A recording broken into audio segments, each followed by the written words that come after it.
buddy. You just wait for everyone else to get in here now. I'm gonna send this to Jack also. Is my camera not lined up? There we go.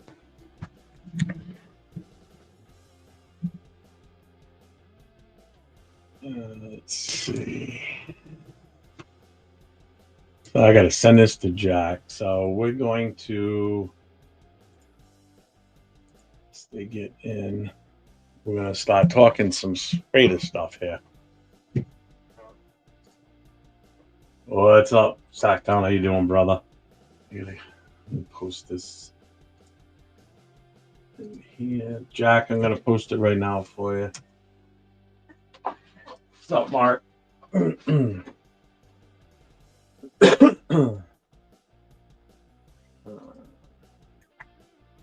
So what's everyone doing tonight? How we doing?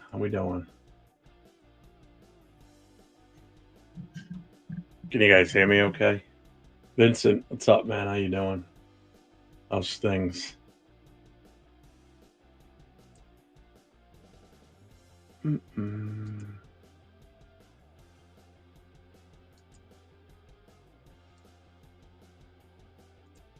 Thank you. What's up? Yep.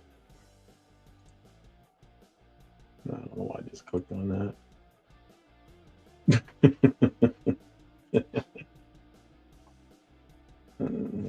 Okay, hang on, Jack. Yeah, I could do that. Put that this way.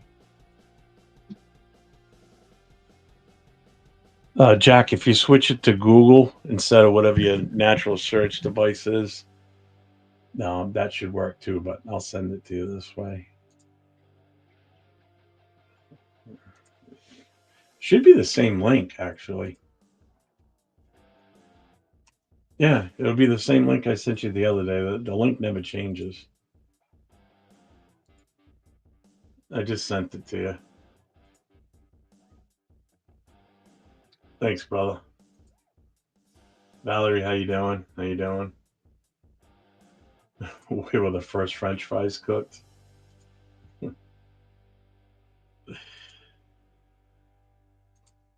In Greece, yeah. Jesus Christ. Jack,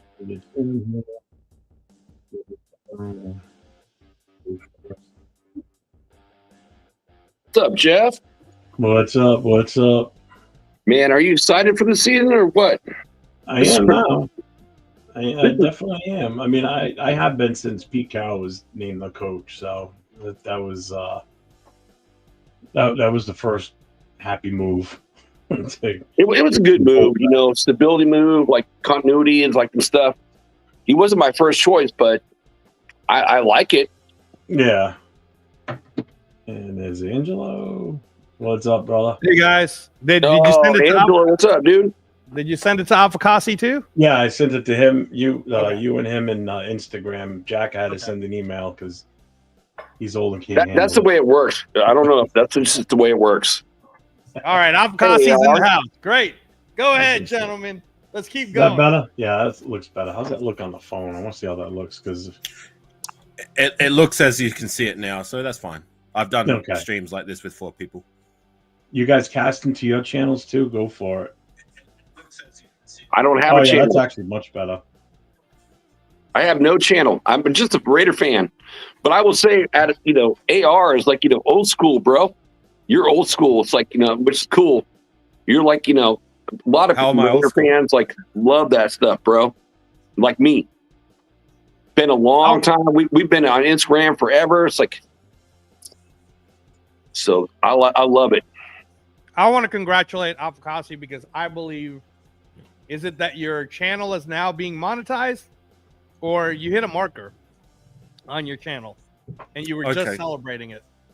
I didn't really celebrate. I mean, I put out a post just to say thank you. Like, I'm not like that. Like, look at me. I've done this and that kind of deal. You know what I'm saying? But I appreciate what you're saying. I did hit my first 1K. Congratulations, bro. As well as like my gaming streams has really taken off. Like me and shout out to the Raider Critique. We've been doing a lot of Tecmo Super Bowl streams, and like the viewership's just been like going like right here, more than critique. what I would ever like imagine. You know what I mean? Like we're getting like 10, 15,000 views, 200 people in the live chat, like a pop. Like this stuff I didn't think would ever happen to my channel, and it has. So it's been very humbling, and I do appreciate that. And AR, thank you for getting critique to come back, because talking with him, he was ready to quit and stop doing Raider stuff, and you got him to come back. So thank you. Well, it wasn't just me; it was also West Side, as well as Aunt Six and a few others. So yeah, and I think you need to get this Chief Queef out of here in your chat feed. Get him out of here. Yeah, Get him out of here. Trust a guy with the name of Chief Queef to ask something like that. Get him out.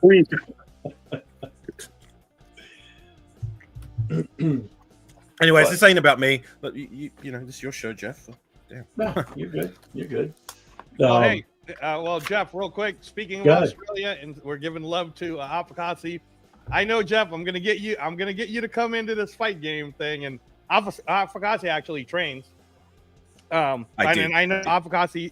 You don't really watch it or anything, but shout out to Australia, man, because the content that you guys are having for your fight, whether it's MMA or boxing, you guys have some of the very best. That side of the world literally has some of the best pound for pound fighters right now today. There's this guy, I don't know if you've heard about him yet, Afakasi, but he's the best cruiserweight in the world. He'll probably move up to heavyweight at a certain point. He's only 27. His name's Jai Apataya. And this guy, he's like David Tua and Mike Tyson put together. That guy's crazy. So shout out to Australia, man. It's amazing. Amazing. Anyway, go ahead, Jeff. Sorry. I was gonna, you talk all you want, man. I don't this is just a continuation of what we were doing on Captain's show. So. Yeah, no, the big thing that everybody's kind of excited about, and Avokasi, we were talking about it at the end of Captain Jack show, was what do we do with the number 6 pick now that we have everything's in place now, right? I mean, pretty much. I'm assuming that Chip Kelly's going to bring his own guys for the offensive side. So there is one thing though that we didn't touch on. Like you say, everything's in place, and I don't mean to cut you off, but we also got to take into consideration that free agency changes everything as well. You know what I'm saying? So you've got to really look at that as well. Like when free agency hits, old holes maybe like sealed up. Like we might plug players into those positions from free agency or retaining players, or we're going to open up new holes with players leaving, and we're going to have players that we were thinking we were going to bring back and be starters. They're all of a sudden gone, and it's like, well, we're going to have to address that via the draft process because we didn't address it properly in free agency. I'll give you an example. Both our starters on the safety side of things, in fact, all 3 of our top 3 safeties are free agents. You got Trayvon Morey, who's coming off his rookie contract. You got Marcus Epps, who is an unrestricted free agent. And you got Isaiah Polamau, who at least he's a restricted free agent. So right, so that's all 3 of our top 3 guys. And the guys who I would like to start next season in Trayvon Morey and Isaiah Polamau, if we can retain them. They could all be gone. So all of a sudden, we've got nobody in that safety room. You know what I'm saying? So there's another hole. So that's just my objectivity to everything's in place. Transplant is that let's see how free agency goes first, and then we can say, right, this is where the roster stands now. We've got these holes here. We've plugged up these holes via free agency. So now that's what we need to address with the draft. So anyways, and I appreciate the comment. There is talk about the Matthew Stafford thing. I don't know if it's real or not, but the Matthew Stafford coming to the Raiders thing may be a possibility. That would be huge, honestly. I don't know. I heard the deal would be something like 2 years. He would know exactly what he's here for, which is to win now. They'd give him 2 years, $90 million with an option, and they would be telling him right up front that a quarterback will be taken this year. And, even a few more times because they need a quarterback of the future. So it would be like an offer to Matthew Stafford to make it his last stop, but it's a win now kind of a scenario. I don't know, though. I mean, again, that's out there. Well, hasn't he retired full stop? Who? Matthew Stafford? Yeah. No, Didn't he he said he retire? wants to play again. He does. Yeah. I mean, that'd be like a huge stop. It's like, I kind of looked like want to go cheaper, with Justin Fields. It's like Ugh.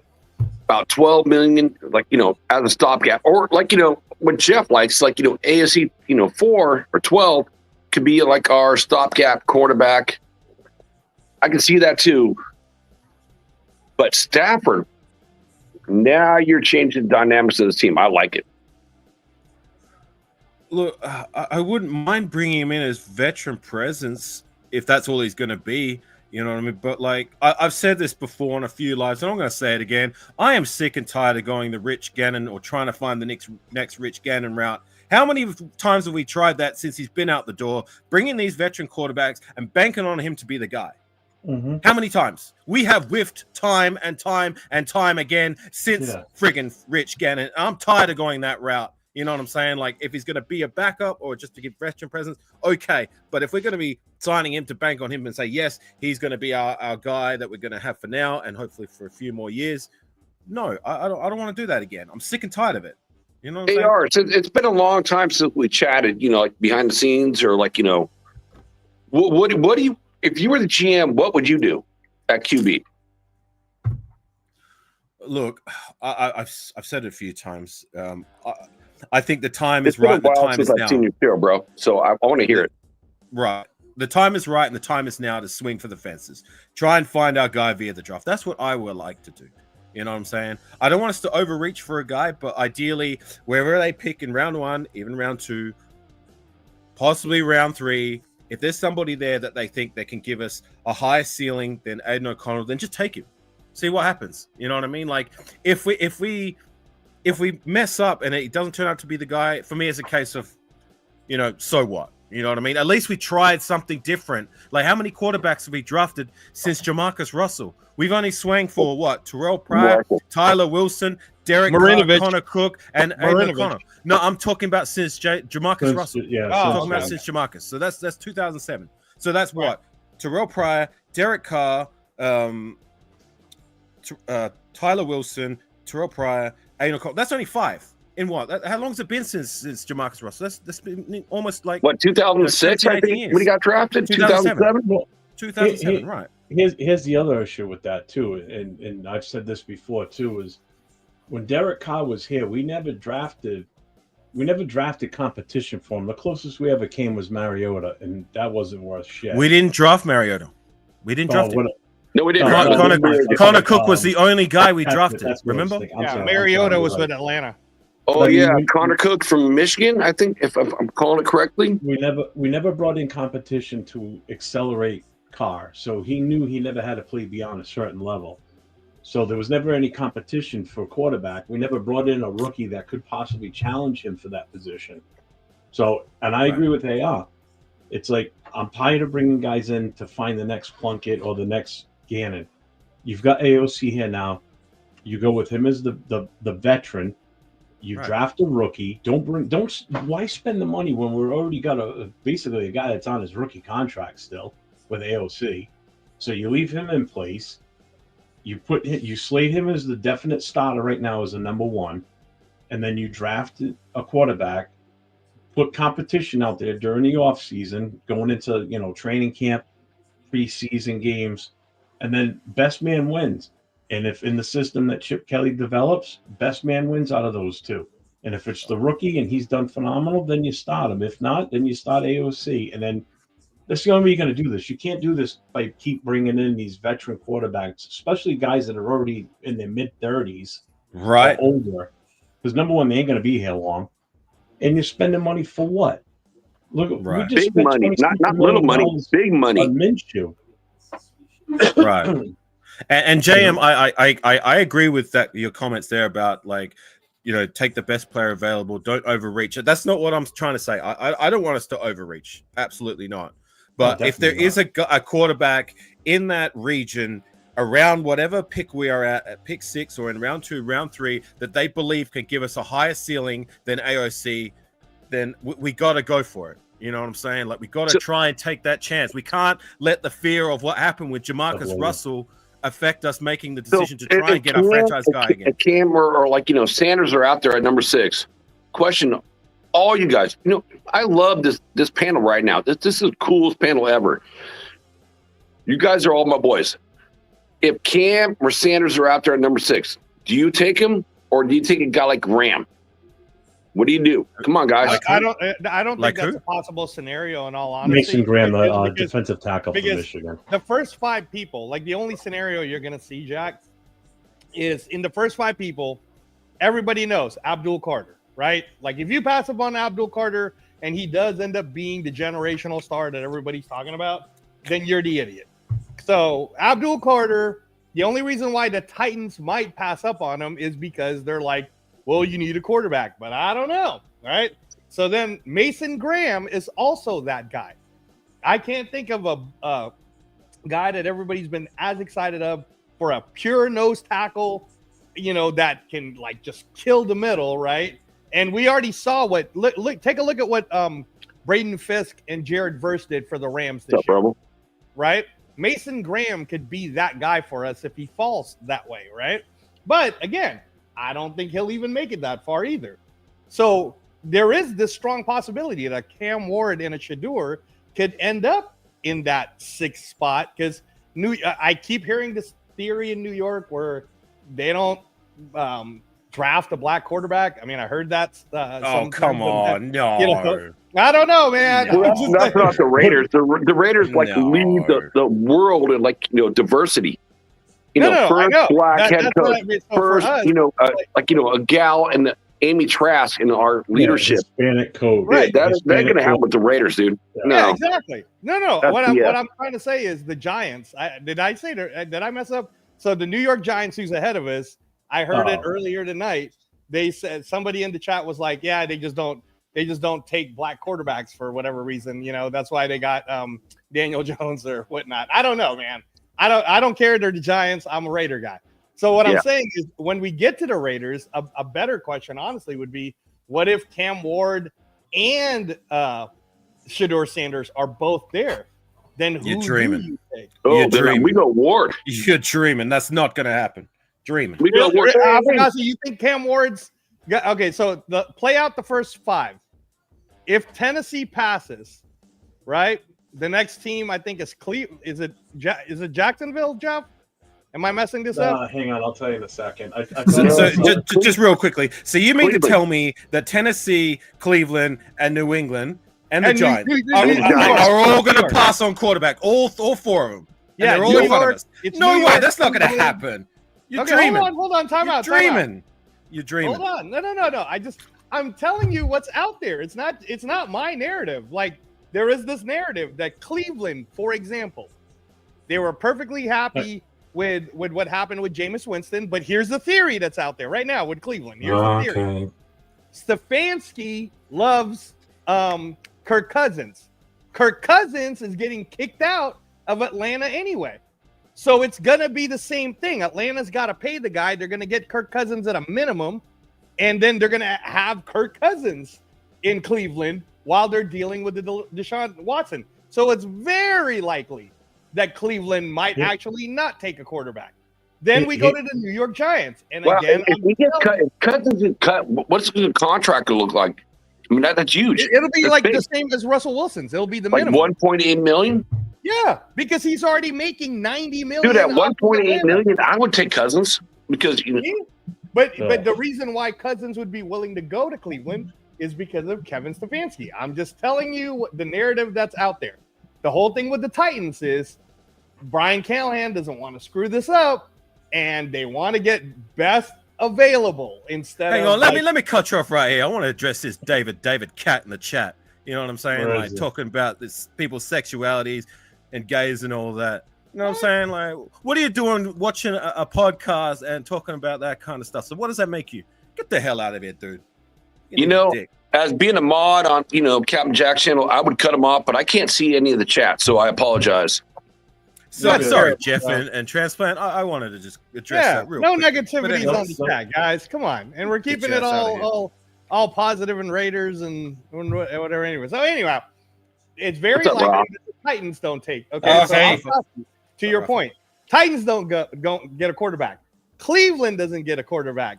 Now it's the New York Giants, who probably does need to take a quarterback, but they're so stupid because they let Saquon go that they might not take a quarterback because they'll be scared. They'll be like, oh my gosh, Travis Hunter is in there. We can't pass up on a generational player like Travis Hunter, and we can just go get a quarterback in the second round, right? Like all of this was possible scenarios. I have a question on Travis Hunter. You are dreaming. For all you guys. It's really Travis Hunter. He's versatile, right? He's super versatile. Yeah. But he's better than McMillan or the cornerback, from Michigan. Is he better, at being a wide receiver and quarterback than both those guys? I don't see it. I just think he's more versatile, but I don't think he's better.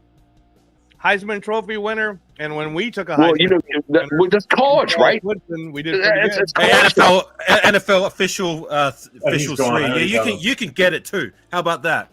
Yeah. Anybody else want some? AR, what's going on, bro? How about you tap the link?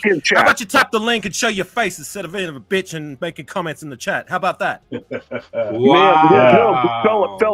Fellas, AR. I've never time today. I've known you for years, bro. It's ridiculous. Why are you so mad? I can't see the chat, bro.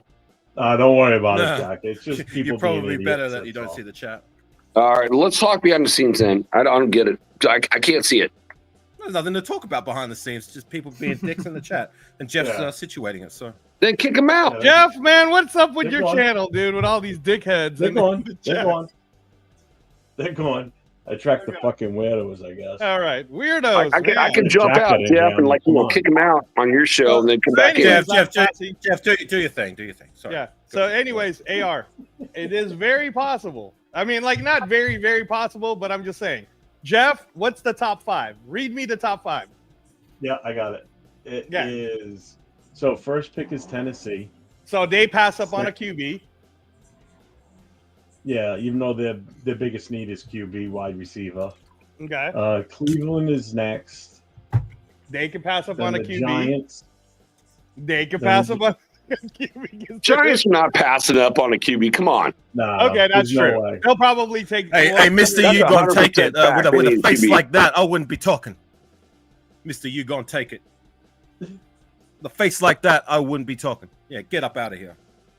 So I'm sorry, all right. So bro. let's say that one or the other, Cam Ward or Shedeur Sanders, and let's say they take Shedeur because you know how Shedeur did the New York Giants cleats already. So Shedeur goes to the New York Giants.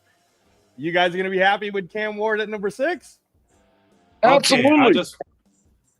Okay, Go so ahead. I just wanted to Tap talk on about it. it. Sorry about that because I just went a little late, but good afternoon, good evening, fellas. But what you're trying to talk about, the quarterback class, I mean, it's not very much the gap of the spirits in on-field production. Compare it the negativity portrayed of the consensus QB grades this year. But I know the biggest gap we see the more quarterbacks is the greatness to elite the last year. For example, you guys remember Jaden Daniels has an elite rushing ability, and Daniels may pan his head to the great to elite arm, but Cam Ward has a great arm. But Shedeur Sanders and Dart has an average to good NFL arms, rather than great to elite. However, I mean, it's going to be really important to remember that the greatest quarterback of all time didn't have a light arm talent and mobility. I mean, this class of 2025, I mean, they have more experience on average with more games played and more career attempts. And I know that this class pass grade and passer ratings are almost identical like it for last year. I mean, completion rate and big time throw that are about equal in yards per attempt is actually greater. Essentially, there's no a drop out in spirits and level of production. So despite impressive on the field, which is very indicative of their skill level, where their last round one caliber quarterback in 2025. So I mean the process is still good. I mean, there's no problem about that. And sorry to interrupt about this one, but I just wanted to tell you to all those who read in the chat, and of course for all those guys who watching it, because they're just talking about bullshit about the Raiders suck. So I just wanted to tell you, I'm gonna keep it clean and short. So I just wanted to tell you, fuck the haters, Raider Nation, bitch. How about that? So rougher. Go, Roth. You Hell kicked them yeah, like bro. you kicked them like a UFC fighter, Ralph. Yep. So Jeff, after New York, who is it? After New York, it is the Patriots at number 4. They're not They don't taking a need a quarterback, quarterback. obviously. Nope. And then number 5, Well, hang on a Then second. the What do you mean, Jaguars. obviously? Who do they have at quarterback? Drake May. Drake They have May. Drake He had May. a really good season. He was a rookie Drake May's last year. He amazing. was really I good. would take Drake May right now. Drake May's amazing. Oh hell yeah, I would I too. stand corrected. Thank you for letting me know. Yeah, Okay. he's good. And then who's number 5? Sorry, Jeff. Who was number 5? Jacksonville. And Jacksonville's not taking a quarterback. They got Trevor No. Lawrence. Okay, so that's 2 of the 5 Yes. before us, right? Well, Like, you mean You mean to quarterback. tell me New 3 of York, the 5. Cleveland, and who else is there? Tennessee. Tennessee. Tennessee. So it's Tennessee. going to be the Tennessee You thing. mean to Like, tell me all 3 of them are going to be passing up on quarterbacks? the only one that I would think that definitely should go get a quarterback, AR, is New York. They would be stupid not to get a quarterback. But they're also stupid in letting Saquon Barkley go for money that they could have afforded. And now Saquon's in the Hey, Super Bowl. we made Well, the hang same on. mistake with Josh Jacobs, Exactly. I was right? going to say that's like calling the kettle black when we let Josh Jacobs walk for what? AR, Zamir right? White and what would No, turn I'm out to with- be hey, the AR, worst running back room in the history of the Raiders. I'm it's with the hey, third. AR. He's I'm 100% AR, number with you. 3 running back ever for the Yeah. Raiders, right? Number Yeah, 3. no, I'm with everybody who wanted to keep Josh Jacobs. Josh Jacobs is my Filipino brother, so I never wanted him to leave in the first place. So I'm with you guys, but I'm just saying, like, it is possible that enough dirt will be thrown out by draft day that Cam Ward and Sanders both fall to number 6. And now what do you do? I was just throwing it out there. What do you do? What do you do if you have both? North Cal, another guy in the I chat, got it. snipe his ass, somebody. North Cal, I get more puss in a month than you've had on a lifetime, bitch. How about that? Don't worry about my divorce or whatever it is. Who the hell are you calling it? FAG? Homophobe.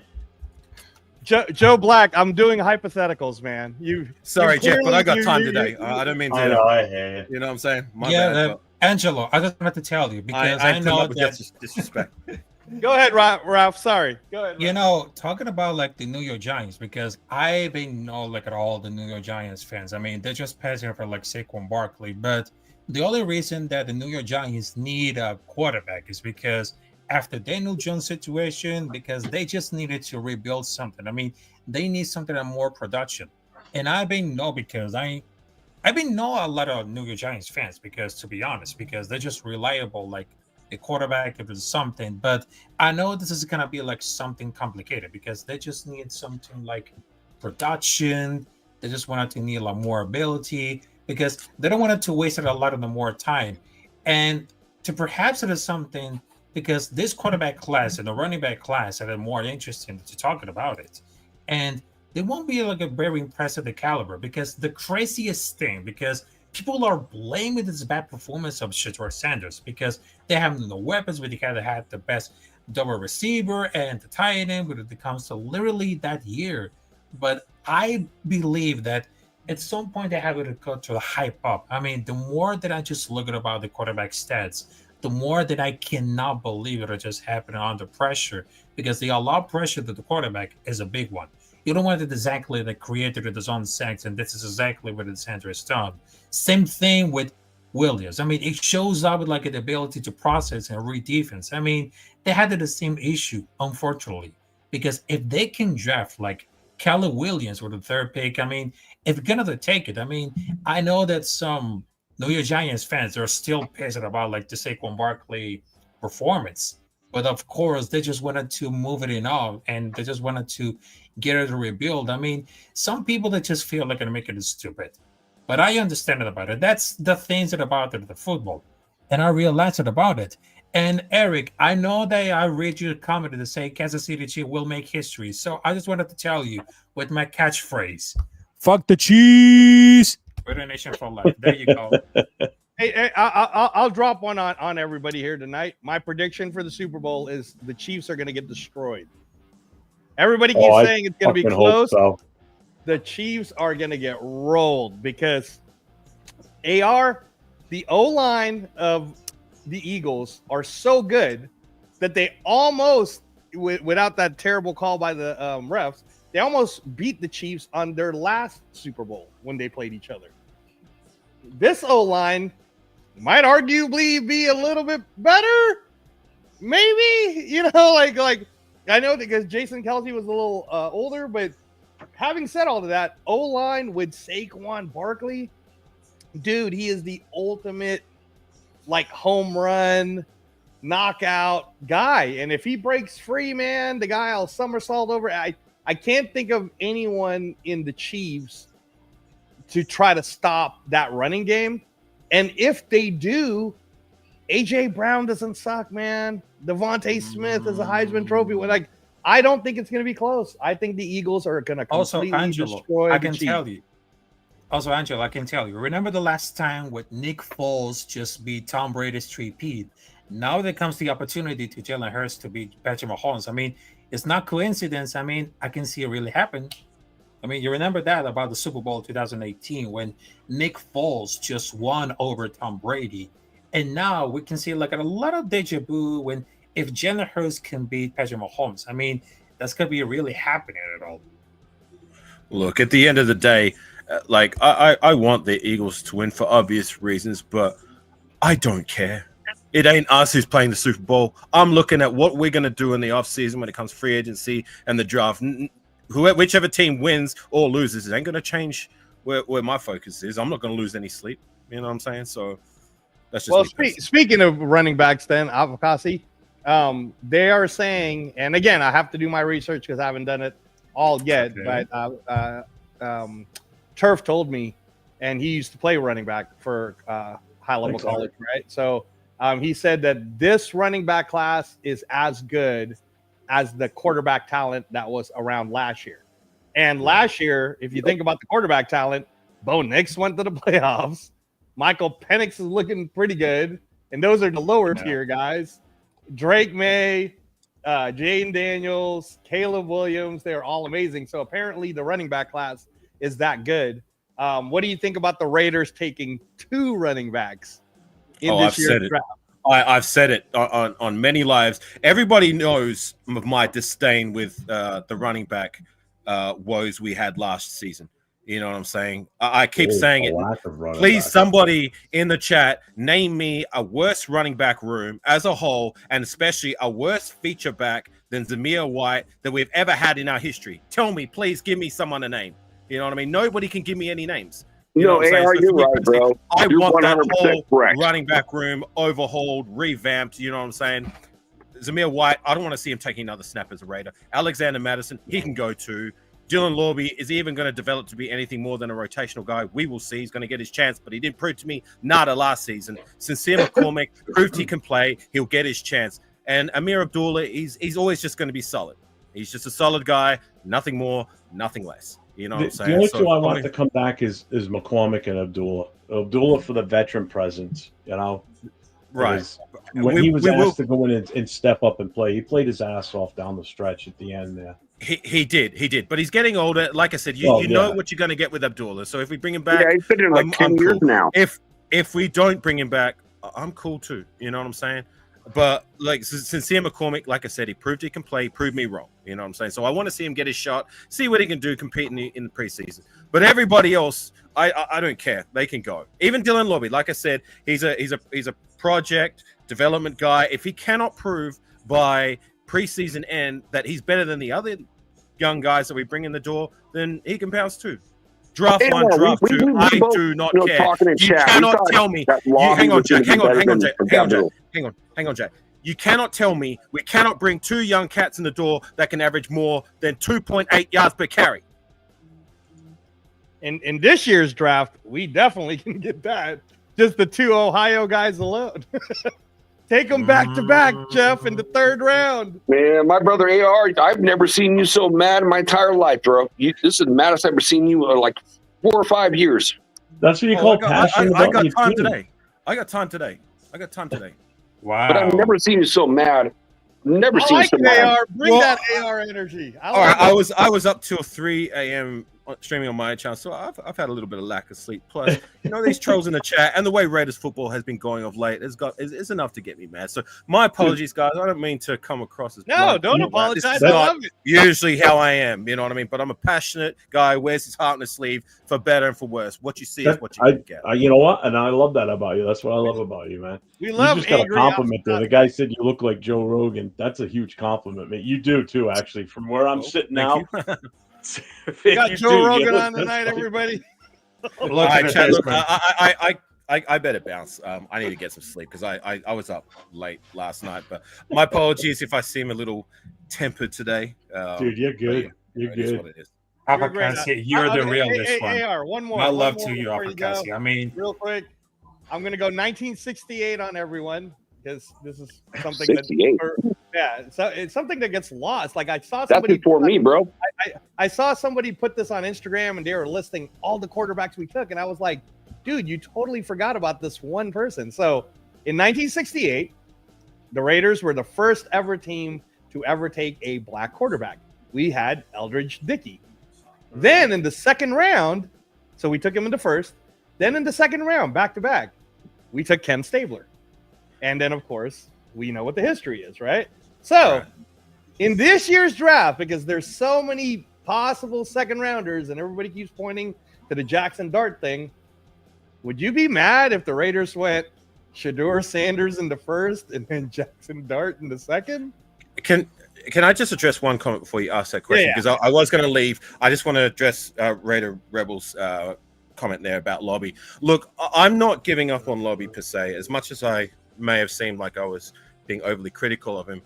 But what I'm saying is that, like, come next season, if we bring in one or two young cats in the door and we've got 2 or 3, maybe 4 running backs who outplay him, because for me personally, he didn't prove much to me, if anything. And it was a very telling sign in that final game when we had, who was it, that Collier guy taking snaps? And Dylan Lobby didn't even see the field. The week before. You know what I'm saying? So what does that say about Lobby's development? All I'm saying is that if he cannot prove by the end of preseason next season that he's better than these young cats and some of these other young drafted free agents that we bring in the door, then I'm sorry, it's going to be much like last season. Remember Byron Young? He couldn't do that. He got outplayed by Matthew Butler of all friggin' people. You know what I'm saying? He was only on our roster for one season. It's not Did we outside even of the realm draft the of right Brian possibility. Young, or the card got up there? I know the story. Brick? I know where you're going with that, Jack. But I'm just making a point in regards to Lobby. I'm not giving up on him yet. All I'm saying is that, like, if he cannot outplay these young cats that I'm sure we're going to bring in the door come next preseason, you know what I'm saying? Then I'm sorry. Just because we drafted you in the sixth round does not mean you get concessions to stick around if you cannot outplay these other guys. Much like what happened with Byron Young, much like what happened in yesteryears with guys like Tanner Muse, even like a friggin' who's the other cat, Alex Leatherwood, or the list goes on of these guys we only had for a season and they couldn't prove that they were good enough to stick around, and we're just going to keep them there for the sake of we drafted you. I'm sorry, Dylan Lobby, you're on notice. You got to prove something, otherwise you're up out of here. Anyways, take care, gang. I'll catch you on the flip side. Yeah, thanks, AR. I appreciate it. Thanks, Good to see you, bro. Peace. All right, go Raiders. This guy Man, wants to know I will say Raph, I've never, hang on, Jack. even talking Jack, behind the hang on. scenes, I've never Jack, seen him hang like on. so pissed. Yeah, I know. Hang on. Raph, he wants to know where you got your hat from.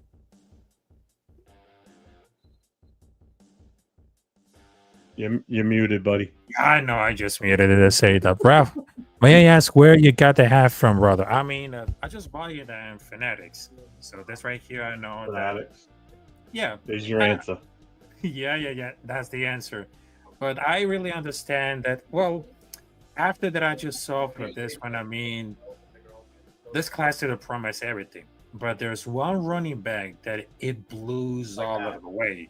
I mean, the name is Nicholas Singleton from Penn State. I mean, got more production and everything, but I know that kid has really speed and production, but I think it's gonna be like a realize to get in over with the running backs room. I mean that there were some running backs who really become the best, but also really become like the worst, because Samir White and Sarah McCormick, I mean, Dylan Love and Alexander Madison. I mean, who thought that it could have like possibly like the worst running back room ever? So we need to like a running back the same caliber I mean, that man could be like everything about like Nick Singleton from Penn State. I mean, it's production, speed, and of course, ability to get it right now. So I hope it is going to get drafted because that kid is very special. What's up, Alley Villa?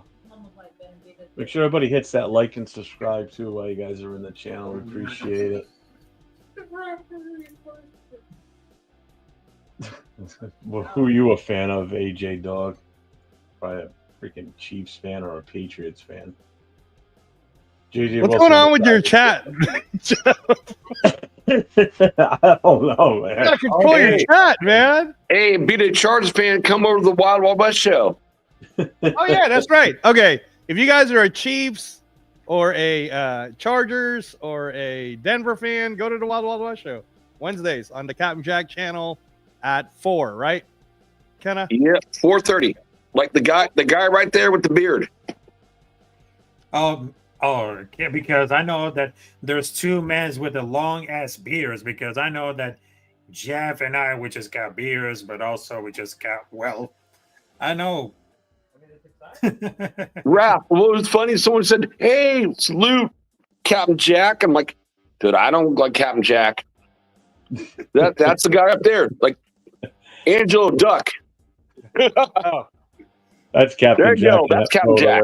That's his background. I don't look like him at all. No, but I just wanted to tell a little about it because I understand they just wanted to brighten a lot of the future, but we just wanted to need like a lot of projections. Thanks, Eric. But I really do hope this is gonna be like really interesting. But You're right back. oh, it's gonna be the right back. I like this guy's comment. Get Lyle Alzato's DNA, make strong babies, think long-term Lions fan. hey, Raiders Rebel should just jump on. You got I good sent him comments, the bro. link. Rebel, I sent yeah. the link in Instagram. I like that Judkins. That Judkins, I'd like to see him with a Raider uniform on. Yeah. I would love to see that. There's a lot of talent out there, boys. And again, we got 10 picks. People like sometimes I see the thing and it says we have 2 third rounds, and I'm like, are you guys forgetting we have 3 6-round picks? We have 3 6-round picks, and then if we wanted to really get a good talent, we could just take the 6s and move back up to like a 4. You know what I mean? Like, there's plenty of ways to get talent. I think. I mean, again, it sounds stupid because I always feel really positive whenever we start with a new anything, but I don't know. I feel pretty positive with Pete Carroll. And then Look at that quote. He thought you were Bobby Lee. oh, hey, that's funny though. Actually, I love Bobby Lee. I'll go with that. I'll go with a Bobby Lee. He's comment. a funny bastard too. Got a bunch of racist ass people in the chat. I'm just kidding, Joe. I'm just kidding. Okay, so I'm just kidding, y'all. I'm messing around with you. Okay, so I just Rebel, wanted to figure if you're still watching, I sent you the link in Instagram. Yeah, Rebel, jump on, man. I was trying to get Rebel to jump on the Captain Jack show. So, yeah. I think Brady will have an eye for later round talent. I hope so. I mean, it's not just him though, too. It's more spy tech than anything. Right. But I think it's collaborative, like they're talking about. I think Oh, Tom definitely. Brady, I mean, you got Pete Carroll in there. You're gonna have Patrick Graham, Chip Kelly, Tom Brady, spy tech, Tom Brady. Seymour's involved in there too. I mean, so you've got a lot of eyes with a lot of experience looking this over. So this gives real good vibes going forward for sure. Yeah. You know? Yeah, and then again with this whole, like, I'm not, and I know everybody who knows me, Jeff, is going to say, and if anyone who knows me from the chat, you're all gonna say it's because I love Aiden O'Connell. I do like the guy though, so let me just. I do too. I mean, I'm behind him 100%. But this is why I was kind of going with this whole thing of, I think they're gonna pick best available players and build the team around that defense, because Pete Carroll's the defense guy. Max Crosby's the Kobe Bryant of our team. And I think they're sitting there going, okay, if we could retain the people that we want, and even if we can't, we'll move a certain way. But like if Nate Hobbs, for example, wants to take a hometown discount, I wouldn't hate it. Like, I wouldn't hate it if he went to go take the money, but I wouldn't hate it if he said, you know what, I'd rather stay with a system that I'm the captain of. I already know how it works. You're giving me a pay bump anyways. I'm all good. I'm a Raider, right? I'm all good with that. Okay? I've heard Jack Jones could finally maybe now switch to a nickel if we were to get someone like a Will Johnson. But again, if you know, there's other players out there, right? So I'm just saying, like, I feel like quarterback isn't as big of an issue. My biggest thing, Jeff, is our O line's got to get So set now we can up, look man. at each other and talk. Yeah, that's funny. Hey, Jeff. Hey, how you doing? Hey, you know, man. So so for me, Jeff, it's the O line. It's all about the O line. If our O line gets fixed up, then we're screwed, right? So some people have hated me for saying this, but why aren't we trying to trade Colton Miller again? You know, especially. I said that weeks ago. I said that almost mid-season. Because you got to think about it. Saying it, man, and I'm like, I get it. He's great. We drafted him in the first round. I love Colton Miller. He's a free agent after the 2025 season, so we're going to lose him after that. Yes. So we're going to restructure him. Maybe not. But why? My whole thing, Jack, was if we lose in the free agency, we're not getting shit. That's the problem. So trade him now, get something for him now, or you better draft a left tackle in this draft with the intent to groom behind him for one season. If not, even beat him out for his job if he's that good too. Don't forget that. Then Jeff. Then what you're saying, we need to draft that offensive tackle from Oklahoma with the 6th pick. It's possible. We could. That's a possibility. What was the name of that guy, Jeff? Oh, I don't remember. I'd have to look it up right now. I'm not sure. I saw some good O lines at Senior Bowl, though. Trade Crosby to the Commanders. Well, I think we found the Redskins fan in the group. Yeah, we're not trading Crosby for anything. Max Crosby, man. If anything, we'll probably reset the market for Max Crosby. So, all right, they're going to re-sign with Colton Miller and Crosby, and then we're going to get like Spillane, and then we got to go after Morig, and then we got to go after Hobbs. Jack, I honestly think that they might trade Colton Miller, man. Boston Sports Cards wants to know who we've all got for the Super Bowl. I think we can all answer in one, Eagles, 2, 3. Eagles. E-A-G. Fly, Eagles, fly. None of us are going to root for the Chiefs. Are you crazy? Absolutely. No one's rooting for the Chiefs, dude. Dude, I would rather only watch commercials on the Super Bowl than to root for the Chiefs. Yeah. Which, by the way, if a Jack in the Box commercial, if you guys end up seeing a Jack in the Box commercial on the Super Bowl, I'm not sure if it'll air, but if it does, and you see an Asian, for you racist people on the chat, but he's Filipino, but you see a Filipino guy who is playing like a sports reporter on a Jack in the Box commercial, that is my brother. That's your brother, bro? That'd be cool. Yeah. Hey, Angelo, my wife is, Japanese, so that's cool. Oh, all right. Yeah. Now, my kids are half mixed, you know what I mean? Yeah, I'm hoping for my little brother to get that too, because the way it works for commercials, I don't know if you guys knew this or not, but like the Progressive Girl or Jake from State Farm, they make hella money because the way those work is you get paid for that gig, but then you get money for every time it runs. And like someone like Jake from State Farm, he doesn't ever need an acting job, man. He's rich. Like, it's funny. It's like Jake from State Farm. I'm Jack from USAA. Oh yeah, and that's why the USAA commercials. He's so famous. The Western guy. He's got your beard, Jeff. You know who I'm talking about? He's an actor, cowboy actor guy. No, it's a tight end. No. I know it's Gronkowski, but then the guy did that. Oh, I know you're talking about Sam Elliott. Thank you. Yeah, Sam Elliott makes hella money off of those commercials. I mean, Sam Elliott is like, I just wanted to mention about that. I got a better mustache than him. No, I just grew up my beard, even though that I'm just like a Hispanic guy who grows his beard. It's long enough. It's long enough now I can braid it. Not that I'm gonna. Hey, Raph, let me ask you this question, and then we'll get back to Raiders. But what was your reaction when you saw Adesanya get dropped by Imavov? yesterday. I'm glad that you asked for it. I'm glad that you asked for it. I was like, holy snap. Cannot believe it. I mean, after that, I just saw that fight, Rebel. it blows it away.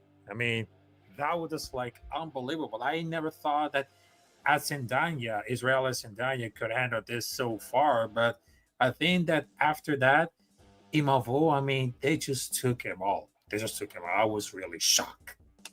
But I'm very Kind of glad. shocking since Adesanya was winning too. So Yeah. But I'm very glad that you asked that question. I mean, I know that as a Raider fan, but also I love boxing, MMA, so I really know that's really mind blowing. Just where Hunter Renfro went, he's still a free agent. Nobody's picked him up since we let him go. So That's crazy. That's crazy, right, Jeff? Yep. Renfro. Yeah, insider information for you to Jeff, but you probably could already guess this. So a friend of Captain Jack's who's close to Hunter Renfro, the reason why he didn't even want to play NFL is that those concussions, especially that last one from Arizona, Took a toll on him. bad. It's like in boxing, dude. Like you can only get so much. Like that's why I don't know that. For example, you know, a team that needs to take a quarterback is Miami, because we don't know how long Tua's got. Oh God, no! I mean, he's one swift breeze to the head from being out with another one. I mean, right? It doesn't take much. I mean, you could clap your hands next to him really loud and probably get a concussion from it. Right.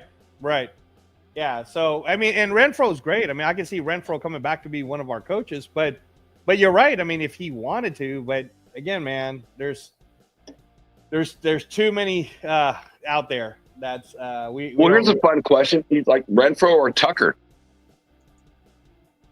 Trade. I mean, I liked Renfro because Renfro is basically the smaller version of Brock Bowers.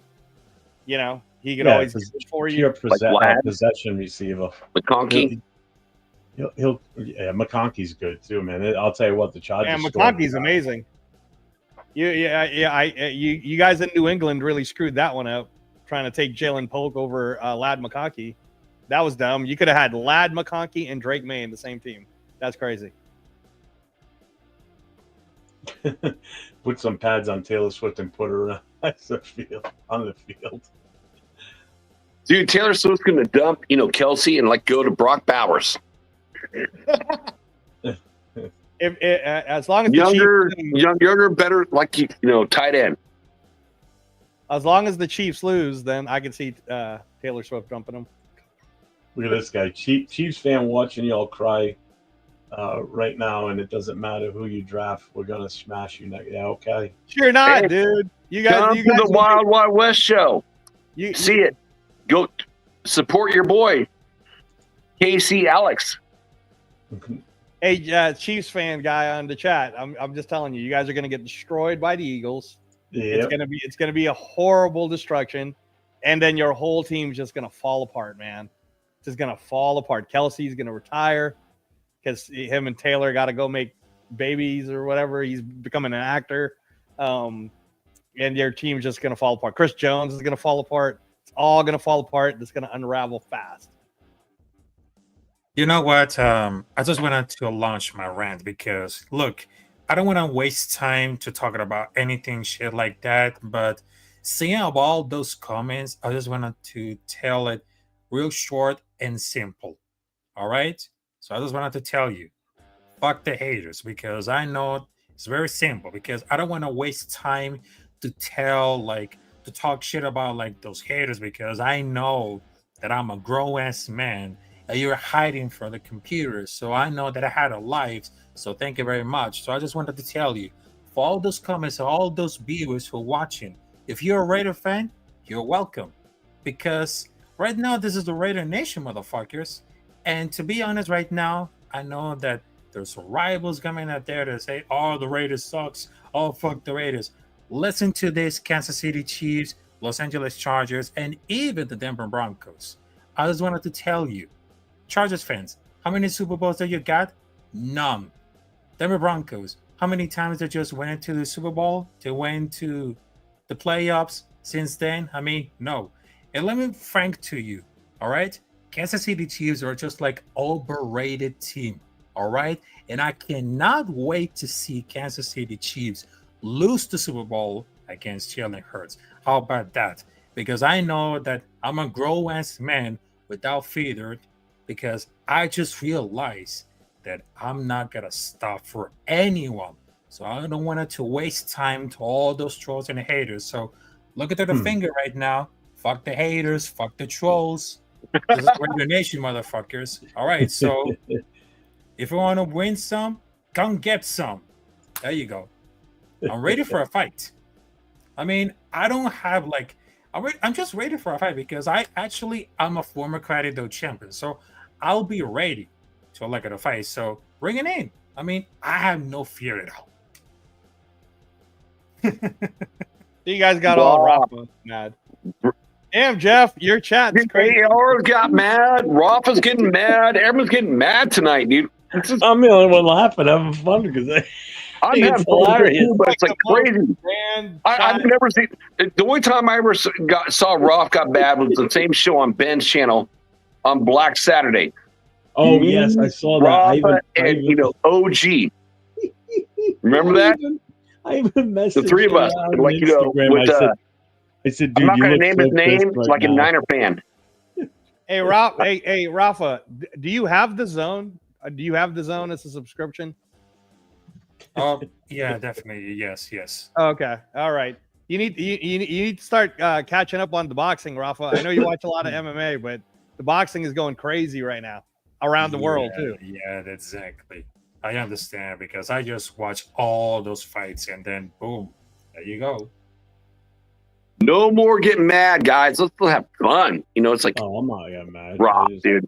Come on. I see something. Feel it, If man. I see You someone just post some watch dumb it. shit, Rob, I'll just fucking you ban get them. getting mad, bro. It's like I understand it, like way back in the day when we were on the same show, but don't get mad, bro. Love you, man. Okay, don't worry about that because sometimes I get mad because, well, and for all of those watchers, because I just wanted to like apologize, but I just wanted to tell to all of the haters, I love the reaction when they see us, but I just wanted to tell you, this is Radio Nation, motherfuckers, so don't fuck with us, all right? Let's bring it in. So even thought that I could have mad or something, but you know what? I just wanted to be calm, and then boom, I just wanted to like, all right, so I just wanted to bring all the positive things and no negativity, all right? So there you go. Hey, we got someone from Russia. That's cool. Yeah, can you still hear me? Yep. Yeah, I can hear you. I can Okay. hear you. Well, I just looked at what time it was, and I just figured I'll That's switch over awesome. to my. Are switch we in over like to my Russian headphones. afternoon time or something? That's awesome. No, it's like midnight for Jeff. Yeah, it is. That's fine. I'm usually up late anyway, so. Yo, I won't go to second bed reader until- Mike. I appreciate the comment. Yeah. That's the bonus of not working anymore. I can stay up till You're like doing 4 good in the though, morning. Jeff. I mean, like, yeah, you got a bunch of people watching. Yeah, I do. I'll tell you, a lot of it's the style, that the it? vertical. That's awesome. It shows up in live shorts feeds. That's why All my right, numbers. I'll throw one out for you, Jeff. Let's see if the chat responds. Anyone in the chat watch the fight last night between Benavidez and Morel? Nope. Oh snap! That was like, That was from Russia. Oh, Rafa, did you watch it? yep. Okay. That was just like very impressive. That was just like hell of a fight. Hell of a fight. Another one thinking, no, this is the same kid. He's been here for a little while now. I wish I could see what that Russian one is right there. I don't know. Go to the Wild Wild West show. Come on, Alex needs some Kansas City fans. You guys are like almost going to a three-peat. There's like no Kansas City fans in the chat on the Wild Wild show. It's Kansas City. It's all, and I all will salute to the nation. 90% of the chat of the AFC West show is Raider fans. So thank you, Raider fans. Love you, brothers and sisters, showing up. But man, help out Alex. Help out Richie. And now it's like DZ. Help him out. Go jump on the show. We're not trading Max Crosby, Rebel. It's not going to No. happen. It's not going to happen. Rebel, There's no my brother, like scenario. me and him like talked like the whole draft like together, like watching the show. I think it was Farrell. So Rebel, salute, brother.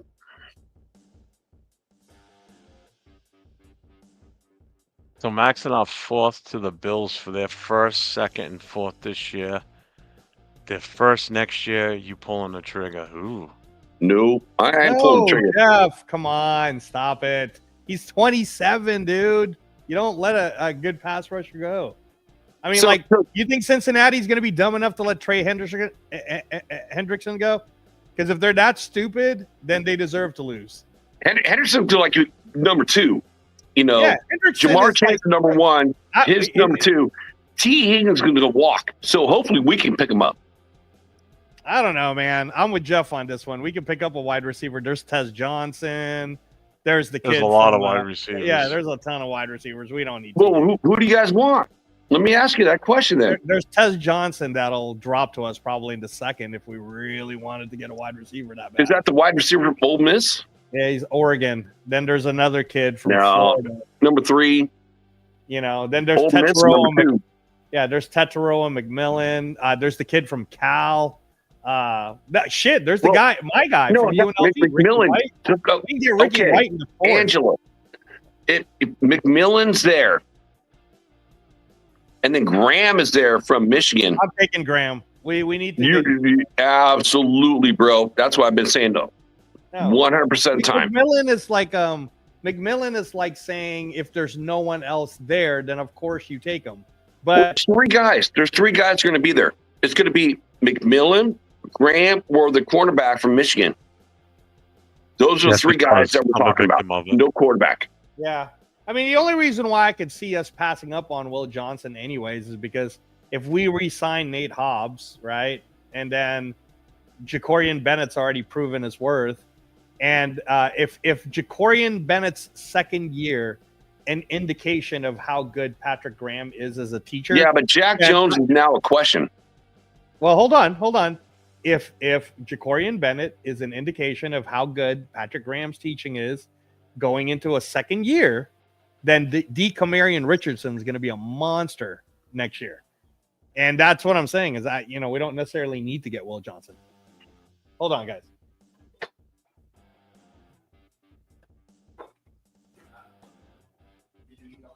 So, Rob, again, wide receiver from like Arizona, defensive tackle from Michigan, or cornerback from Michigan, who are you taking?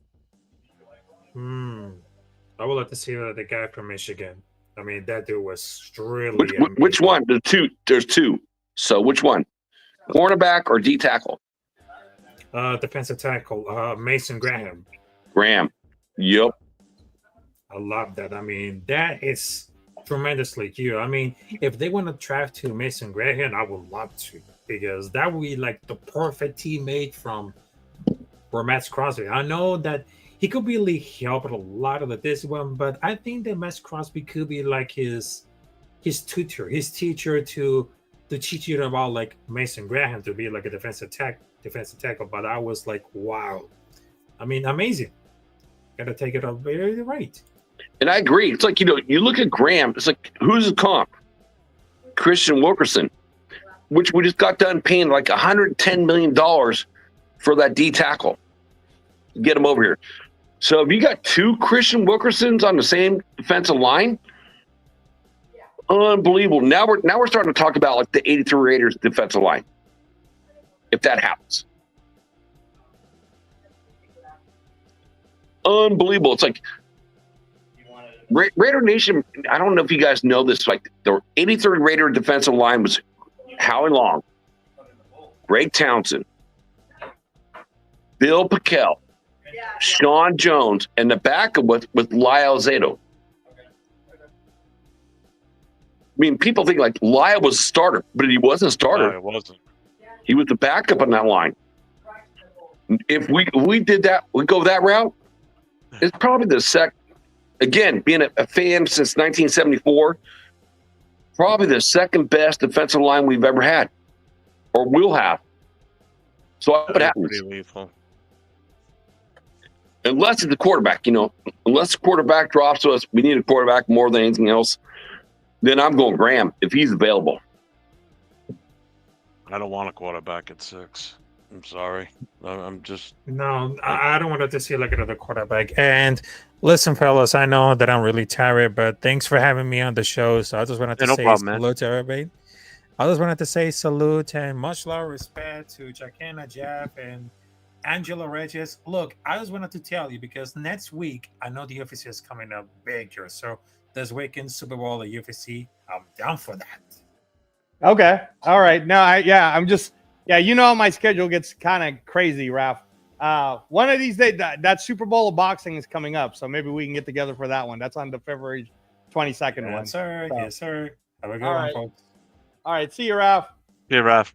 Bye, Ralph. Do it this way. Fine. Here we go. Oh, Max to the Lions, bro. That's the way to go. I don't think so, but I agree with Damn. Rebel too. I looked last week, 805 and Severe and Chris from Protect the Shield were doing like a deep dive into Pete Carroll's draft history, and I went and looked up what he's done as far as moving around in the draft with draft picks. And I'll tell you what, he moves around in the draft. He's not the type to just sit at whatever pick number he's got, draft a player, and move on to the next one. But he doesn't move up. He falls further back and collects more picks. He does a lot of trades with players. That's Bill Belichick too, right, Jeff? It's like the same thing. Yeah, kind of. Move back. Kind of. But Pete Carroll did it a lot in his tenure in Seattle. So I wouldn't be surprised if he takes that same mentality this time around, especially with how many holes we've got. You know, with how many holes we have. What's up, Jareda? That he does just that. He moves back, accumulates picks, increases our draft equity, you know, to get us more bodies in this, you know, into the facility, because we've got so many holes to fill, and we're still going to lose some in free agency that we're going to have to make up for.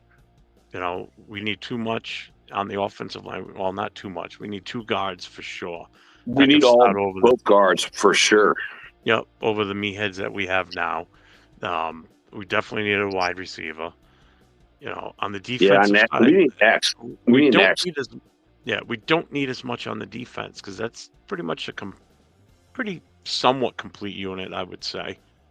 You know, with what we've got. I mean, now. you're assuming if we re-sign everybody that's a free agent. Correct. Well, Spillane, Morrigs, and Hobbs. Everyone else, you can kind of figure it out. Yeah, I mean, I'm not sure where I sit with Kuntz yet. I mean, it's going to have to be a small dollar amount deal for him, because he did play it all last year. Then I have a question. We only saw him for 8 games in 2023, but what we saw of him was great. You know, Jeff and Angelo right now signing one player, same amount of money. Let's say it doesn't matter. You want Chase on or Hobbs? Chase on. I mean, Chase on's not going to cost that much, Jack. That's I know, but I'm not talking money. I'm just talking the player. Just a player. Why would I not? I would want both. Like, why would I not? Well, we both want both, but I heard Kuntz is going to cost about $18 million, and I ain't going to spend that type of money on Kuntz. Okay, and you had one good year out of the whole years they're here. Chase on comes in as got cut, and he's got 5 sacks in the same amount of games as Kuntz. So I'm like, I'd rather have Chase on than Kuntz. I don't think we need to worry about any of that, in all honesty, because we have $112 million in the cap space. We have a ton of free agents that now know their coaches are coming back. So I think the way the Raiders are going to approach it is, you already know we brought back your coaching staff here in the defense, so we're changing nothing for you. This is okay. Answer the question: do you want Kuntz or Chase on? I honestly, same amount of money. We're going to get both. It's the wrong question. It's more, who would you rather have, Jeff? Kuntz or I mean, like, I still think, I don't know, man. I still think that Kuntz won't cost that much because he knows better. He will come back and say, of course I want to play because I didn't play the year before and I need to get my worth up. So he'll probably do like a 2-year friendly deal so that, and why would we be so stupid as to, because I get what everybody's saying about Chason, right? Chason played a few games for us. He didn't even play a full year. So And he got 5 sacks. If a few games is enough for a team to overpay for Chason, then they can fucking take him. But if Chason is smart, he's going to say, no, the reason why I did so well is because Max Crosby is here. And now I know going into next year, Max Crosby is going to be here. Christian Wilkins is going to be here. And man, I mean, like, can you imagine us having Kuntz and Chason rotating?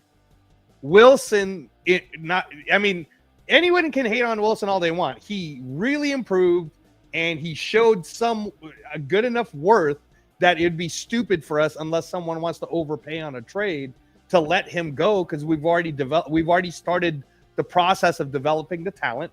Everybody knows Patrick Graham's thing is teaching, and if he's been teaching Tyree Wilson, I think Tyree Wilson is going to have another monster, a real monster year going into his final year. Or what's that statement, Jeff?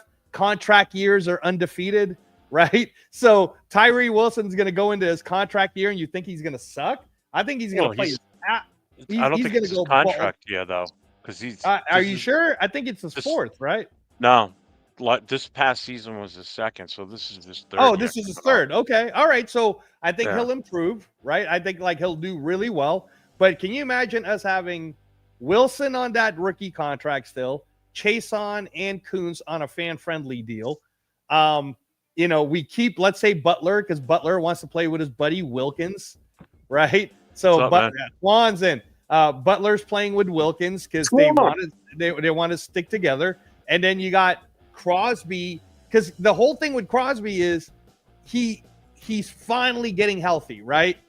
But we don't want him getting re-injured because there's a whole process to it. So by having Chason and Wilson being able to rotate and Kuntz in our team, it kind of allows Max to get to the full max that we want him to be. So no, man, Kenna, I'm telling you, man, you're all wrong. Like, I don't think, I don't think that Angela, are you going to pay him again? What I've seen is work for that much. The money you're asking, $18 million a year. He's not going to cost pay Kuntz that much. $18 million. He's not, Kenna. He's not going to cost that much. Kuntz will be like, I don't know. He'll probably, Jeff, what's the going rate for mid-tier level pass rushers? Do you know? Let's see. I can tell you right now. Yeah, that's what he's going to go for. You're talking about edge rushers, right? Edge rusher, yeah. Yeah, mid-tier. Like mid. So mid-tier would be, let's see, from Kansas City, Charles Omenihu. Okay. He's getting $8 million. There you go. Boom. That's what he'll get. 2 years, $16 million. Done. If that's the way it works, then I'm all for it. Done. That's what I'm telling you, Kenna. It's not even an argument. Everybody's like making this whole chase on. We got to choose one. We don't got to do shit. I'll tell you this, Twan. right? Sorry, Twan. We don't have to do nothing. You're good.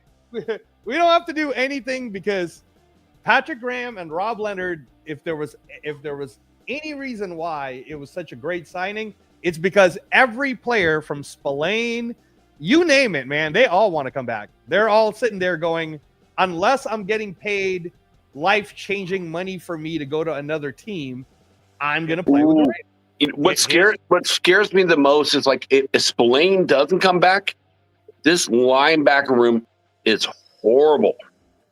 Please, Spillane, re-sign with the Raiders, get an extension, do it now. Do it now. It's one of those things that I'm glad that we brought Patrick Graham back, because if we didn't bring Patrick Graham back, we were definitely in a whole lot of trouble.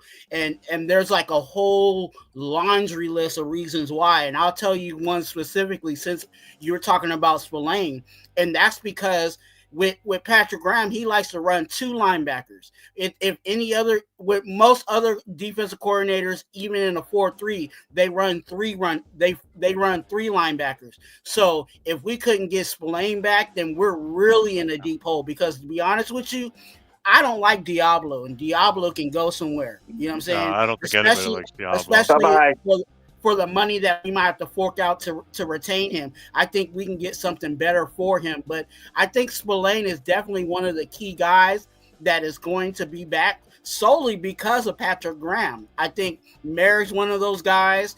And I think Kuntz is also another guy that they're going to be negotiating something on that end too. So Patrick Graham definitely. Chaseon's going to come back. Okay. Man. Please pass on.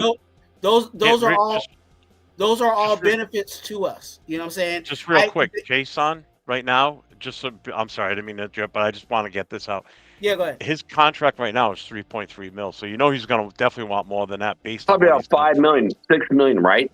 Wait. Is it 3.3 mil for the games that he played, or 3.3 that's mil? His current contract right now is what he's playing. He's playing on a 3.3 mil contract. That's what we. Okay, so they'll probably sit there and go, great, we'll give you 3 years, 6 million apiece. That's done.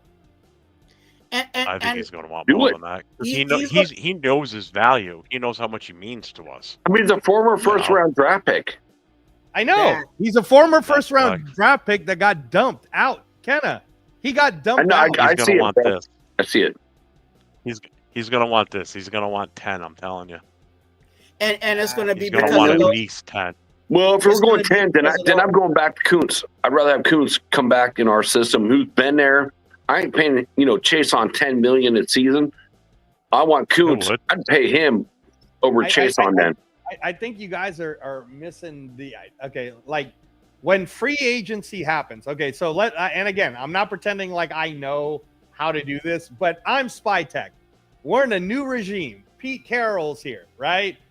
And then we're talking defense, signing people up for defense. Okay, so I'm sitting on a table with any one of these players in where I just brought their coaches back. I brought Rob Leonard back, who everybody knows is kind of like the heart and soul of that whole defense, like keeping them together, right? He's like the Basaccia of that whole group, right? And then you got Patrick Graham, who's the pure teacher, right, of the whole thing, and he brought him back. And these guys who showed success, whether it's Kuntz, whether it's Chason, doesn't matter. Jack Jones, Nate Hobbs, Morig, all of them. They showed success with the current system. Unless another team, Jack Kenna, is calling, like begging to have these people, what's going to happen is SpyTech's going to stare him in the eyes and he's going to say, hey, so the draft's coming up. And I'm sure you probably paid attention to all the really good, young talent that's coming out that we're going to have a chance to get. So let's say it's Morig, right? Let's say it's Morig. Okay, so Twan, this is my pitch for Morig. Hey, Trayvon, so, obviously we brought back your coaches and we would love to have you in the team. We'd love to make you a Raider for life. This is the budget that we have. And just so that we're also thinking maybe if Malachi Starks is in the first or the second for us, we might go get him so that you can go train him, right? That's basically SpyTech saying to him, if you don't take this contract, we're going to replace you with Malachi Starks. Would you like to take this contract or not? That's pretty much how it's going to go for all of them. Hey, Spillane, here's what we got for you. But there's this kid in Georgia by the name of Javon Walker who everybody keeps talking about, and we're just thinking of picking him up if he falls to us so that you can train him. These are all the signals. It's going to be like, hey, we're going to take this new young guy for you to train him, but this is the contract cap we have for you already to show to them. If you say no, you can go because we're going to replace you. I think Angelo, I agree with you to an extent. I think there is some guys though that I'm going to push back on you a little bit. I think I think Spillane is a guy Menace. that is pretty much, hey, what do you want? You know what I'm saying? What do you Absolutely. want? Let's make that work. With Merrick, he's close to that, but everybody else, Kuntz, I think with Chase on, I think they're gonna play ball. Because what you can do with Kuntz is, hey, we like you, but you've been injured. This is the price that we have for you. You know what I'm saying? With Chase on, hey, we got you from the bargain bin. Remember, we saved you. This is what we have for you. So they're definitely. I was clapping because we have to understand that Spytek is going to play ball with these guys. You know what I'm saying? But I hope that he doesn't play ball too much with like the Spillane and Merritt, because I think with those guys, I don't think that defense really moves the way that it moves without those guys. I think Merrick is definitely the guy on the back end of our defense that can do whatever that needs to be done and make sure Isaiah Palomal is ready to go. You know what I'm saying? But that the heartbeat of our defense is right in the middle, and that's Robert Spillane. So I think I like I said, I partially agree with you, but with those two guys, I think it's more of, hey, what do you want, and let's make it work. No, and that's a good point, Twan. And I'll add this, Jeff. I think that the first domino before the draft and before free agency that you guys are going to see happen is Max Crosby will be one of the top 3 highest paid edge rushers in the league. He's going to reset that market. Okay. That's the first domino that will fall, so that Spytek, when he goes in a room with a Spillane, he's going to say, hey, so you saw that we just made Max Crosby one of the top 3 highest paid edge rushers. So this is the money that we have left. And we want you here. It's a higher pay than you were getting. But if you don't want to be here, Spill, because you think another team will give you $8-9 million more than us, then we're more than happy to let you go. Right? Like, I think that's the conversation. It's going to be a very real conversation. There's not going to be anyone that's going to outbid any of the players that want to come back by like a couple of $1 million, because these guys are saving that on taxes alone. On taxes alone, by playing here, they don't have to worry about it. So like I said, guys, it's not going to be that hard. Like, I think that the getting Robbie Leonard back and getting Patrick Graham back was them saying you can stay with the system that you have to showcase your skills for another X year. Like, why would, like, if you're a player, right, and Pete Carroll's in the room, okay? Pete Carroll's in the room, Jeff, and Pete Carroll's talking up Kuntz, and he's like, so, my contract's 3 years, and I want you here for the next 3 years. Why wouldn't Kuntz sign a 3-year contract? You know what I'm saying? Like, come on, man. What? I'm not even. I'm not. Angel, you want Kuntz for a 3-year contract? I don't want him for that. Go ahead, Jeff. I want him 1-year deal. Oh, sorry. Tom McGuire wants us to talk about the offense? We're taking a timeout here. Timeout. Flag on the field. All right, so this poor guy's been asking, and you guys keep talking about the defense. Sorry. So he says, please talk about the offensive coordinator and what you guys think. I'm very leery about Chip Kelly. I really want to know your guys' input. He did ask something above that beforehand. He goes, I'm not happy about Chip Kelly. What do you guys think? Okay. And I'm just trying to hit all those questions real quick. That's a great question. Back to that main one. He goes, I'm not worried about the Raiders' defense. I'm worried about their offense. So that's why I called the timeout when I saw this. Poor guy, he came over from Twan's channel, so I want to make sure he handle it for you. Just real quick, Twan, by the way, I haven't been subscribed to your channel. I just did it. I had subscribed. I just did it now. Yeah, Twan's awesome, Twan, Jeff. I sent I read his bio on there, too, so I appreciate it. Yeah, Twan's amazing. We both like him. I sent him the link that I was going on your show, so Oh, sweet. No, that's perfect. I don't care. So I'll give my input real quick, because then I want to go out and have a cigarette, because I'm dying for one. I'm doing that now. Yeah, bastard. My take on the offensive coordinator, I'm okay with it. It's not who I really wanted. I was kind of hoping for a chance to get LaFleur in here from the Rams. Their coordinator. Amen, brother. That's kind of who I wanted. But I'm okay with Chip Kelly as long as he doesn't come in with the understanding that when Pete Carroll's ready to hang it up in, say, 3 or 4 years, that he's got aspirations of taking over. I don't want him as a head coach. He's a better Go ask Pat coordinator in Graham. my eyes, because that just screams to me McDumdum from New England that came over here as our head coach. He was horrible in Denver, went back to being an OC. We hired him, which I didn't want to do in the first place. If you go back and watch that press conference from when he accepted the position and sat up there, it was just the most uncomfortable, fake press conference ever. I don't want that same situation with Chip Kelly because I don't think he's a head coach material. He's okay at offensive coordinator. Now, with that being said about him, there is a good side to him coming here because now he's got that insight from these Ohio State players, which I'm okay with, especially the running backs, because you got two coming out of Ohio State, and you got their quarterback Howard coming out too, and you got a potential with one of their offensive linemen. So there's a potential where we could have a good mix of guys that come from Ohio State that are familiar with him. He's familiar with them. He's got extra insight on these guys that can have an immediate impact for us. You know, whether it be the offensive linemen or the running backs.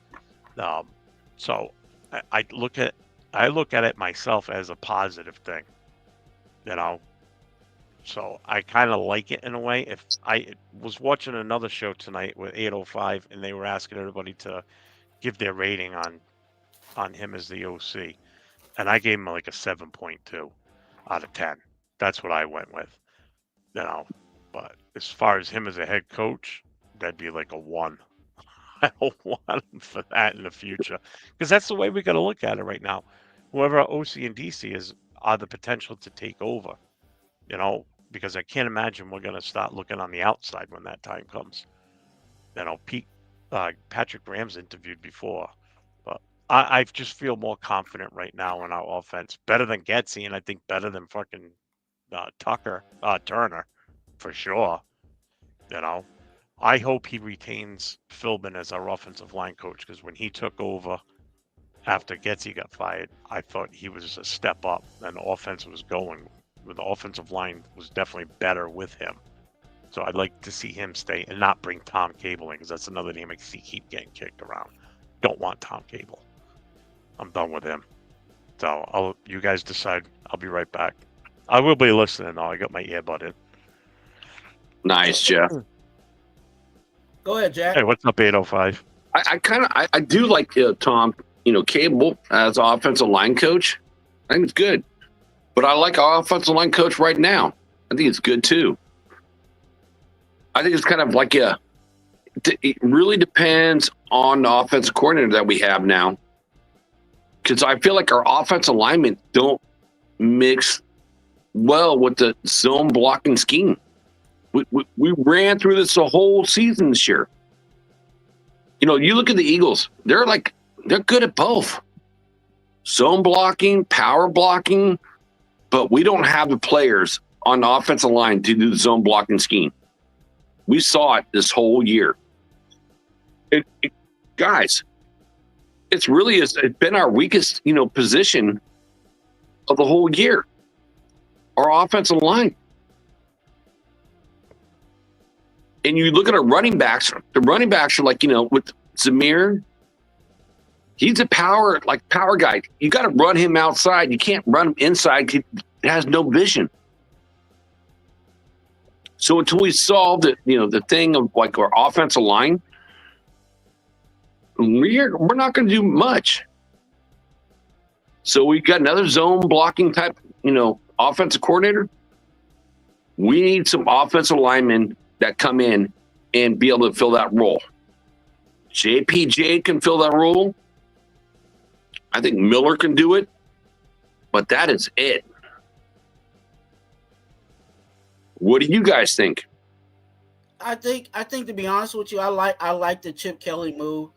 I think a lot of people have, the bitter taste that they have, in regards to Chip Kelly is because of him being a head coach, but that's not what we're asking for him to do. We're asking for him to be an offensive coordinator. And when you start looking at him statistically of what he's done, despite the record, You know what I'm saying? If you look at what the offense ranked for every stop that he's made, it was actually good. You know what I'm saying? So I'm with that. We've been in situations where our offensive coordinator didn't know anything. You know what I'm saying? And I think this is an upgrade from what we have had. Like, I'm glad that my brother Jeff was talking about Turner and Hart. We can keep going. Hart agree and all those dudes, right? They're not even close to what Chip Kelly can bring to the table. So it's good, that we have a Chip Kelly in. He's another guy, and this is what I was asking for out of the entire coaching situation, is that we brought in guys that could be a head coach respectfully for their position. Chip Kelly, he's a head coach of the offense. You know what I'm saying? He can run that offense, and the head coach don't got to worry about it. You know what I'm saying? Of course, he's going to say his demands, but he can give it to Chip Kelly and let Chip Kelly run with it. Same thing with Patrick Graham on the defensive side.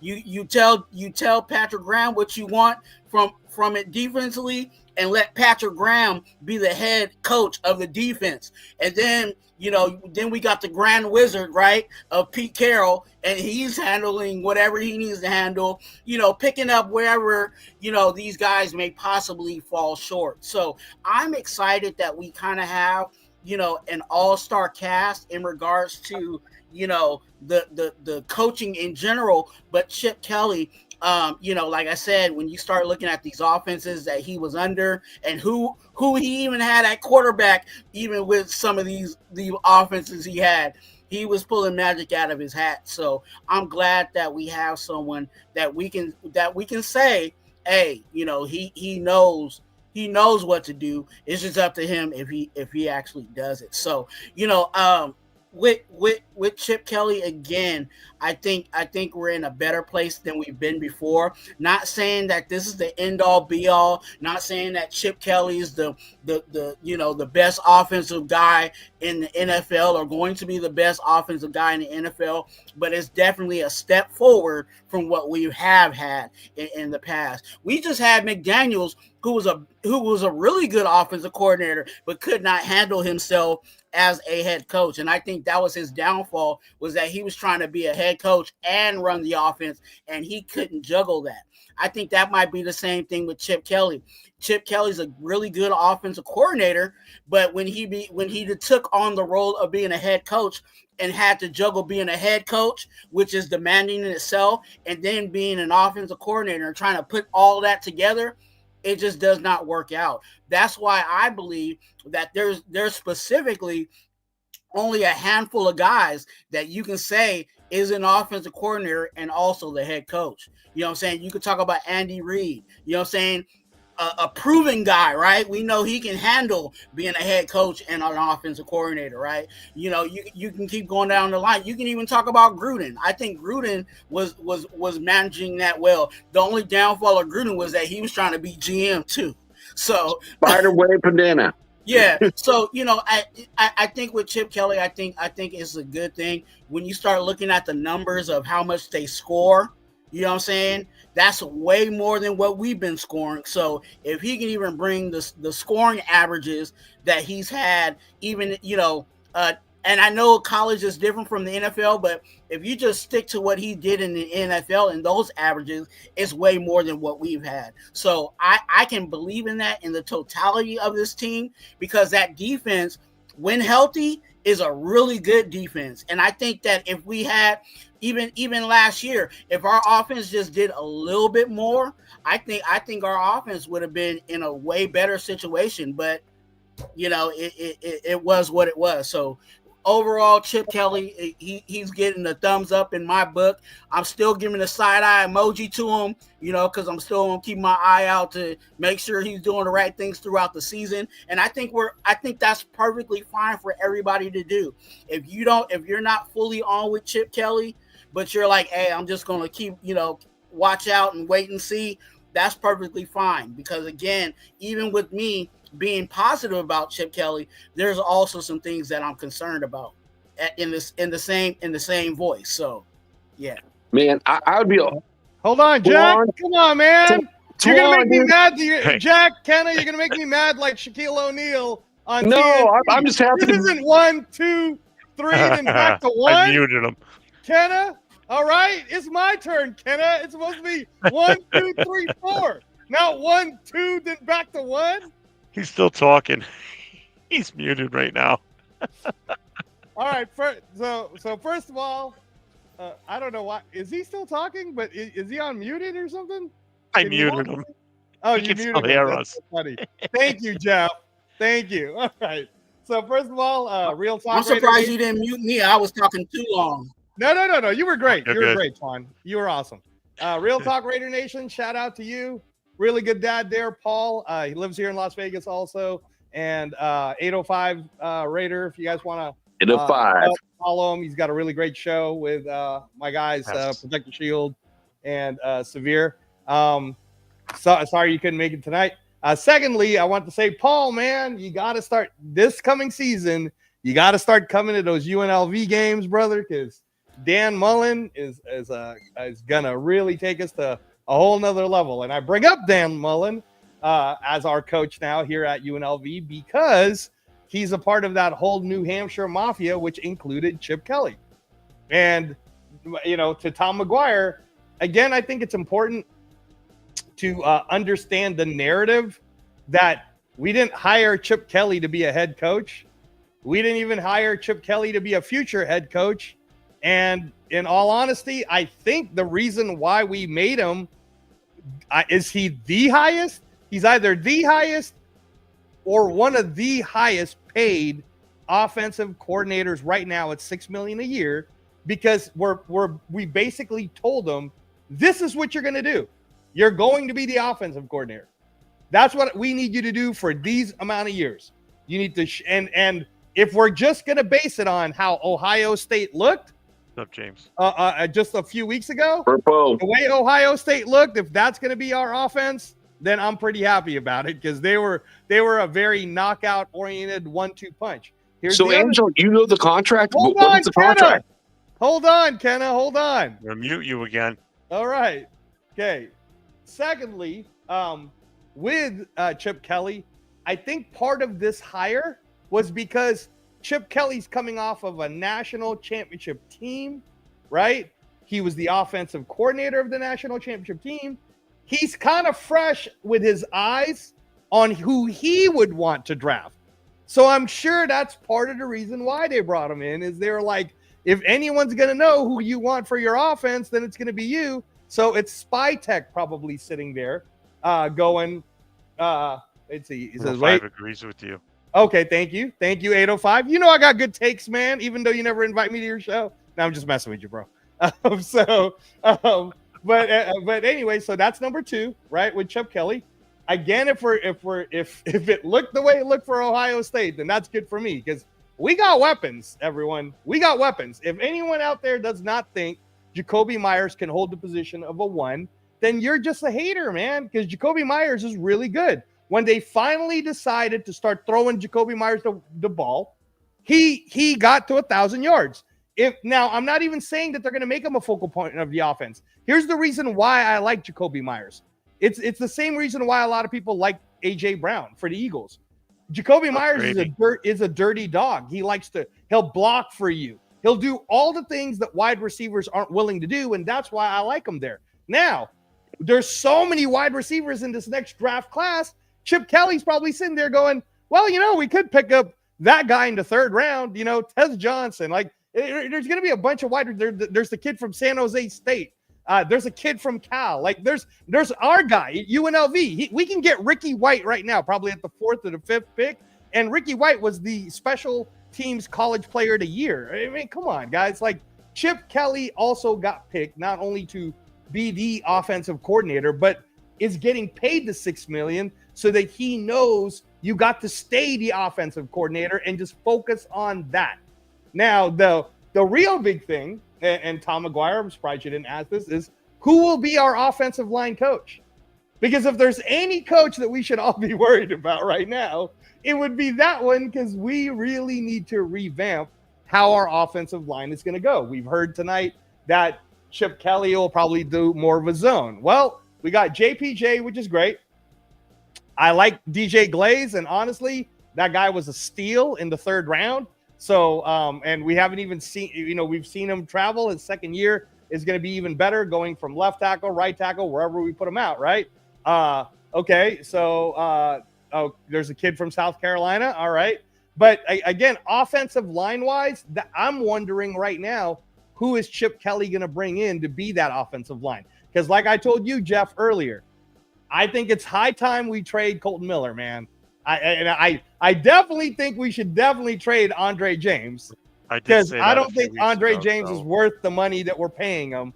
And I'm not saying we cut him. I'm sure he's a good he's a good locker room guy, blah, blah, blah. But if someone's willing to take Andre James off our hands for a 3rd round pick, I don't know about y'all, but I'll take it. I'm in. I'll take a 3rd rounder for Andre James right now, right? Mm-hmm. JPJ is our center of the future.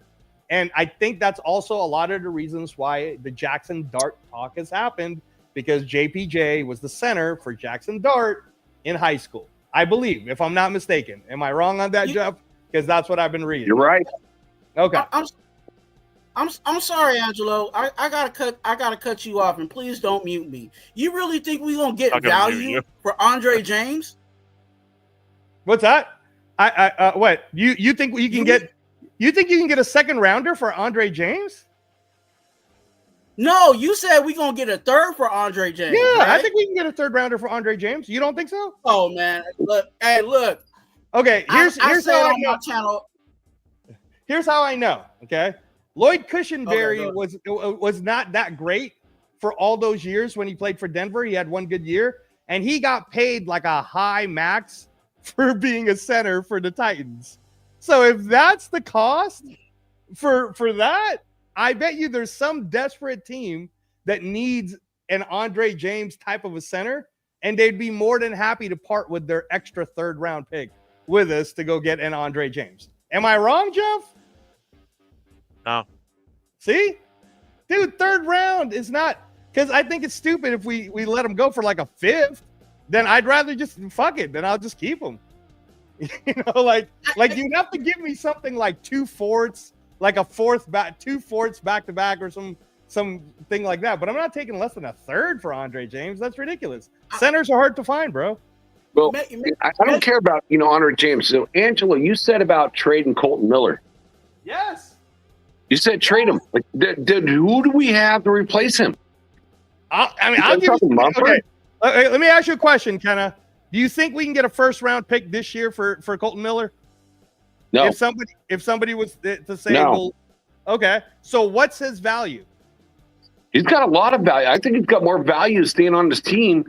He's still under contract, but he's like Max Crosby with no money left on the contract, so he's going to have to restructure. Our offensive line is not good. Okay, the best. That's what I've been seeing the whole time. Coming on the show, it's like now that we know who our offense coordinators, we need to get guys like in there to develop this offensive line to run this zone blocking scheme, which we had last year, and we can't do it. We sucked. We're horrible. Then you're gonna let the 2nd best player, JPJ in my mind is the best player on offensive line, the center. Miller's number 2, but he's like Max right now. It's like he needs a contract extension. But if we don't extend him, then who do we replace Miller with, Angelo? No, okay. First of all, let me just shout out Paul again. 805 Raider, Real Talk Raider Nation is his YouTube channel. Everybody, subscribe to him. He's awesome. Yeah, I'm totally down to do any type of show you want to do. Yeah, I like that idea. That's cool. Jeff, I got to get you in the Guillotine League, man. It's free and there's a prize, dude. So, Guillotine League is crazy. And Severe actually was in the top 3. He could have been in the finals. Oh, no shit. But thanks, bro. I appreciate that. And Jack, here's my whole point, right? Mm-hmm. Twan, what is the best type of ability of a player? Availability. And how available has Colton Miller been for us? For the money we have already paid him for. for the money we already paid him for. All he right, owes us Angel on money. that, bro. It's like he came back. It's like, he's coming off injury. He like came back. He I was like get it. was not get it. good in the beginning, but he Kenna. came back as stronger. Kenna, you got to towards the let end me of the year. finish my point, man. You got to let me finish my point. He I gotta owes put you us both money. in timeout. All right. If he owes us money. Colton Miller owes us money. So if Colton Miller would like to, restructure and for a very, very friendly deal so that he could stay the captain of a team in where we're going to probably pay him, or we're probably going to play him half the minutes so that he doesn't get injured, and we're going to have someone else behind him, whether it's a Glaze or whoever, so that that person can get prepared, I'm down for that. But if you're telling me that Colton Miller is going to need to be one of the highest paid left tackles in the top 10 or top 15 in this league, he can go, man. I'm good because I need players that's going to be able to play. I'd rather have more DJ Glazes. If we were able to get a Delmar Glaze in the 3rd round, I'm very confident that Spytek is either going to steal someone from the Tampa Bay Buccaneers that he already knows is going to be a free agent, will be easy to take, or Chip Kelly's going to know linemen that he's going to want from college, and they may come from Ohio State or whatnot, right? What are you looking at, Jeff? I can't even tell what you're looking at. You keep pointing up. Oh, hang on. Putting out the Right chips for Andre James. Oh, potato chips. Got it. Okay. No. Fidel All right. Torres is the guy in green hat's a nerd. Yeah. And yeah, no, I'm a little bit of a nerd, Fidel. That's not a bad thing. That's not a bad thing. I'll take these Cheetos puff corns for Andre James. Give me a case of these. That's what I'm talking about. Oh my God. That's what I want. Shit. But Twan, am I wrong in any of these points that I'm making? About. Right, Twan? Hey, look, Twan, am I wrong? I can get you. I can get with you on the Colton Miller, but Andre James, Andre negative 3,000 is what I call him on my channel, because he gives up negative 3,000 yards. Because I've seen many a times on tape him getting blown back in his broke back situations. I'm tired of seeing Andre James. So I don't think he's getting any value on the market. So if you can pull a third out of that situation, God bless you. But with Colton Miller, like you said, the best ability is availability. So there's certain things that we got to look at. As much as we like to hold Colton Miller dear to our hearts, because we just have sentimental value in regards to Colton Miller. But if you can get value off of him, but have that succession plan where there's somebody that you can bring in and we're not missing a beat, then let's do that. See? Excuse me. No. But that was so by the way, Jeff, that was for Tom McGuire with that question that he had been waiting for. We gave you a whole, what was that? 45 minutes of talking about your question. So there you go. If you got a good question, put it on the chat and we will answer it. Sorry it took so long, Tom, because the reason why we kept talking about defense is because we don't have all those people signed yet. Yeah. We need to start with Max and give him his guarantee. And that's what I was saying before we started talking offense.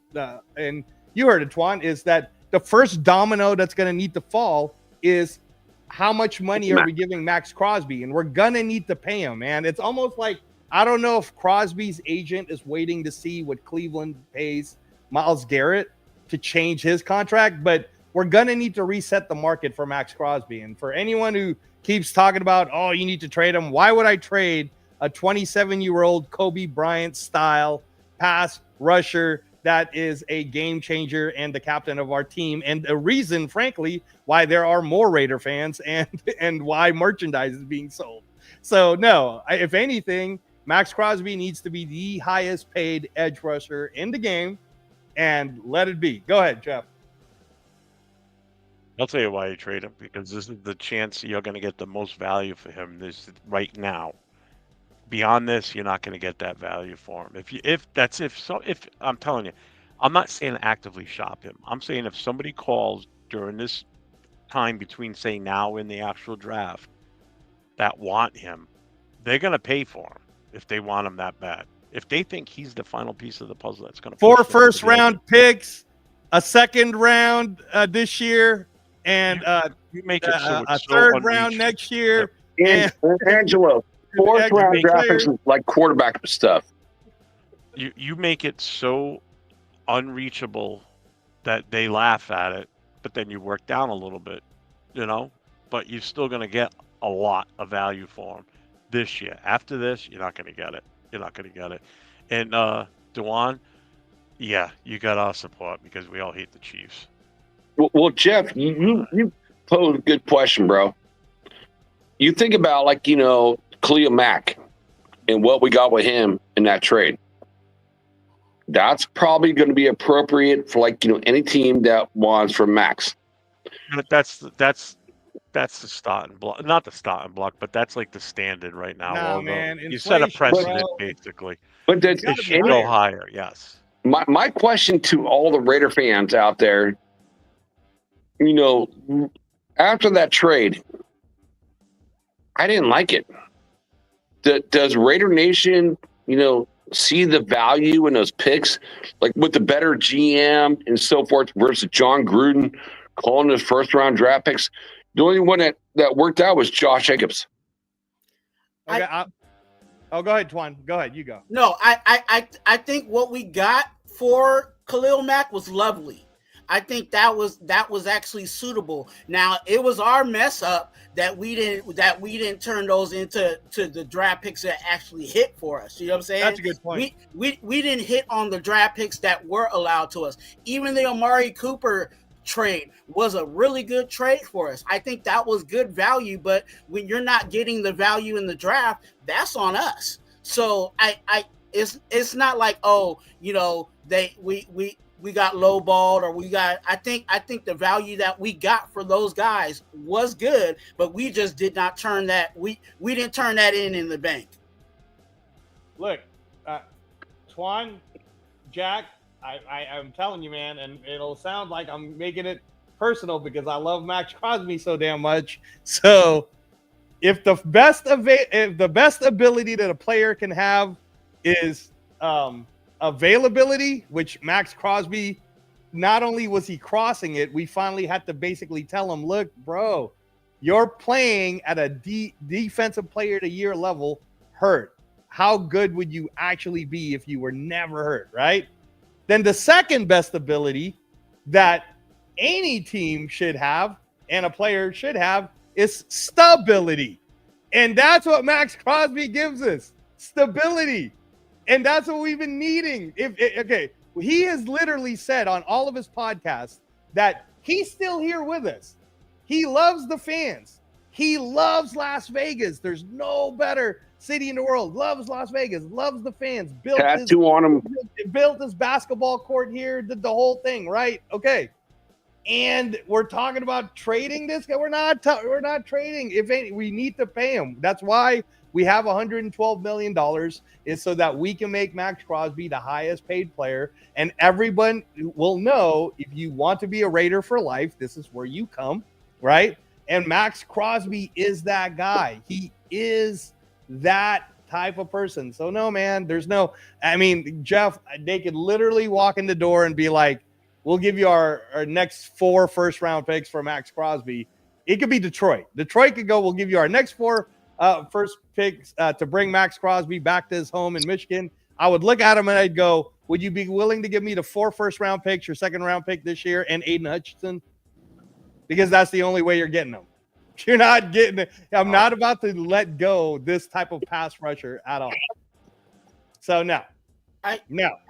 Angelo, I think along with that, as much as we're talking about hypotheticals, I don't think this organization is stupid. I don't think that Patrick Graham and Robbie Leonard would have put ink to paper if they didn't have word that Max Crosby was not in the future. Like, I know that I guarantee you when Pete Carroll or whoever went to Patrick Graham, they're like, hey, first thing we're doing is bringing back Max, blah, blah, blah, blah, blah. Hey, you want to sign?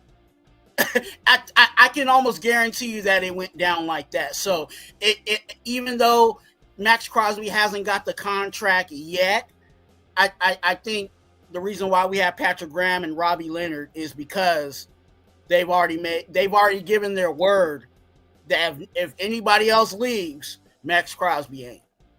Yeah. So Yeah. I just want to address this right here. Okay. Because keep up the great work, Tom, guys. I'm texting right you there, guys Tom. from Illinois. 1975, salute, brother. So That's awesome, Jack- bro. 1975. Wow. Me, Yeah. 1974, first game live was 75. So salute to you, bro. And That's I've been a awesome, fan Tom. since 75, That is amazing. 76, in That is same range. I was talking about the 68 draft I like earlier, this one Tom. too. Dude, this is a contract to 0211. This is the UN right now. We're at the United Nations right here between the four of us. That's funny. That's funny. No, so yeah, no, but no, stop the Max Crosby. Thank you, Twan, for pointing that out. That is very true. Which is again, it goes to my point of why all these other players who are not signed, whether it's Morig, you name them, Morig, Hobbs, Spillane, Chason, Kuntz, like doesn't matter. Anyone who's a free agent that's on that whole defense is all sitting there going, do I really want to play in a defense on another team that doesn't have Max Crosby? Because that's the reason why I did so well this year. And Christian Wilkerson. Well, that's the thing is you got if we get like Adam Butler, I think will re-sign with us. He will get a bump in pay, but he will sign because he's friends with Wilkins and that thing worked. But we also know that he will be the teacher to whoever else we're trying to train. Right? What's Robert Pena saying? No player. Oh, Yeah, bigger no Robert player- Pena. Yeah, no players Robert bigger than Pena, the my field. brother, dude. Yeah, Right there, my bro. yeah. And I No, agree with Dixon. That's what I and said. Pena, I've been it's- saying that all the time. And I'm telling you, Pena, Offer's there's too good to refuse. You don't turn it down. You let him go. I just don't see any teams giving the type of offer that is gonna make us happy to where we'll feel Yeah, we did. I believe that Pete Carroll saw an opportunity to have the Legion of Boom 10.0 with the Raiders. I think he sat there and he said to himself, let me get this straight. All your players pretty much got injured last year, and your defense was still fighting till the end, and you were playing with like the third and the fourth option of your defense, and you guys were that together in that room. I kind of want that back because then I could add my little Pete Carroll sprinkle to whatever Robbie Leonard and Patrick Graham can do, and we could run this all over again and be the best defense in the league. So that all starts with Max Crosby, man. And I get it. I agree. There is no player greater than the silver and black. I understand, no greater than the Shield, but Max Crosby, 27 years old, guys. He's not 30. He's not 80. He hasn't even hit his prime yet. We actually don't even know how good he really is yet. And I know that sounds crazy because when he was getting triple teamed the last 3 years, he was playing injured. When he was getting triple teamed last year and you saw Chason get a sack, it's because he was injured, right? What's Max Crosby going to look like getting double, triple teamed, not injured? And then what's it going to look like with a non-injured Wilkins, right? Then what's it going to look like if don't let the Raiders get Abdul Carter because we will be demolishing people. If Abdul Carter falls in the 6th, you're telling me that the Raiders could possibly have in their lineup Max Crosby, Christian Wilkins, Adam Butler, Abdul Carter, Tyree Wilson waiting, right? Kuntz, Chase, or if you don't take Carter, you also have Mason Graham too. Graham, there you go, right there. Are you kidding me, Yeah. dude? If we get Mason, if you let the Raiders get Mason Graham, y'all, it's over. You guys are done. If that's the front, right now, hear me out. If that's the front line, you could put the four of us in this panel right now in the secondary, and we'd still be good because there ain't nobody that's gonna be able to get the ball off fast enough with those guys crashing the line. Forget it. I mean, But no, Blake, that this would is live. It's Yeah. taking me a little while to get Yeah. through the chat. no, Jeff. and that's the thing is Twan. Like that's what we were talking about earlier, even on the Captain Jack show. Which, by the way, guys, I got to host it one more time on Thursday. Captain Jack Rackham, Twan, if you want to come to that. If you're not doing a show, 6 to 8. Jeff, you know you're always welcome. But yeah, so we were saying how that number Angel, Thursday. What time? it's the same. It's the 6 to 8 that 6 Captain to 8. Jack always does. It's just that he's in Kansas right now. So he asked me Oh, to he's come. in Kansas. Like, you know, Yeah. again, I know you know this, Angelo, and like the other guys, like the Wild West show on Wednesday, 4:30 p.m. Right. Pacific Standard Time. I host Captain Jack's channel. Yeah, Captain Jack Rackham channel, guys. So, anyways, we were saying this earlier, Twan, and I want to get your thoughts on it. But Good stable. in that number 6 pick, I was saying there's only 5 other people in front of us, and there's a lot of really amazing players, right? So let's say it is quarterback. That's why when Afakasi earlier was saying, no, you're crazy, man. There's no way that both Cam Ward and Sanders will drop to the 6th. I'm like, it's possible. It's possible. Because when you start naming Abdul Carter, Mason Graham, Travis Hunter, Tetaroa McMillan, like, for example, Jeff, if I'm the Patriots, you don't think they're thinking right now, we really fucked it up because we didn't get Lad McConkey, but we got a chance to get possibly the next Mike Evans, maybe the next Amon-Ra St. Brown? With me living in New England, I mean, obviously, I hear all the chatter around here what the Patriots want to do. There's 2 positions that they're desperately in need of help, and that's offensive line and a number 1 wide receiver. Now, imagine Drake May with a number 1 wide receiver because they got With nothing. Tetaroa McMillan? Oh my gosh! And they've got a decent tight end. Henry's not a bad tight end at all. So they got 3 spots they need to fill. That's wide receiver, offensive line, and defensive front line, or an edge is what they really need. So there's a chance that they could take T-Mac, they could take that offensive tackle from LSU, or they're possibly going to go with either Mason, or there's a chance that they take Abdul Carter too. And that's one of those players is one of the ones that we probably want too. So that's going to be one less player for us available at number 6. And that's what I was trying to say earlier. Thank you, Jeff, for pointing that out. That's what I was trying to say earlier. One is, let's say it plays the way it plays out, that the Titans really love Cam Ward. Okay, great, good. Thank you. Okay, next, right? Oh, Cleveland, your dumbass really wanted to get a quarterback? So you guys picked Shador? Okay, congratulations.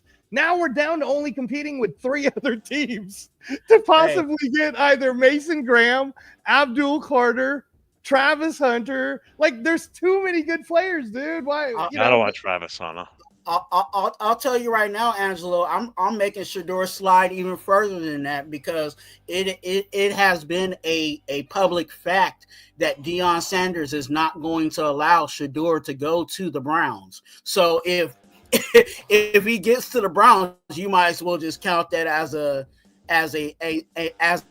he's already made it clear that he will let the Browns know that Shador won't be going to the Browns. So that even pushes him more down to in your figurative, thinking it's going to push him even closer to us.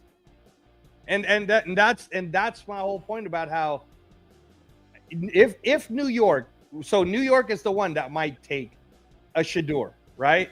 Fuck the Raiders. We're over here supporting you guys to beat the fucking Chiefs. I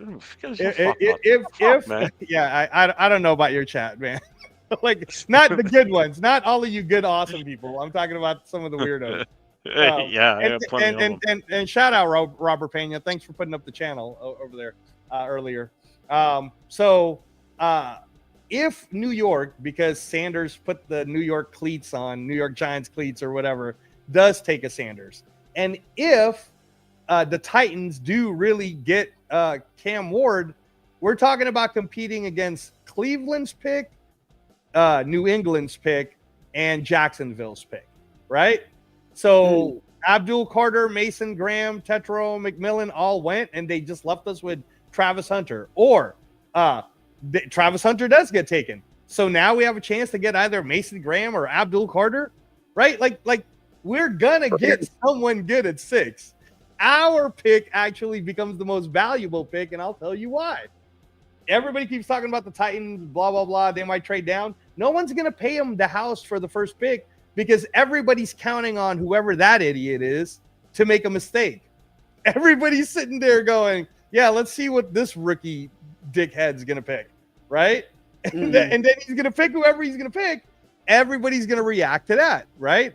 You already said, Jeff, and Twan, you said this about Sanders too. With Cleveland, you know, I can't see them really going quarterback, but if they were and the Titans pass on Cam Ward, they probably will sit there and go, well, I guess we might as well get Cam Ward, right? Because it can't be Shedeur Sanders, like Twan said. Dion's going to make sure that it isn't. So then you go to the Giants, like we're going to pick somebody awesome. We're going to pick someone amazing. My point about the value of the 6th is, let's say we get to the 6th, Abdul Carter's taken, Mason Graham is taken, right? Cleveland been looking for a quarterback for 30 years. Yeah. Mason Graham's, so Abdul Carter's taken, Mason Graham's taken, Travis Hunter's taken, and Tetairoa McMillan is sitting there at 6th. And I know Jack Kenna talks about how awesome he is, and Jeff, I know you like him too. But the value of that pick for someone desperate wanting to come up to get their next Amon-Ra St. Brown, name it. Someone might be willing to give us 3 first-round picks just to get McMillan. And now, Jeff, I would sit there and I would go, oh, you're going to give us 3 first-round picks to get McMillan? Take them. Take them. Well, it depends on what team it is, because I would even, instead of giving us 3 picks, I would take a player if the team, I don't know which team you're thinking of. Okay, you go. Who are you? Angel, if you get 3 first-round draft picks from number 6, I'd want Graham. But if it's like Graham's out there, like someone's going to give 3 first-round draft picks, hell yeah, do it.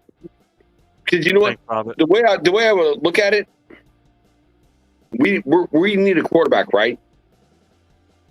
If we get 3 first-round draft picks, then Manning's coming up next year. Well, Manning's coming up. I wasn't even thinking that far, but Jeff, go ahead with what your thought was. Who did you think was? I'm thinking far. I'm thinking that way ahead, dude. Yeah, I'm thinking way ahead. I'm preparing for like today, tomorrow, next year. So, Angelo, you said 3 first-round draft picks. What? Yeah, what I'm trying to say. Yeah. Then I'm going back, and then I'm gonna look at next year in 2026, in Manning being a quarterback that's out there. Yeah, what I was trying to say, what you said, is that the value of the 6th round was going to be very high. So, Jeff, who was the team that you were thinking that would? I don't know. I don't know. I don't know who you're thinking. Who are you thinking? I mean, the chat's saying like the Rams is out there, but there's going to be teams, like I'll tell you who I was thinking might want to come up and might actually be willing to give 3 first-round picks to go get someone like McMillan. At least 2. Yeah. They'll sit there and say, we'll give you 2, but I think they'd be willing to go to 3. Kansas City? No, we're never going to trade with them. No way. We'd never trade with Kansas City, man. Who's Kansas City? What's that? Chiefs? Who's Kansas City? The Chiefs. The Chiefs. Again, who's Kansas City? Oh, my bad.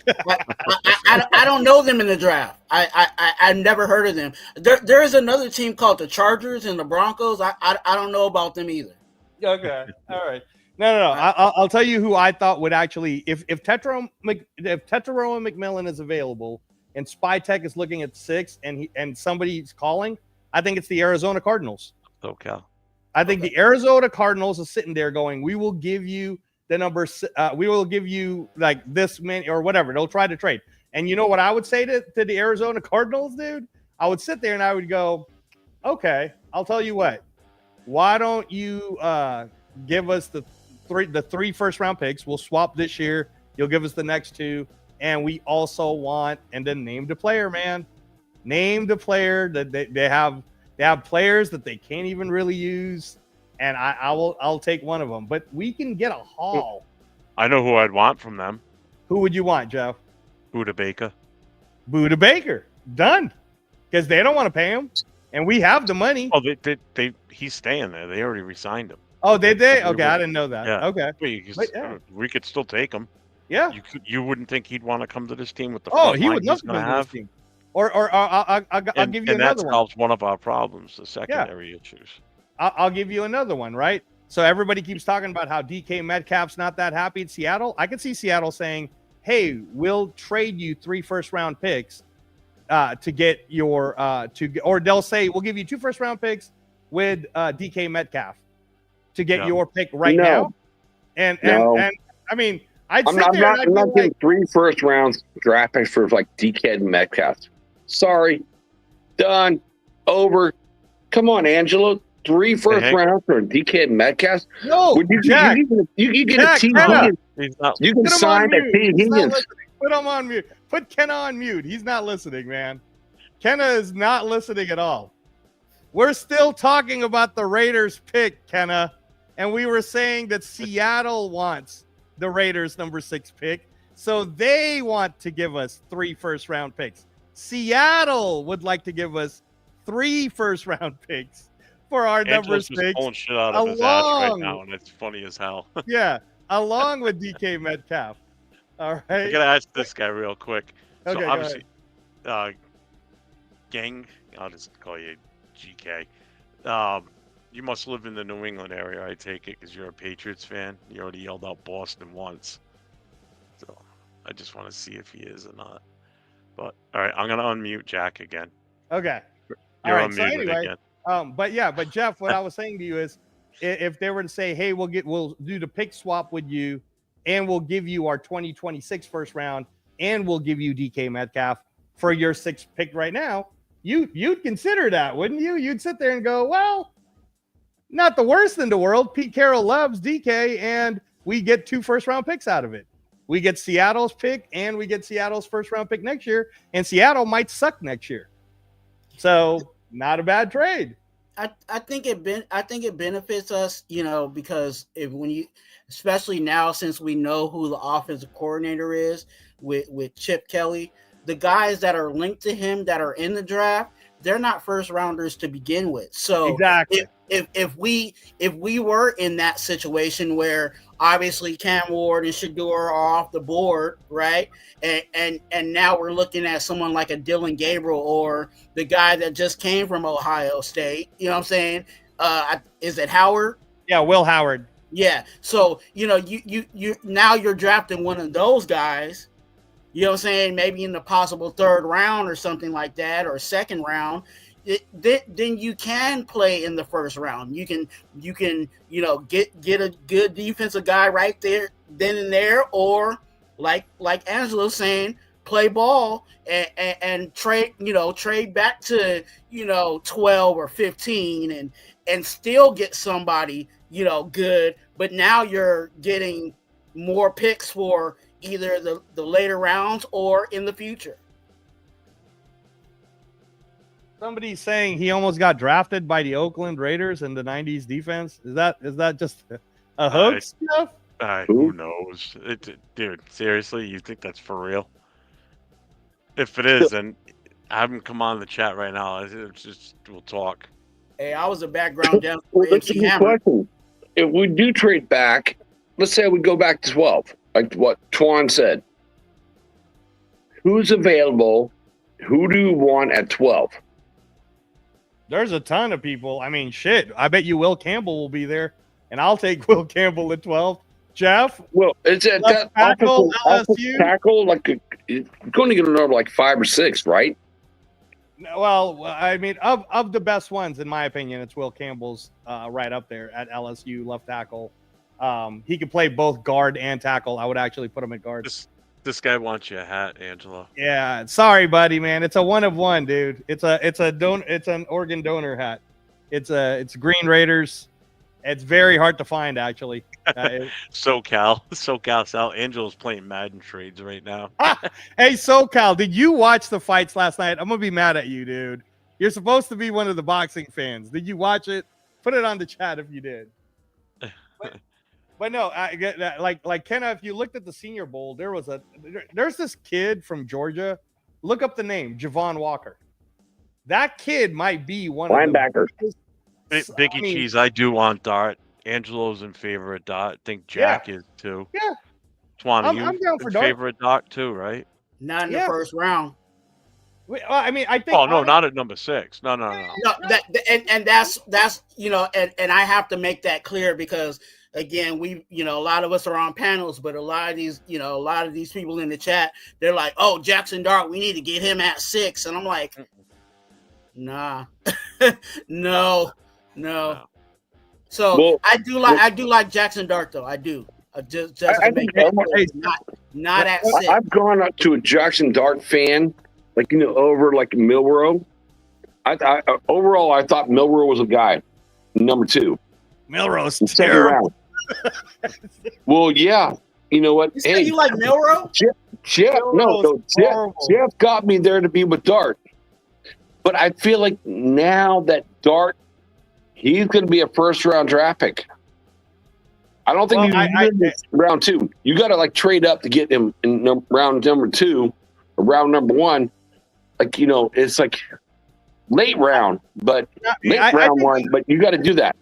I think if he falls, Kenna, we'll get a chance to get him anyways because there's not that many teams that need a quarterback the level of a Jackson Dart for their particular team once the quarterback needy teams go. And I want to just address the chat with SoCal. All right, man. Your punishment, dude, is you got to go get the zone today for $13.99 a month, man. So you can start catching up on all the boxing. I keep sending you all the boxing stuff, SoCal. All right, I'm trying to catch you up. So go sign up on DAZN app for $13.99 a month, bro, and join the boxing world again. So, anyways, but I'm with you, Twan. I think hold on. This guy said he said he got cut. He goes, I'm a small Asian guy, 5'8", 210, very strong, but I got cut. We found Patrick Chung, the man from the Patriots, offensive lineman. That's him. That's funny. Hey, Val, what's up, brother?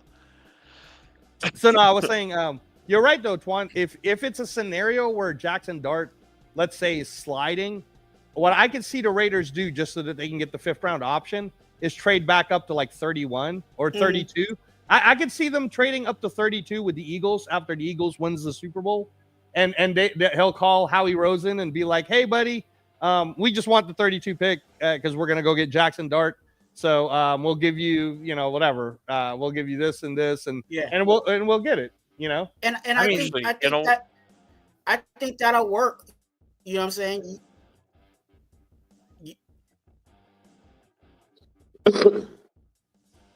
He's lagging out. Twan cutting out. What happened for that first year? Oh, I'm sorry. Say it again, Twan. No, say it again because you were cutting out a little bit. So say what you were saying again. Okay. No, I think that works well, you know what I'm saying, to move back up into the first to go get, a guy like Jackson Dart, especially if you're gonna, as I would like for him to redshirt, you know what I'm saying? So that means you're sitting him that 1 year. So you're pretty much gonna give him that 5th year option because you're gonna have him, active, really, really active for 4 years. You know what I'm saying? So yeah, going up into the first to have that additional, first year to learn, you know what I'm saying, kind of situation, cool. Because I think that's what, as much as Jackson Dart could go out there and start for us, I kind of would like for him to sit. This guy asked who would win in a fight between us. At first I said me, but I was just thinking about it. I'm like, no, Angelo could probably beat the shit out of him. No, man, I'm recovering from liver transplant, dude. I'm not. That's not me. It's probably going to be Kenna. That's gonna win. Kenna's going to beat all of us. You just better hope I don't get you down on the ground because then it's over. No, that's true. That's true. And with me run, and Jeff, if we get you on the bottom, you're done. It's going to take you forever to lift us up, Twan. Maybe big, but I am like Jeff saw it. Got to get to me first, bro. Josh on you guys, Jeff's on stop safe. running. I'll be like, fuck it. I'll wait. Jeff's till on the safe. final. So Carl like Pena's here. Carl Dude, I'll Pena's be like here. King Kong on the top of the Empire State Building. Dude, swinging Robert Pena, spades. man. So there's a Carl Pena on the chat. He must be a Broncos fan. You get Broncos fans on your chat, too? Yeah, they come in. Hey, The Carl, week leading up to the go to the playoff Wild game Wild that the West show. Dodgers were in, they were, dude, they were everywhere on everybody's channels. They were coming in Jeff, hot. I mean, send- as soon as they send lost, all they disappeared. Send all these fools over to the Wild Wild West show. It's like, I'm a host. AFC West show. I do it every week. Thank you, my brother right here. Oh, wrong way. Oh, That guy right there. yeah, no problem, man. Hey, And Paul, you set me up with that with Captain Jack. And I do it every week. I always do it because I'm ready to turn it back over to Captain Jack, but I do it just to represent the Raiders on the Wild Wild West show, like AFC West teams. Raiders, Broncos, Chargers, Queefs. It's all the talk. Go over there. 4:30 p.m. Wednesdays, every single night, Pacific Standard Time. Do it. Because you know what? What's cool? And So Angela, I know you know this. The Raiders dominate that whole show. Raider fans are in that show all the time. They're like 10-1 of all the other fans. It's all Raiders. I have opinion. I play center. I don't play on the outside. Hey, I play center. That's my spot. Let me address on the chat Zhang Wei. I don't think Deontay Johnson is in the Raiders sites at all. Sorry. No thanks. And then Paul Ramirez. Paul Ramirez was asking about the Stafford. I brought that up on the Captain Jack show, and I mean, what do you think about that, Twan? We get Stafford. Hey, I'm not mad at Stafford. I know Stafford could get the ball to whoever needs to be there. It just depends on how much money we want to fork out, and getting the guys that we really need to move forward. Is it going to be beneficial that we have someone like a Stafford? You know what I'm saying? Or is it just because it's like we know that ultimately we want to turn over it to a quarterback. You know what I'm saying? So you're getting a Matthew Stafford. Are we only getting Matthew Stafford for 2 or 3 years and that's it? And I kind of have with Pete Carroll, right? Like 2 or 3 years. Yeah, so I kind of have an issue with that because with the Matthew Stafford, like unfortunately I don't think there's anybody in the draft that is going to beat out a Stafford. Well, yeah, no, I mean, well, what I was thinking when I was talking about it on the Captain Jack Rackham channel earlier was that let's say we get Stafford for 2 years with an option for a third, 90 million total. So we front load a 45 million a year. That way it drops, so it doesn't really hurt us cap wise. We give him the front loaded bonus. So think about it as a 2 year with an option for a third, 90 million, but be honest with them and also say, and the reason why we're getting you now is because we want to win now. But also, just so that we're taking a quarterback this year, and you're going to need to train him also. He's going to be a very vital part of being your backup, kind of like the Tom Brady, Drew Bledsoe thing. So, I mean, I wouldn't hate that. I wouldn't hate that at all. Angelo. Yeah. I love it. Gang, just to let you know, I don't live in Mass. I'm in Rhode Island. Let's see. There is a name. Oh, should do it now. No thanks. I don't want him. Don't want him either. How about so? Where the hell did Angelo go? Would he fall down? Many people from Massachusetts who tried out Oakland. Jesus Christ. Can you guys still hear me? Yeah, I can hear you. I can hear you. I just need to turn something off real quick. Jeff, Massachusetts, like Massachusetts, right? I wouldn't know. I don't live in Mass. I know, but I hear that like all the time. Like working with clients. We just call them assholes. Massachusetts people, especially the drivers, are called massholes. Hey, is Oh, a you're on lot Fall of River? is a lot of the people that listen in on your show, Jeff, like are all East Coast based? Not really. I mean, usually it's kind of from all over the place, but I've been lately getting some out of this area, which is good because it's people that didn't even know the club existed, the Booster Club. Right. So hopefully it's it'll turn into more members for the club and coming and watching the games on Sundays with us at the bar in Providence. Right. Hey, you're telling me at that bar in Providence where you're at, where the Raider Club is, no one there, Jeff, talks boxing. You're in fucking get out of here. Really? In Providence? Angelo. Like Jeff and I spent like 5 hours talking the other night, dude. Just hanging out, just chilling. And actually we went on Captain Jack's channel too. Did you really? Okay. Yeah, the both of us. Wow. That's cool. Wow. I didn't know that. I hope not, Carl, because I don't think any of us in here want any one of them to. What did Carl say? Honestly, Pete is honestly going to either poach Russell Wilson or Justin Fields. I don't think so. I don't think he needs to poach anybody, man. Are you kidding me? Do you know how many people want to play for Pete Carroll? How many people do you think right now that are quarterbacks that are possible free agents are not already sitting there saying to themselves, let me get this straight. They just got Chip Kelly, the guy who ran that offense for Ohio State and the national championship.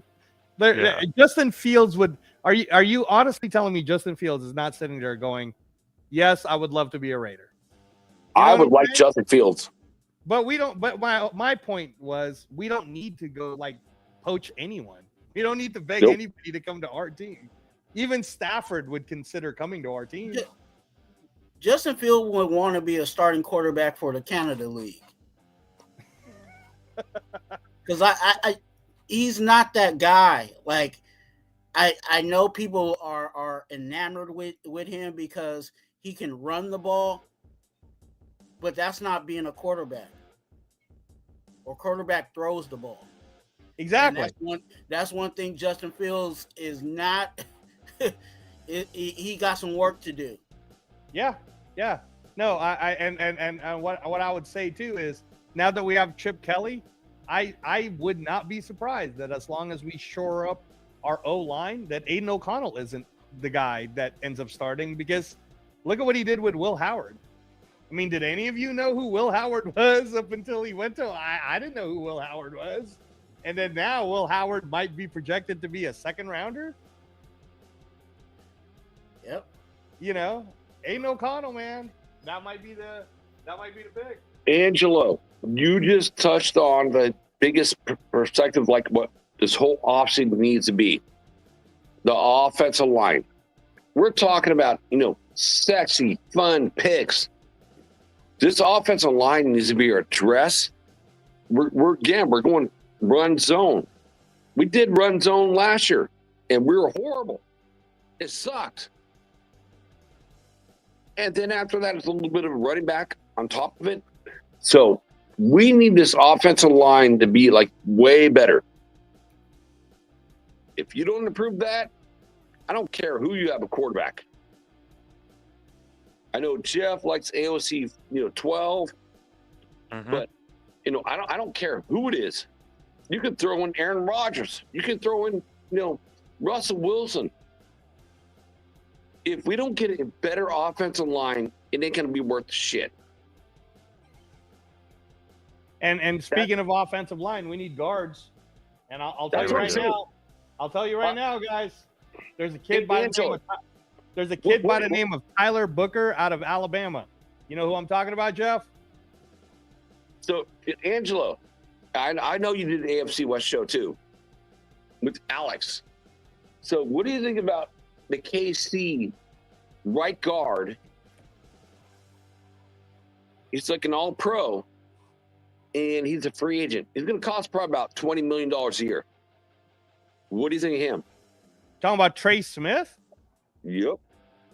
Choco wants to know who's the guy between you and behind you, Angelo. Oh, that's Captain Jack. Yeah, he goes, who's the guy behind him in the bottom right? Yeah, go to the Captain Jack Rackham channel. That's Captain Jack. Yeah. I'm just co-hosting for him right now. Manuel, do you know Providence at all? It's the Providence Firefighters Hall on Pintery Street in Providence. That's where we go. One of our members in the club, actually my vice president, he's a retired firefighter from Providence Fire. So he's the one that hooked us up with that place a few years ago. So that's where we go on Sundays during the football season. If you want any information on the club, you go to my link in the bio. You'll see the link tree. Click on that. That'll take you to all our social media for the Booster Club. In there is also a link for the Facebook page. It's a private group. But if you click on it to join it, I'm the one that approves people. As long as your profile shows, like your pictures or whatever, shows that you got Raiders gear on and you're not an asshole Chiefs fan or New England Patriots fan, you're more than welcome. You know, I'll accept you. And I'm the president of the club, so I get final say. Real quick, Twan, do you want to shout out your channel? We're not cutting it off yet. I mean, unless you guys want to bail. I mean, I'll stay on however long. I don't give a shit. But Twan, if you want to shout out your channel, so anybody that's here. Appreciate you. Raider Twan on YouTube. That is as simple as that. You know what I'm saying? If you're a Raider fan, you should know how to spell Raider. And Twan, TWUAN, TWUAN. Raider Twan on YouTube. Go ahead and subscribe. Hey, look, I got a whole bunch of, lives that I just put out, you know what I'm saying, this week. So if you haven't, caught that, then do that. And of course, I go live at random when I have brothers that reach out and want me to come on their show. So, I'm available. So Raider Twan on YouTube. Remember, you're a blessing. Be a blessing to someone else. Thanks, Ben. Let's see. So I was saying, with the offensive line. So guard. Angelo, real quick, do you? Oh, for me, sure. It's right now I don't have my channel yet. Gravy and Gabe keep asking, and a bunch of other people. I mean, Jack Kenna's been saying it for a while, and I haven't put out my channel yet, but for now, I usually will guest with some of the other guys. I'm helping Captain Jack his channel. He's Captain Jack Rackham on YouTube, and he does his shows Thursdays and Sundays. Those shows, the reason why they have to be 6 to 8 Pacific Standard Time is because it's on Roku. So it's like this hard stop on a 2-hour gap. But yeah, you guys can find me there. And Jack Kenna's on the same show or on the same channel. He's on Wednesdays at 4:30 p.m. For they call it the Wild Wild West show, and it's basically the AFC West guys. It's there's a Kansas City Chief guy, and then there's a Denver guy, and then there's the Charger people, and then Jack Kenna and Captain Jack's. I've seen him there a couple of times recently too. So yeah. Yep. I think you, Angelo, you kind of hooked me up on that shit, dude.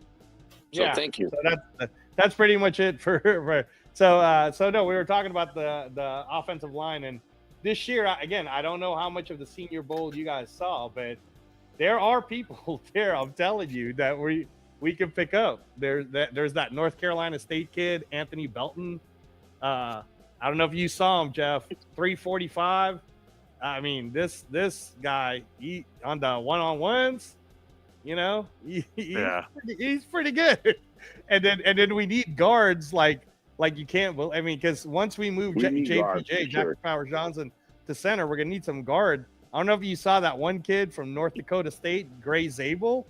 Mm-hmm. Man, I was like, damn, there's some good. I think us having 10 picks is gonna serve us very well.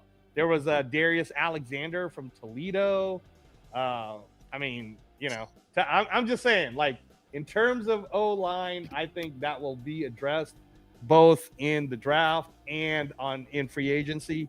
Now, my question to you, Jeff, is: would after this year, when the Super Bowl is over, would you want to get Trey Smith and pay a lot of money for him, the Kansas City Chiefs guy? Ooh, Angelo, I'll step in first. Sorry, Jeff. Yeah, absolutely, 100%. Doing the wild I'll even show, talk. it's like, I pay him $20 million, dude. I pay him that money because you know what? You can move him over from the right guard to the left guard. So you got Miller, Trey Smith, What's up, Holly? JPJ, solid. I mean, what is our biggest weakness? We went Cody Whitehair last year. The weakest link. I'm sorry. That is the biggest I beg to differ on weakness that of overall. So, yes. So, Jeff, please All right, answer. let Jeff talk I'm now. sorry. No, the biggest weakest link on our offensive line was Parham. Parham is absolutely trash. I can't watch a game without. I just key in on him all the time. He's just horrible. He's can't stand him. Drives me nuts watching him play. It just I've been on him since like week 5. I just all season long. That's been my glaring, obvious weakness on that offensive line, without a doubt. Now, And then it's Andre James, and then it's Whitehair, and it's Andres Pete, and Mumford. I'm okay with. Jeff, so the original. Hold on, Jack. The original question to Jeff. The original question to Jeff to the was right guard. that you never let good. him answer. The original question to Jeff is: Sorry. what do you think about us taking a chance at Trey Smith? He's going to be a free agent. Mm-hmm. Tackle guard from Kansas City Chiefs. Oh, I'm on it. I'm on it. You would be willing to let go of. I mean, here I'd have to look at what the price is going to be, but it's going to be pretty high. He's like one of the highest paid. $20 million. Days. Where is he listed? I got it here too. Offensive line. Chiefs. No, actually, he's Currently, listed. right now, so Trey Smith is projected to sign a 5-year, $105 million contract. So that's what he signed, or something like that. Because that's. What the hell is he on here? Yeah, it's saying on. They got him. What do they have him listed as? A guard or tackle? Guard. Right guard. They have him as a right guard. He is so Trey Smith is going to be 26 years old, so that's a nice age, but he's projected to get in the 100 million range. It's like you're looking at that 5-year 105. So he's basically, a free agent, right? Why is he not coming up? He is a free agent. Yeah, he's a free agent. This is his last year for sure. The problem with Kansas City is like, doing the Wild West show. It's like, they Humphrey and him are both free agents. They can't afford to sign both. You can't do it. Yeah, Humphrey's the other one I wouldn't mind getting either. Well, Creed Humphrey's not going anywhere, man. I mean, like I said, centers are hard. He's a free agent. Yeah, but he's listed as a tackle. I can't find Trey Smith, really? I just Googled him twice and I found him. Yeah, he's projected to have he's totally projected to have a big ass contract. Yep. Trey Smith would provide an instant upgrade to the Bears. They're saying the Bears might get him. And Angela, know this. His current contract's 900. His current contract's 900,000. I know, because that's the rookie contract. He's only 24. He's a rookie contract. He's coming up. It's done. Yeah, he's not an old guy, Jeff. Trey Smith is like. Oh, I know that. Yeah. No. He's about to get paid. He's about to get his bag. So you're looking at the 5-year 105 range. You might want to have your mods do something in the chat. Where am I?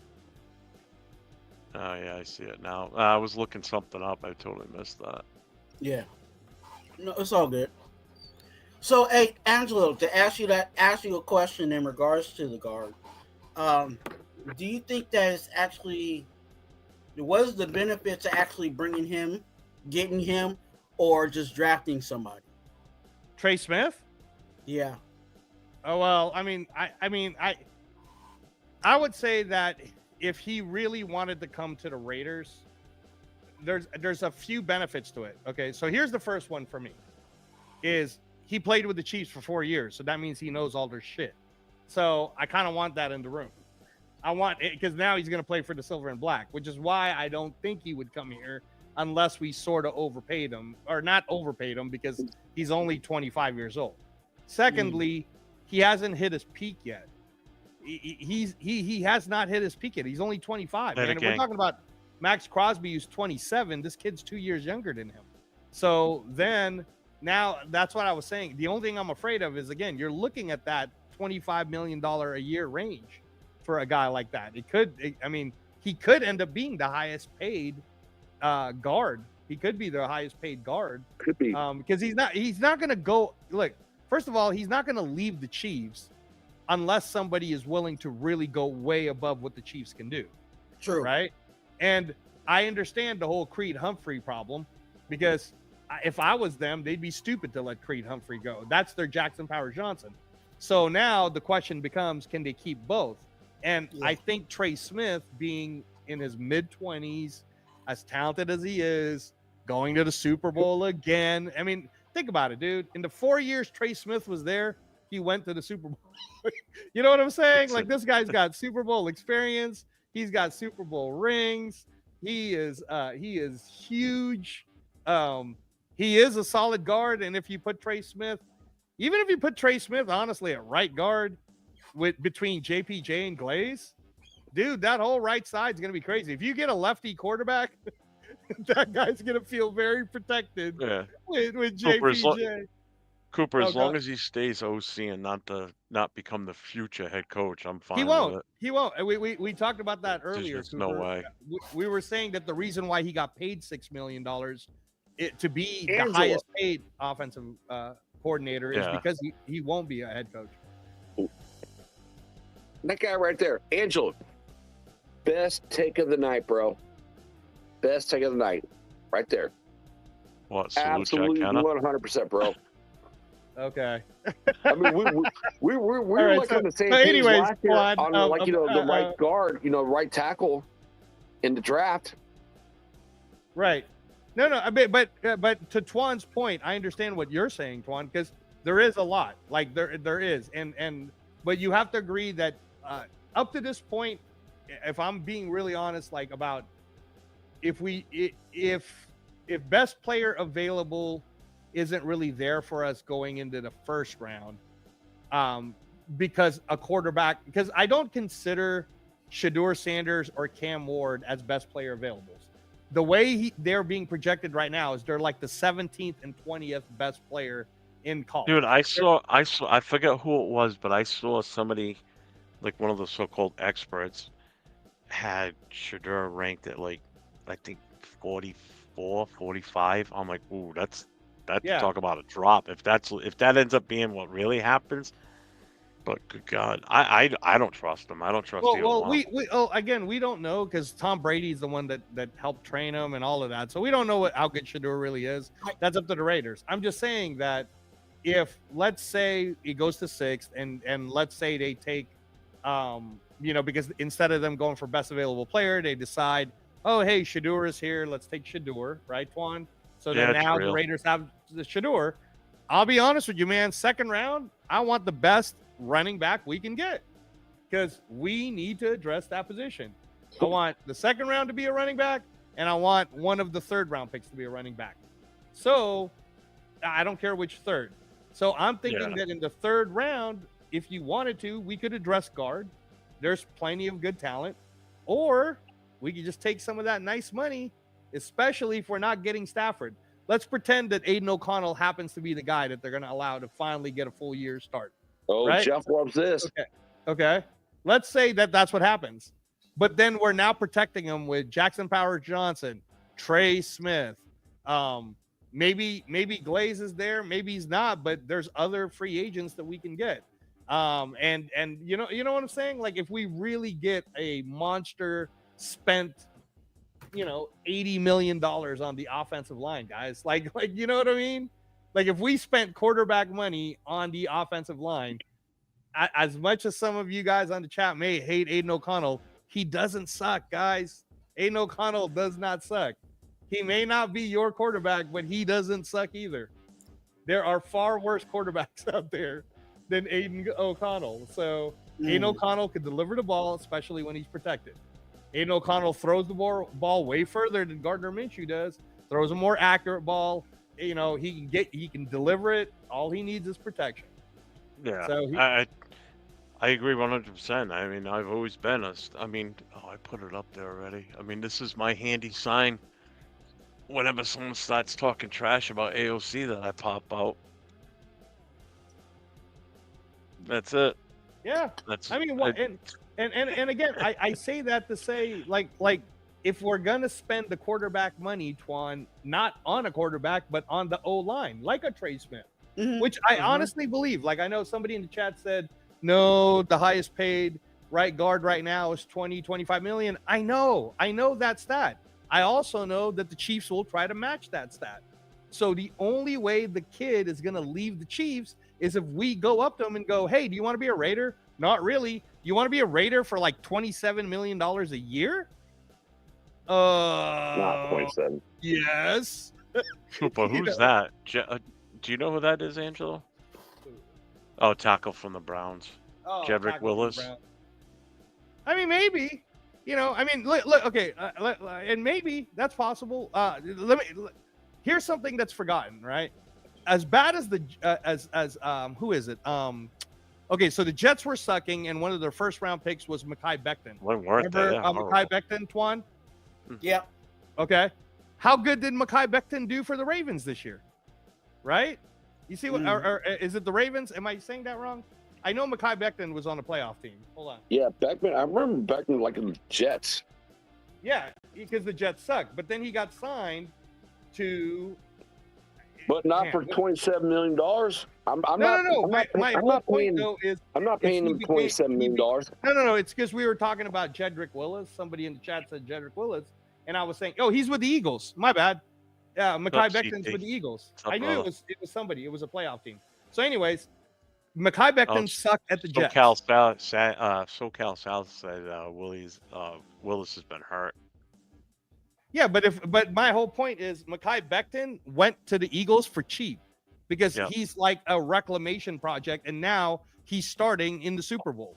So if Jedrick Willis is like, oh my gosh, Cleveland's going to kick me out, he probably wants to leave anyways. And the Raiders are like, hey, you can come to us. Yeah, sure. We'll take any of those projects that were former first rounders or someone that's super talented that didn't work out at another team. Because again, what's happening now for our team finally is the stability of knowing that things are going to be run with an adult in a room in Pete Carroll, right?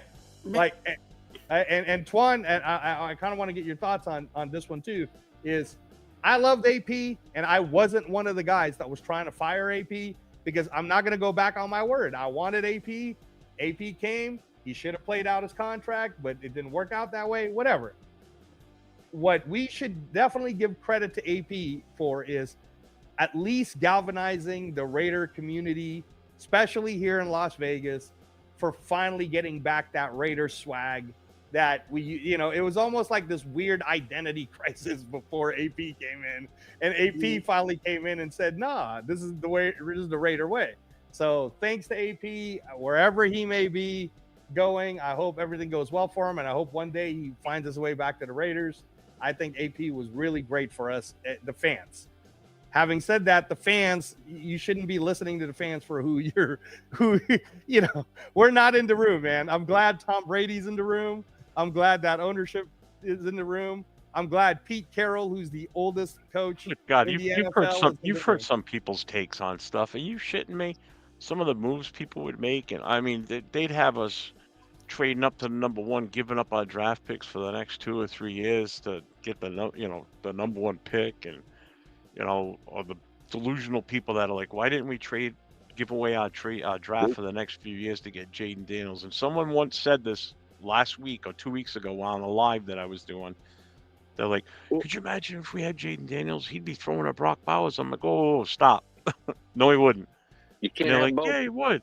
I'm like, do you realize that can't have we're gonna both. trade to move up to get him? That means we're giving up our 13th pick.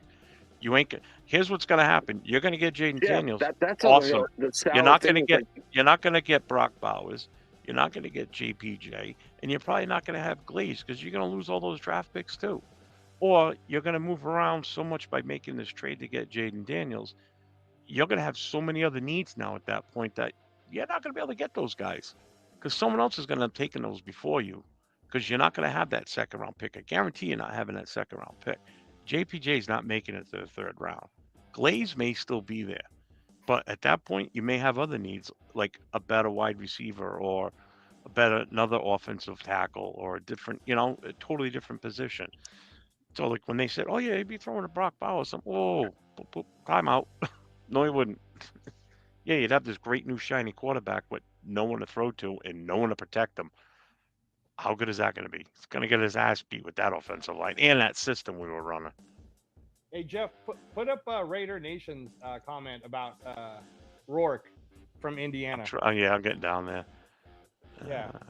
So because I want to ask you guys if you've heard about well in the offense. Yep, invest well in the offensive line. Draft Rourke, the QB from Indiana, in the late rounds. Let AOC compete.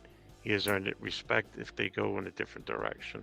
So I'm glad you brought that up because So first off, the first Canadian quarterback I want to talk to you guys about is Twan, and Jack. You might have heard about him. He's been the talk of the town at Senior Bowl. Is that Taylor dude, the 6'6" kid? Did you guys see him? What do you think? What are you thinking? Because he went from I don't know who the hell this guy is to now he's being projected to be in the first 2 rounds. This Taylor guy, 6'6" from Canada. Really? So I'll try to find the exact name.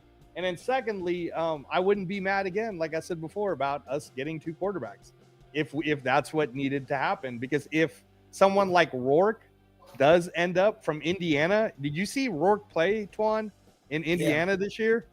It's not bad, man. If he's in the 6th round or something, or in the 5th, and we have a chance to get a Rourke, I wouldn't be mad at getting a Rourke. Why not? I mean, I'm not saying he's the starter. I'm just saying, why not, right? So I think there's an unspoken rule, with these quarterbacks. I know that we were talking about Shador and Cam and where they're projected overall, you know what I'm saying, like as of just talent, you know what I'm saying. Diesel. But we know that those quarterbacks are going to get drafted in the first round. And with that being said, there was other quarterbacks that we thought, even last year, that shouldn't have got drafted where they got drafted early, but they end up getting that. So no matter where the quarterbacks, we think the quarterbacks may go, they may go a little bit higher than that. That guy, it starts with an E. His last name it's a weird last name, and I don't want to butcher it. Yeah, it's like Elga something. Yeah. He looked pretty good during the Senior Bowl, and I think that was his introduction to a lot of people, how he was playing. I'm not that high on him to the point where, we need to go rush and go get him. But if, like you said, if they're trying to look for getting 2 quarterbacks, I would take a flyer on definitely on a guy like that. Taylor Elgarzma. And there's other guys out there that, there's, you got Riley, Riley, is it Leonard? Riley Leonard from Notre Dame. You know what I'm saying? So you got there's a bunch of guys that I think you can take a flyer on in the later rounds, but I'm not definitely calling those guys to be our starter. Now, can they come in and raise some hell? Of course. I think every quarterback, you know what I'm saying, with the right mentality can come in and shake up a team in preseason and get the job, because I think everybody has pretty much has a competition. But we're just gonna have to wait and see how they play it out. With the guard situation, because I know we were talking about that, I'm more inclined to drafting a guard than actually paying for a guard. I just and maybe it's just my being scarred as a Raider in a good way. I think we've actually did well when we drafted, you know what I'm saying, our linemen instead of paid for them. You know what I'm saying? We a lot of times where we paid for them, it didn't work out. And maybe that's just my scarred Raiderdom, but I would love to just go ahead and draft that guy, have him under what I call cheap labor, which is a rookie contract, and that means at least you will have him for 4 years. Right. Well, that's what they do. Well, Twan, that is what the Chiefs did with Trey Smith, is they got their guys, right? They got Trey Smith, they got Creed Humphrey, they got their young guys to be kind of that. They kind of went reverse. They spent the money on the quarterback and then drafted the best offensive line, and that's kind of what I was. Yeah, that's what that. There's two ways to go about it. It's just that if we don't draft a quarterback, then we're going to need to spend the money on the quarterback. But if we do draft a quarterback, we need to 100% spend the money on O-line. Like that's just the way it's going to work. And I hear what you're saying though, but honestly, dude, Trey Smith's 25 years old. There's going to be kids that are going to be drafted that are the same age. You know what I'm saying? Yeah. Like he's not an old guy. So your PTSD, I get it, but I don't think Trey Smith would be a bust. I would say, but I agree with Gunsmoke here. He goes, I really want to have a solid O-line. I'd give anything to have an O-line we don't have to worry about. 100%. Because then it not only helps your quarterback, it helps your running back, helps you in play action. It helps you in so many different aspects. It adds more legitimacy to your offense, to the whole offensive scheme. Yeah, and to Jeff's point, for the chat, and thanks guys for hanging out with us so late. For the chat, if you want to know the 4 teams that made it to the Final Four, AFC Championship and NFC Championship, look at their O-line and how good they were. The Bills O-line doesn't suck. The Ravens O-line definitely doesn't suck. The Eagles O-line doesn't suck. And we've been talking about Trey Smith and Creed Humphreys from the Chiefs, who are both free agents. Their O-line doesn't suck. So what's the 4 final teams have in common? Their O-lines don't suck. So, and I agree with you, Twan. We either need to draft it, right? Which is why I wanted Fuaga last year, full disclosure. I was a little shocked on the Bowers pick. I wanted Fuaga. And by the way, I was right about Fuaga for anyone who wants to challenge that, because go look at how good he did. He was a right tackle at Oregon State. They converted him to left tackle and he did great, for the whole year. So he was a good investment. He would have solved our Colton Miller problem, right? Yeah. So at this point, you're right, Twan.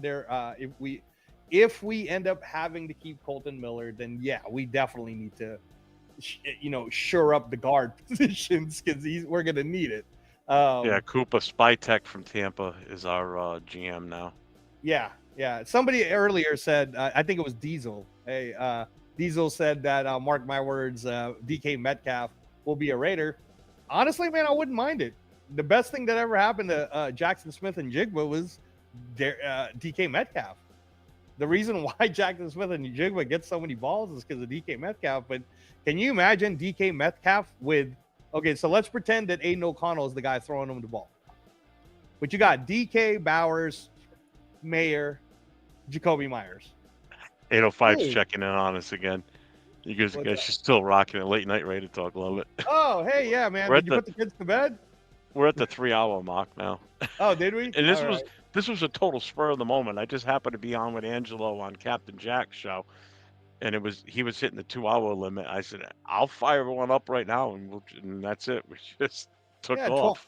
Twan came in, Yeah, it's Paul, with perfect. some really good takes. We're talking about like the O-line situation now. So if you want to hop on, man, if you put the kids to bed, you know, and your wife is sleeping.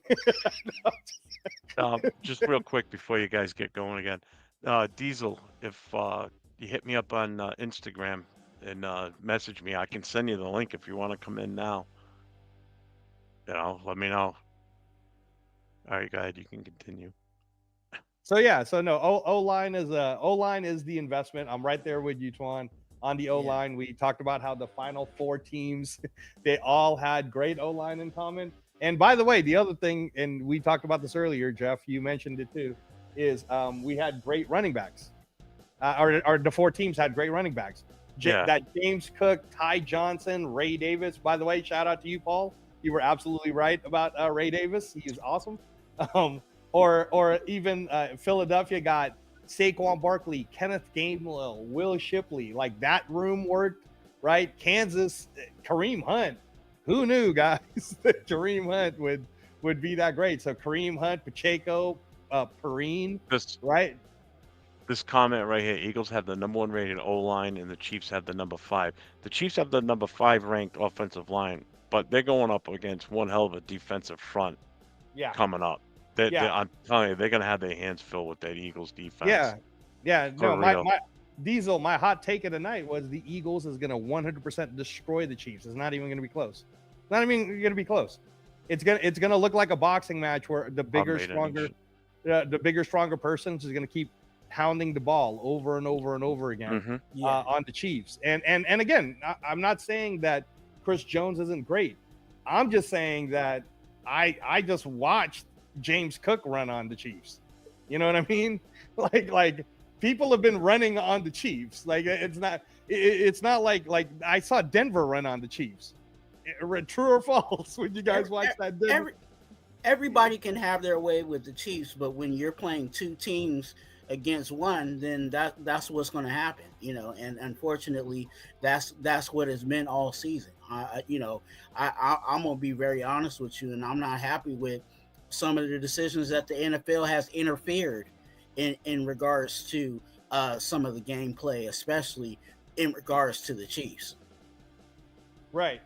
And you know what? Actually, somebody said that earlier too, maybe on the Captain Jack show, and I was saying, at this point, all the commentators in America, all the talk shows have already talked so much about Appreciate you, 805. I appreciate you, Paul. I'll talk to you later, bro. There's so many talk shows that have talked about that there is a blatant favoritism that the officials are giving the Chiefs, that I'm hoping that now at the biggest game of the year, that doesn't become the story. I don't think Goodell would want that to be the story. So I think if anything, Twan, we might finally see the Chiefs not even get any calls going their way, you know, just kind of like that we're going to get in trouble. Look, I highly doubt it. I hate to say it like that. I highly doubt it. Is that bad when you have, like you said, the commentators, you know, on CBS and Fox, they're all playing the replay of the foul that you called, and all of a sudden we're not seeing that foul. You know what I'm saying? Or, you know, and then now you have, you know, the worst thing is, you know, the power of a cell phone, right? You have all these content creators showing the penalty against Mahomes, but then, you know, if Lamar Jackson was doing it, or, you know, Jalen Hurts was doing it, it's a no call. You know what I'm saying? The defensive end, you know, splash landed on Lamar Jackson, but you ain't calling that. You know, there's a lot of things that I can't trust. I hate to say it, man. I really love this game, but the way I seen, you know what I'm saying, the Chiefs pretty much get chauffeured all Later, season Cooper. the game. Like, it's bad. Taylor Swift ain't that fine. I'll tell you. I mean, again, it's gotten to the point where you have everyone except Tom Brady because he doesn't want to get in trouble. But you've had every commentator say, "Are you honestly kidding me?" And even the TV referees that are helping the TV broadcast have said, "Yeah, that's not great." And that's the bad part. They're supposed to be on the team. Like, they're supposed to be backing them up. Like, even if it I don't sent you look the right, link, Diesel. even if it don't look right, they're supposed to be like, hey, you know what? I think the ref had the right call here. Like, they're like, I don't even know where this is coming from. Yeah. You see this comment right here? He goes, "We're about to get a load of talented, undrafted players from the Ducks, Trojans, and Buckeyes because of the ties to Chip Kelly and Pete Carroll." Yeah, I said that earlier on. Too. Yeah, I said that on the Captain Jack Rackham show where I said part of the reason why it was great to get Chip Kelly is he's not only recent with winning the national championships, but he knows all these players, throughout the whole program. So he's going to bring in some talents that he knew or he scouted or he saw with his own eyes. So yeah, no, I wouldn't be surprised. I don't like that one. Ugh. What's Austin saying? Will the Raiders draft Quinn Ewers in the second round? Ugh. Honestly, bro, Quinn Ewers isn't going to get drafted in the second round. I guarantee you that once the quarterback needy teams address it in the first and the second, Quinn Ewers won't be there. And then Quinn Ewers will probably go all the way to I'd draft Quinn Ewers in the third if he was there and we still needed to get somebody. But, I really don't think we will. I honestly think we're going to go with Jackson Dart anyways. I think it might get pushed farther than that. I think if you don't get your quarterback in the first or early second, you might not see another quarterback until about the fourth or fifth. I could believe that. I could 100% believe that because again, man, like that's why it was Quinn Ewers should have went back to school. Like, look at what Carson Beck did. He was like, hey, I'm just gonna go to Miami to showcase my skills, kind of thing, right? Like, that's what you needed to do. Jalen Milroe, I don't know why he came out. Like, talented as that guy is, Upboard. Twan, Jalen Milroe gives me a lot of Joe Milton vibes, and go ahead, Twan, go ahead. No, and I'm gonna push back on you.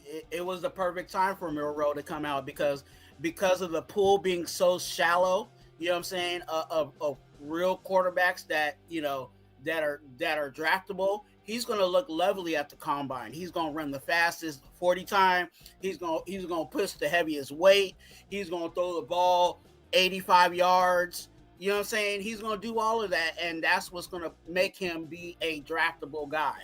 You know what I'm saying? Even though he's not a good quarterback of throwing the ball, all the things of the person jumping out of the gym, he's gonna do all of that. So but he's Twan, we just saw that last year, though. In what round did Joe Milton get picked up in? See what I'm saying? He got picked up in the 7th round, dude. Like Joe Milton. Yeah, and I think that's pretty much what they're talking about now is how should we fix the O-line and free agency and the draft. You guys are kind of hitting that right now. Yeah. No, so but that's what I mean about like I don't see Jalen Milroe to me. You know who should draft Jalen Milroe, Twan? Is the Ravens. Because they might as well have a backup that can learn under Lamar. You know what I mean? Like, the kid Jalen Milroe will be like, sorry, man. Like, but I don't think the Ravens are going to waste their first or second pick on Jalen Milroe. So I could see Jalen Milroe really dropping, like you said, Twan. Once if the quarterbacks don't get taken early second and the first, you're not going to see a quarterback get taken for a long time. Like, remember last year, everybody was waiting and Spencer Rattler didn't go. Like, a quarterback didn't get taken again until like the third when Spencer Rattler finally got taken. What's up, Gianna? So yeah, no, man, no. And yeah, like running backs was the one too. Twan, did you see any running backs that you think we're gonna get a shot at getting? Because we got those 2 third-round picks too. Look, that's why I'm so off of Genty. You know what I'm saying? And I like Genty You know what I'm saying? He is talented, but when you look at the totality of the running back class, there is starting running backs up and down. You know what I'm saying? Up and down the draft. I can give you guys 5 names right now, and you guys can do your homework on it. Ollie Gordon, the third. I'm like an Omarion Hampton, you know what I'm saying, from North Carolina. I like Raheem Sanders, you know what I'm saying, from South Carolina. You know what I'm saying? We've talked about Travion Henderson. Obviously, Judkins is there. There's a lot of guys that are running. There's a lot of starting quality running backs that you can snag. And like you said, it could be the second or third, even the fourth. There's going to be some running backs there. And that's you could go deeper, Twan, because you didn't mention Ja'Cory Krosky Merritt. Remember that guy from Shrine Bowl? He looked like Pacheco, dude. Yeah. So and that's going to be one of our stronger suits too, especially with Pete Carroll. Pete Carroll has an eye for running backs. He's never been in a situation where he hasn't had a running back. You know what I'm saying? Whether he got him in free agency or he pulled the trigger on them in the draft. So I think we're gonna have some diamond in the rough running backs. And it's just gonna be, even with the Bucks, you know what I'm saying? They got Bucky Irvin. Nobody was looking at checking out Bucky Irvin like that. And what did he turn into for the Bucks? So and Spytech was there watching all of that happen. You know what I'm saying? So yeah. Hey, 805, is this the second account you have? Because you guys almost had the same goddamn thing. Oh. It says Milrow gives me Anthony Richardson vibes. And then like a minute later, he goes, Jaden Milrow needed to stay in college one more year. He's Anthony Richardson 2.0. That's what we were saying. It's so true, Paul. Though. That's what we were saying, man. Jalen Milrow is, to me, I was like saying, what's up, he's giving me the Joe Milton vibes, and that's not what we want, man. Which is, by the way, one of the comments was, why don't we just get Justin Fields? Because we don't want Jalen Milrow. No. That's why we're not getting Justin Fields. Because we need a quarterback, not a running back. Yeah, no, I'm all about who can throw it accurate, can think clearly, and is willing to take a hit. Yeah, Buckeye, I don't want to. I think I think the other two on the panel with me here wouldn't want to trade up. I don't agree with trading up for a quarterback. It's too much value we're giving up. It's cost us way too much, and I know 805 doesn't want to do that either. I know he's not on the panel, but he's in the channel, and I respect what he talks about. And I know he doesn't want to do that because you need value for your picks, so that's not value. Yeah, no, Paul. We were saying that the number 6 pick could actually have the value of the number 1 pick once the other ones, because the Tennessee pick, to me, it's kind of like in that movie Draft Day. That Tennessee GM, man, that guy's gonna panic. He's gonna make a mistake. I'm telling you. Like, if I was the GM for Tennessee, I would just be like, look, unless you're blind, Abdul Carter is the number 1. Thanks for coming in. Appreciate it. He's the Eagles fan. Oh, okay. He's just leaving. Oh, okay. So I was saying that the Tennessee guy, if I was him, man, because imagine being Tennessee and he takes Cam Ward and the whole thing doesn't work out for whatever reason. They had Will Levis anyways that they just invested a 2nd round pick in last year. Dude, that guy's getting fired. That's what I mean is I think that it'll end up being Abdul Carter's the best. Would you be surprised, Jeff, if Abdul Carter is the one that gets picked up 1st overall, Tennessee? Abdul Carter. No, I wouldn't be surprised. I wouldn't. I really wouldn't. It's the no-brainer, right? It's the no-brainer pick. If you need an edge rusher and Tennessee needs one, then yeah. Same thing. If they needed a defensive tackle, then why would they pass on Graham Mason? A Mason Graham. I don't know. Paul is saying, hey, put that one up. Paul says if we trade up for Shador, he would consider shutting his channel down and learn more about. See, I know he doesn't want him. I know he doesn't like trading up, and I don't like trading up. I am totally against it. In this draft, last draft for Jaden Daniels, I would have definitely been on board with it. But not for either one of these two guys coming out. Absolutely not. That is Right. You know what? I would probably pull my channel too. I'd be so pissed. I swear to God, if that's what happens, yeah, I'm gonna be a different person on doing these things because I'm gonna be like, that's it. You just totally destroyed our draft, totally Let me destroyed it, and let for me the ask. next 2 Oh, seasons. let me ask this question, and then you can go, Twan. But let me ask this question because would you consider shutting down your channel, Paul, if Tom Brady knows something about Shador Sanders and he does trade up to like the 3rd pick with the Giants to get not to the 1st, but let's say it goes 1st round, Titans take Cam Ward because they're stupid instead of taking Abdul Carter, and then Cleveland goes, oh my God, we can get Abdul Carter. And then we won't have to worry about this whole Myles Garrett maybe leaving us at some point, but we can have Myles Garrett and Abdul Carter in the same team too. So now it's the 3rd pick, and New York's in there going, we're gonna take Shador, right? If that happens and the Raiders go, we'll trade with New York. Would you shut your channel down, Paul? Or think about shut your channel down? Go ahead, Twan. Sorry. I was completely against the Jaden Daniels F them picks movement that everybody was so sold on doing in regards to Jaden Daniels. I think that was just way too much value to jump all the way up to go get someone like Jaden Daniels. Now, the way that it seems like in the draft is going, if we did move up to 3rd or 4th, I don't think it's going to be too much of losing too many draft picks, what I'm saying, to do that. So I'm not too, in harm's way of if they decided to go that route.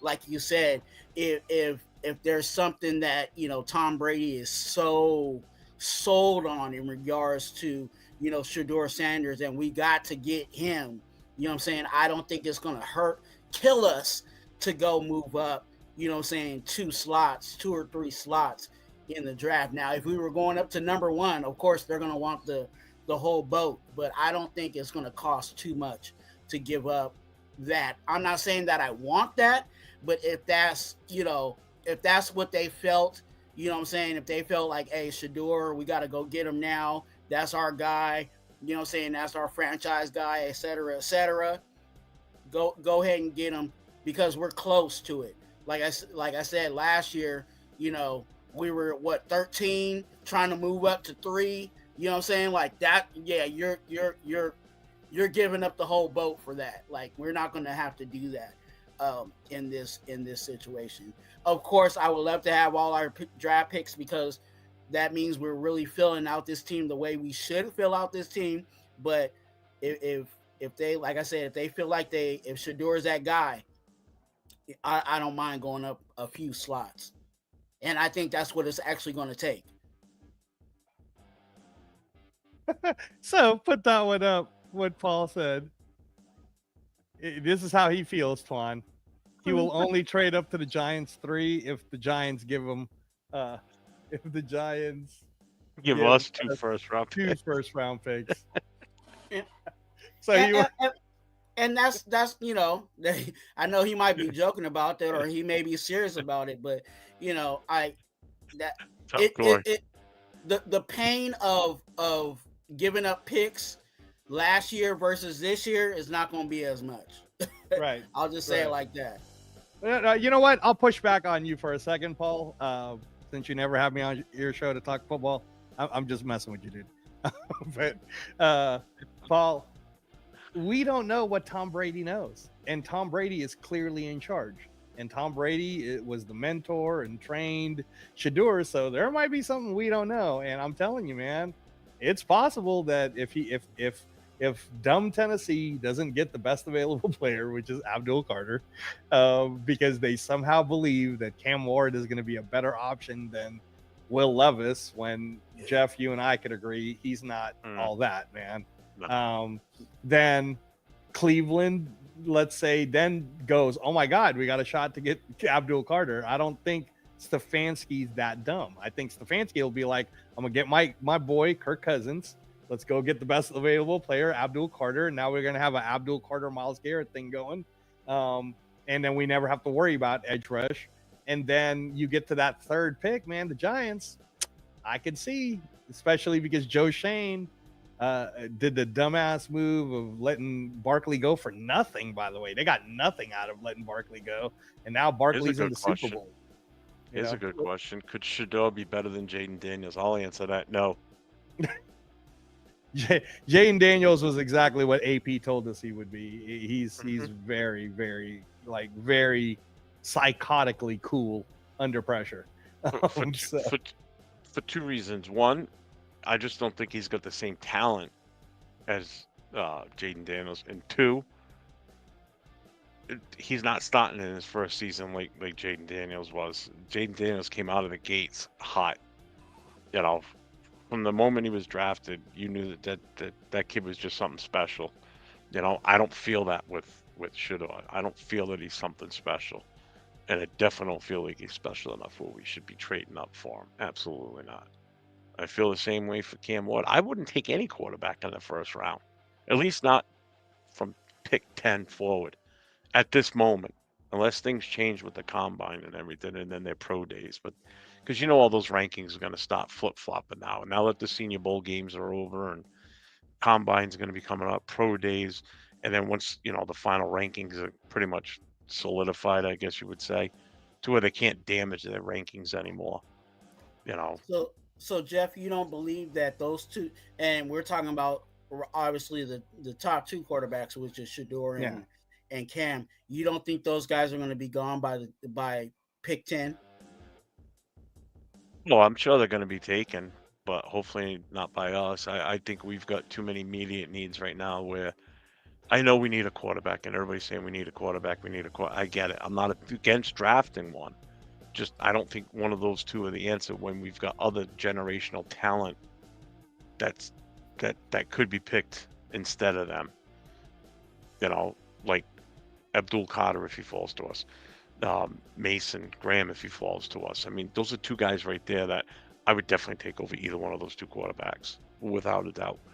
Because again, you've already got AOC 12 on the team. You draft another quarterback in the second round and beyond. You know, it could be a Dart. It could be Chip Kelly talking everybody into let's get Howard.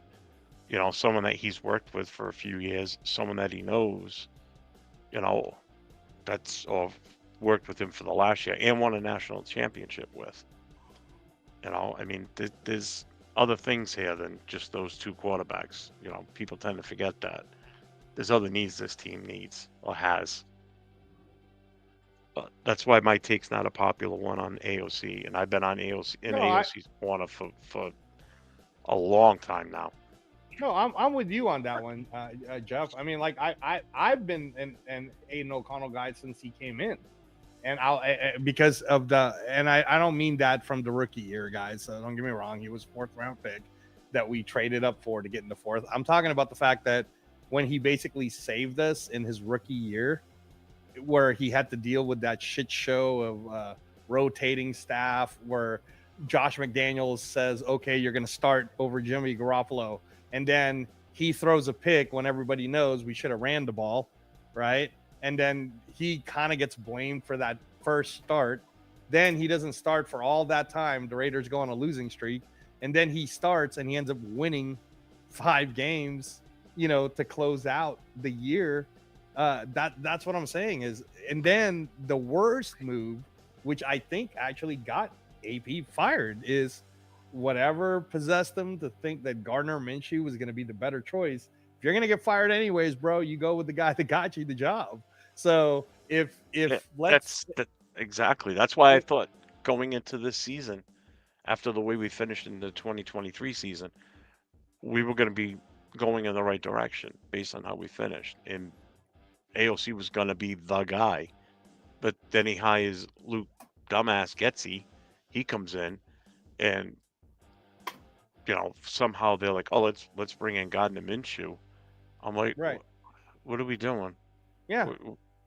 Yeah. You know what? And then that's the thing too, Jeff, is that so then what happens? My mind. Then what happens? Then we ask Aiden O'Connell again to come in. And what does Aiden O'Connell do?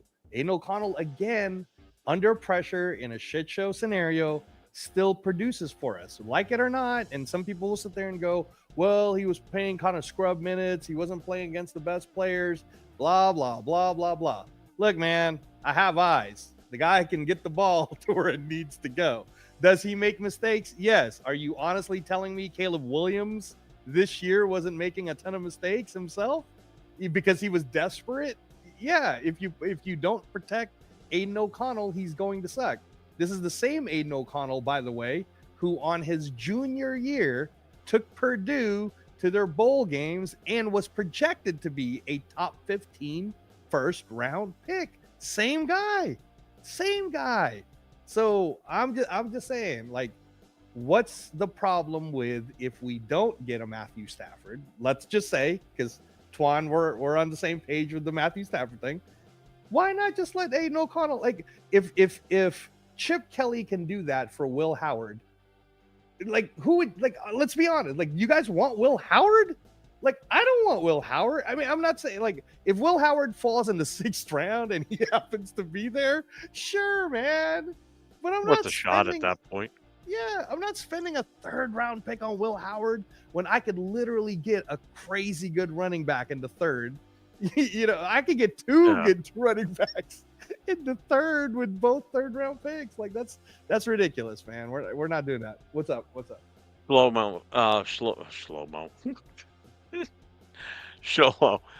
No, I didn't see it, but that's pretty freaking cool if that's what they did last night on the Grammys. That's he says, awesome. Jeff, I don't know if you saw the Grammys. They had the LA Fire Department come out on stage to present an award tonight. I think you said you were retired. Yeah, I'm no longer in the fire service. Anyways, just thought it was cool. Yeah, that's pretty cool that they did that. Well, I mean, I'm sure they saved some of those people's houses. So anyhow. you know, that is super cool. That's very cool. Yeah, that is good. I like So that. here's one that also, and again, this was my whole theory, Twan, earlier when I was saying our 6th pick could end up being this amazing trade piece. In all honesty, if all the people pick whatever they pick and all these great players come, do you guys know that on the draft boards, both Kelvin Banks and Will Campbell keep being in the top 5? Those are O-line. That's why I'm like, that means a Mason Graham could actually fall to us. A Travis Hunter, a Will Johnson, a Tetaroa McMillan. I mean, like, and those type of guys, if you're the Raiders right now, knowing what you know with the money that you have with 112 million, you know what I'm saying? Like, there might be someone from the bottom going, oh, I really want Tetaroa McMillan. The one thing I wouldn't do is I would not, if Mason Graham is there, I'm not trading that pick. I'm an idiot if I trade a pick for Mason God, Graham. yeah. I'm taking that's Mason ridiculous. Graham. But for any of those guys, whether it's Will Johnson, like, yes, Will Johnson is good. Do I need to draft him in the 6th? No, I don't. I do not. You know, especially if Morig doesn't sign with us again, I'll just go get Malachi Starks later, man. Like, it's fine. So that's what I mean is, like, Will Johnson, somebody could be desperate to get him. Somebody could be really desperate to get Travis Hunter because he was the Heisman Trophy winner. And let's be honest, like, Twan, can you see Travis Hunter dropping? Because I can see him dropping to 6. Unfortunately, yes, I can see that. So at 6th pick, you probably wouldn't want Travis Hunter, right? But if somebody's like, oh my God, I want Travis Hunter, I'm willing to give you 3 first rounds. I mean, come on, man. Like, we're not. To be honest with you, I would get Travis Hunter over 3 first round picks.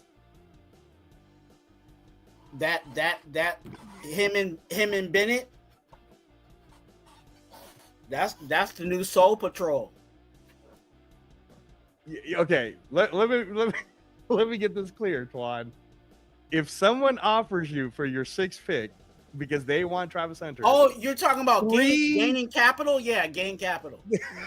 That's what I thought you would say, because I'm like, okay. No, dude. Yeah. If anyone offers us 3 first round picks for the 6th overall, Spytech is not the whiz kid if he's willing to gamble 3 first round picks, because whoever that person is going to be like. So that's what I mean is you know that there's one projection, and this is from a good dude too.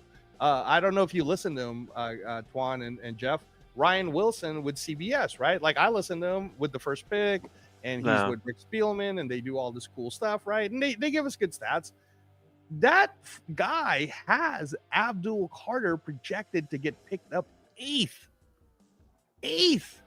That means we're passing on. Who's he got also projected to So pick? his projection right now is that the Titans are going to take Cam Ward. The Browns are going to take Shedeur Sanders. The Giants are going to make a splash and take Travis Hunter. The Patriots need O-line, so they're going to take Kelvin Banks.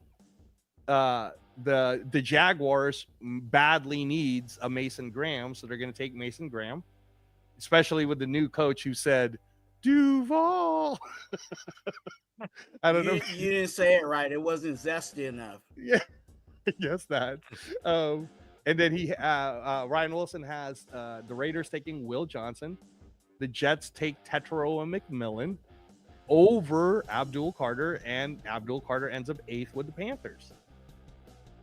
So that's what I'm saying, guys. Who does he have us taking? Will Johnson, cornerback, Michigan.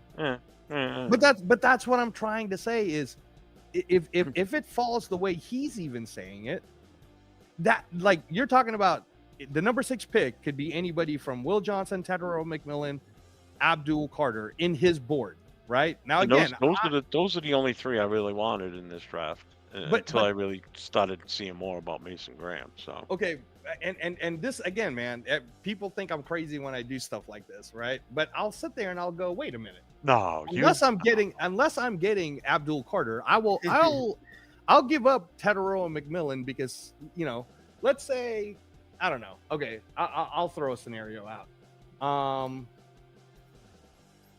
The Saints. Okay, the Saints at 9 says to us, because they're stupid, they're going to give up 3 first-round picks to move up to 6 because they I'm a want Celtics fan, so I'm go Celtics. Go ahead. You know, the Saints go, they want it, and they're willing to give us their number 9 and 2 consecutive first rounds.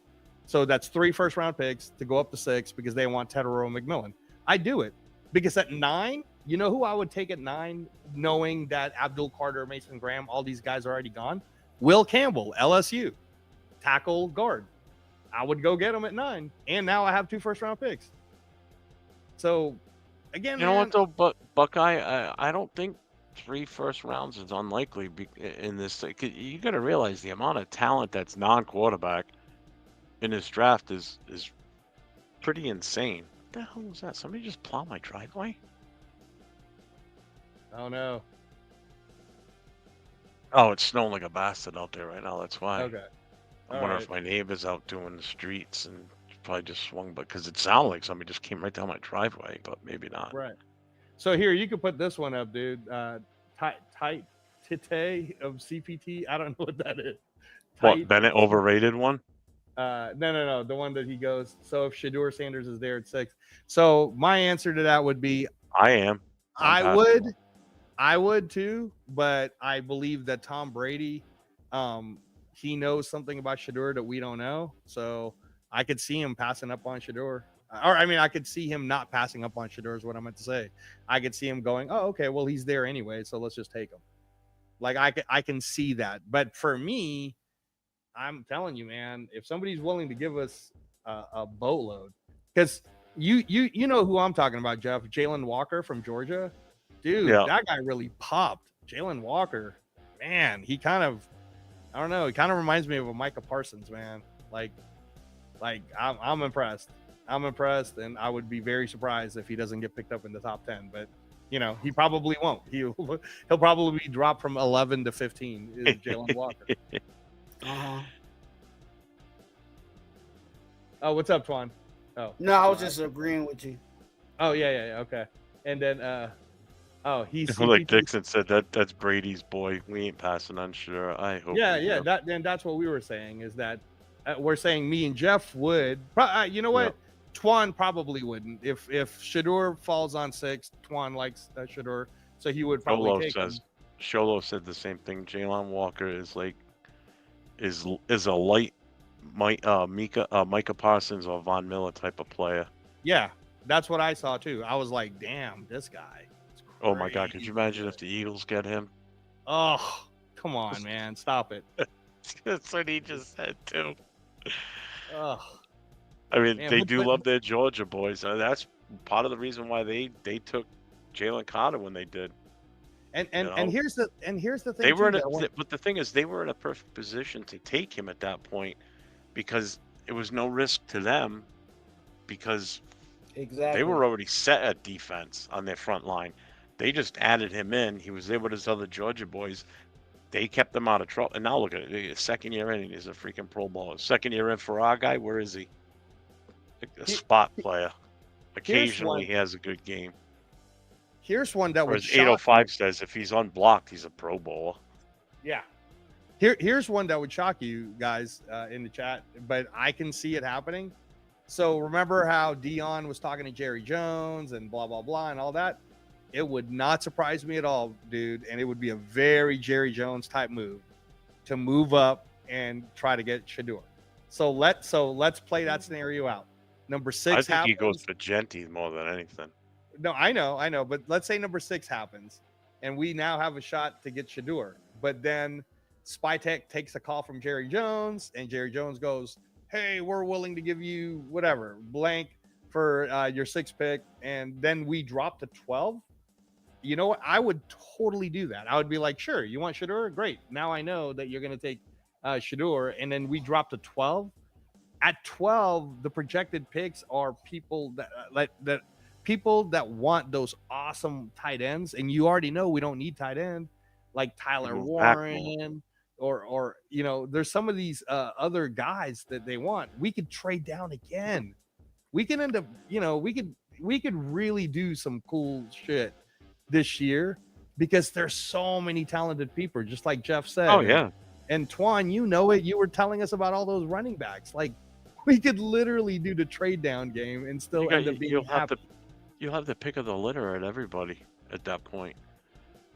I mean, if you want to, especially with the amount of picks you're going to accumulate. Now, here's my take on trading our 6th pick to say Dallas, because if you know he wants either Shador, if he's there, or if he wants Genty, and I said this the other day on one of the shows, you offer him the 6 for the 12, and we want a player from you from Dallas, and you give him 2 names. You got to pick one of them.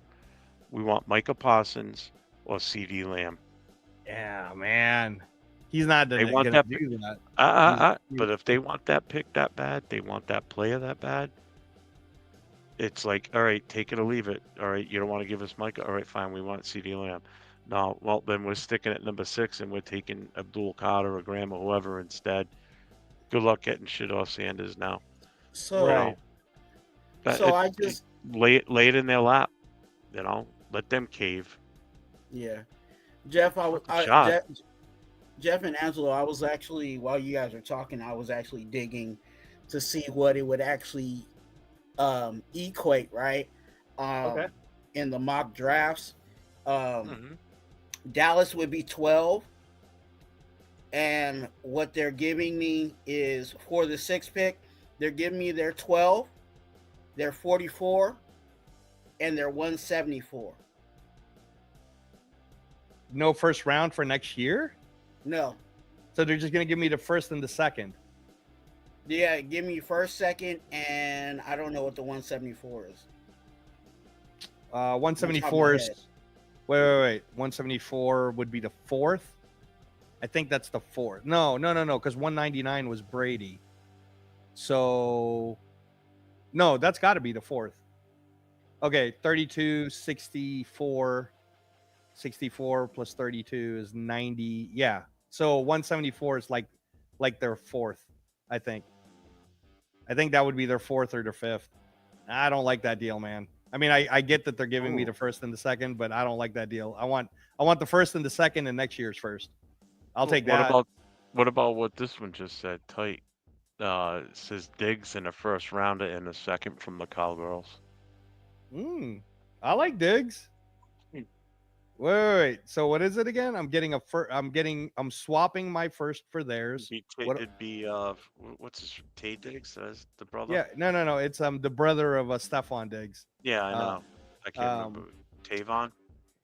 Yeah, I'm forgetting his name, man. But I know he's the really good cornerback. Honestly, okay, you know what? I'd call him back and I'd go, I want Bland. Give me Deron Bland. Swap the firsts, and I want your next Okay, year's Barry. first. You like I want- Bland? Really? Yeah, don't you think he's pretty good? Yeah. Me, he's okay. I think he's more of a flash in the pan. Okay, all right, that's fair. That's fair.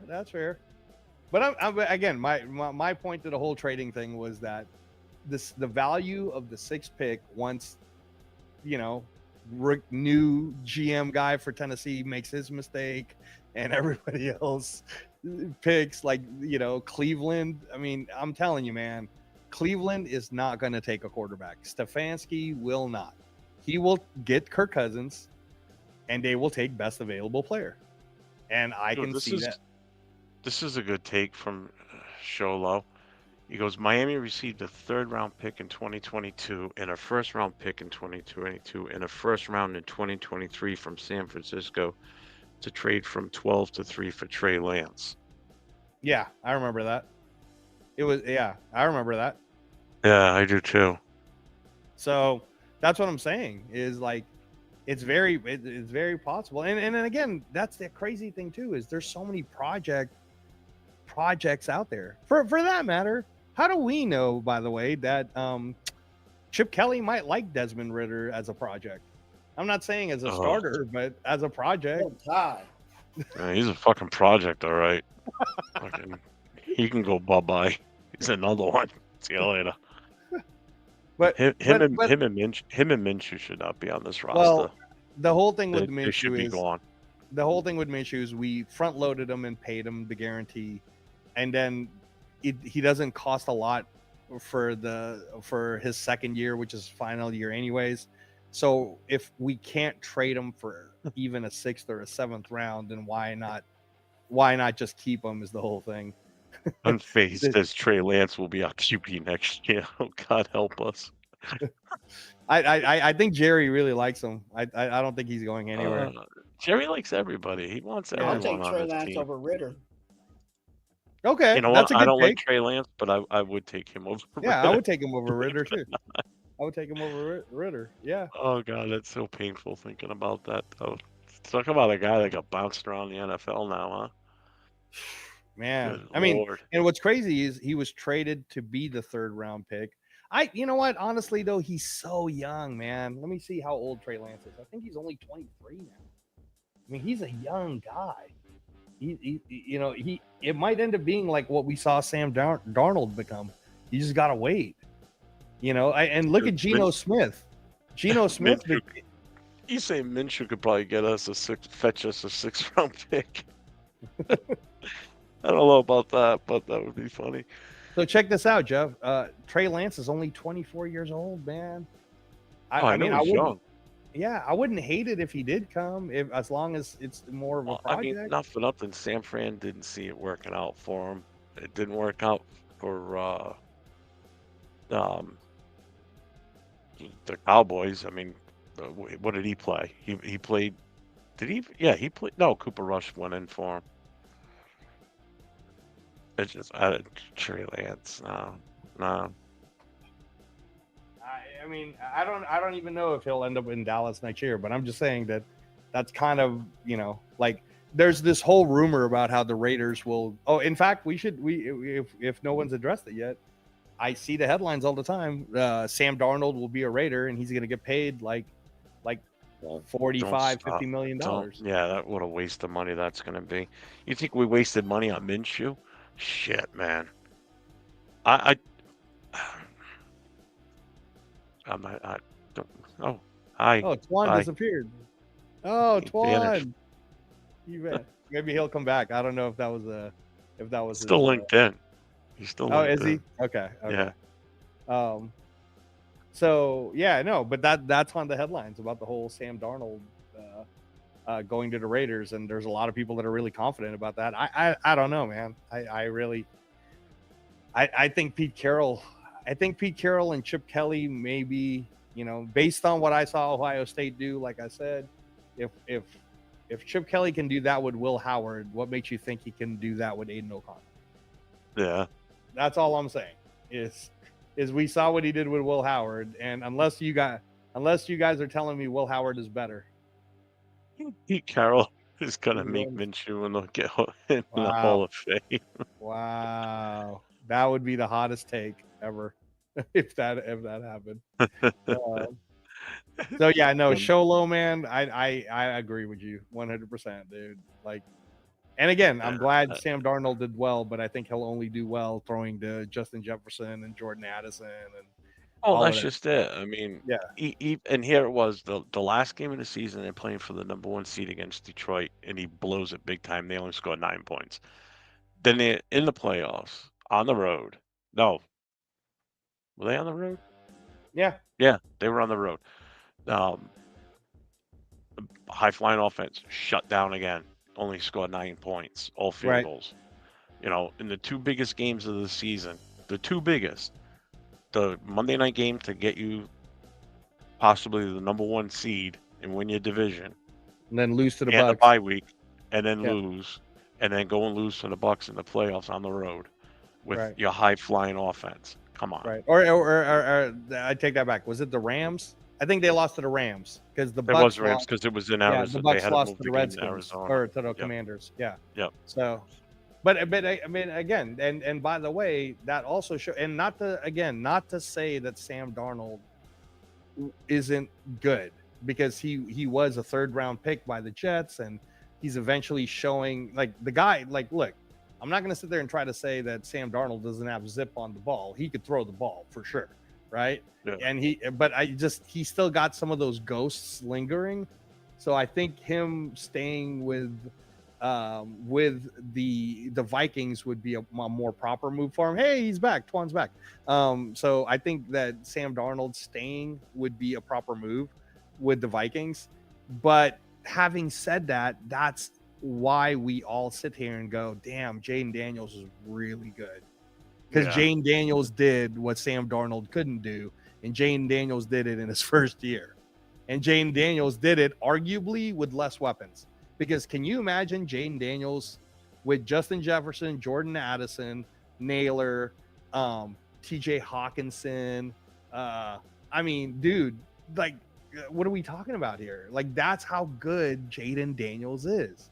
So, and again, I'm not even trying to say Caleb Williams isn't good, because I think Caleb Williams is a product of instability the same way Aiden O'Connell is a product of instability. And this is not a take of me saying Aiden O'Connell is as good as Caleb Williams. What I'm trying to say, everyone, I know what you mean. Yeah, what I'm trying to say is, if you give a quarterback some stability, you might find out who they really are. And once they show you who they are, then you know. I think that the Bears... If Ben Johnson is good as he's supposed to be, then you're going to see a dramatic change in Oh, in Caleb Williams. Yeah. For sure. Yeah, and with them finally getting a pick, like, I'll guarantee you that the Bears get an O-line. I'll guarantee it, because if people in the top 10 pass up on an O-line, dude, they're getting Will Campbell, Kelvin Bay. They're gonna get somebody. They're getting an O-line. That's who they're getting. They're sitting there saying to themselves, "Hey, Caleb, who do you want protecting you?" Like, that's what they're doing. This is an easy one to answer. Who's our wide receiver core for next year? Jacoby Myers and a tight end, Brock Bowers. That's pretty much about it. That's pretty good, though. That's a good 1 and 2. That's a good 1 and 2 right there. But honestly, like going into the season, there are going to be wide receivers in the market. There's a ton of wide receivers in the draft. Twan, who's the wide receivers in the draft? Go ahead. Who did you see? Who did you like? In the later rounds, I like Nick Nash, Will Shepherd. You can give me anybody from Colorado. To be honest with you, it could be Will Shepherd, it could be LaJohntay Wester, it could be Jimmy Horn Jr. He's their speedy wide receiver. There's some big body guys. You know what I'm saying? I know everybody likes, McMillan or whatever, but in the later rounds, like I said, Nick Nash from my area, San Jose State, he's a big body. Will Shepard is a big body, so there's some options there at wide receiver, definitely, and I think we could pick some of those guys off. I like Jack, and I liked him before the Senior Bowl. Jack Besh, he's one of those guys. I don't know if he's going to equate to being a number one wide receiver, but he's just one of those guys, kind of like a Jacoby Myers. He always gets open. And that's what I've noticed from Jack Best from TCU. So there's some options, but those are just a handful of guys on top of my head that I definitely wouldn't mind having here for us. Because I think we need something outside of Jacoby Myers. I know people are believing in Jacoby Myers, and I like Jacoby Myers too, but I think there was a benefit to him being not the number one, but the number two, wide receiver wise. I know that you can say, oh yeah, Brock Bowers is our number one, but no, I'd rather have a traditional X wide receiver and then have, Jacoby Myers just killing it against that second corner. Because he just seems to be the guy that always gets open. Yeah, and again, to your point, Juan, there are others who I feel can drop to us somehow, like the kid from Stanford, Alec Ayamanor. There's that kid from Texas, Matthew Golden. Yeah. There are good wide receivers, so I'm not worried about it, man. And I'm still a big believer in Jacoby Myers. So I think that people they want someone sexy and flashy like a T. Higgins. But I'm gonna be honest with you. If Jacoby Myers had Jamar Chase as a wide receiver one, I bet you he would be every bit as good at catching the ball, right, as T. Higgins. Like, come on, man. What are we talking about here? The fact that you guys saw Jacoby Myers still get 1,000 yards, and Brock Bowers was the number one wide receiver, pretty much tells you how good Jacoby Myers is. In fact, let me also say the fact that Jacoby Myers quarterbacks were Gardner Minshew and then finally getting Aiden O'Connell. So he had to come from behind, Jeff. He had to come from behind, Twan, to get to the 1,000 yards, right? Like, come on, man. What are we talking about? That we're fine with wide receivers, and no one in this panel likes Trey Tucker. I mean, we got him for a third rounder.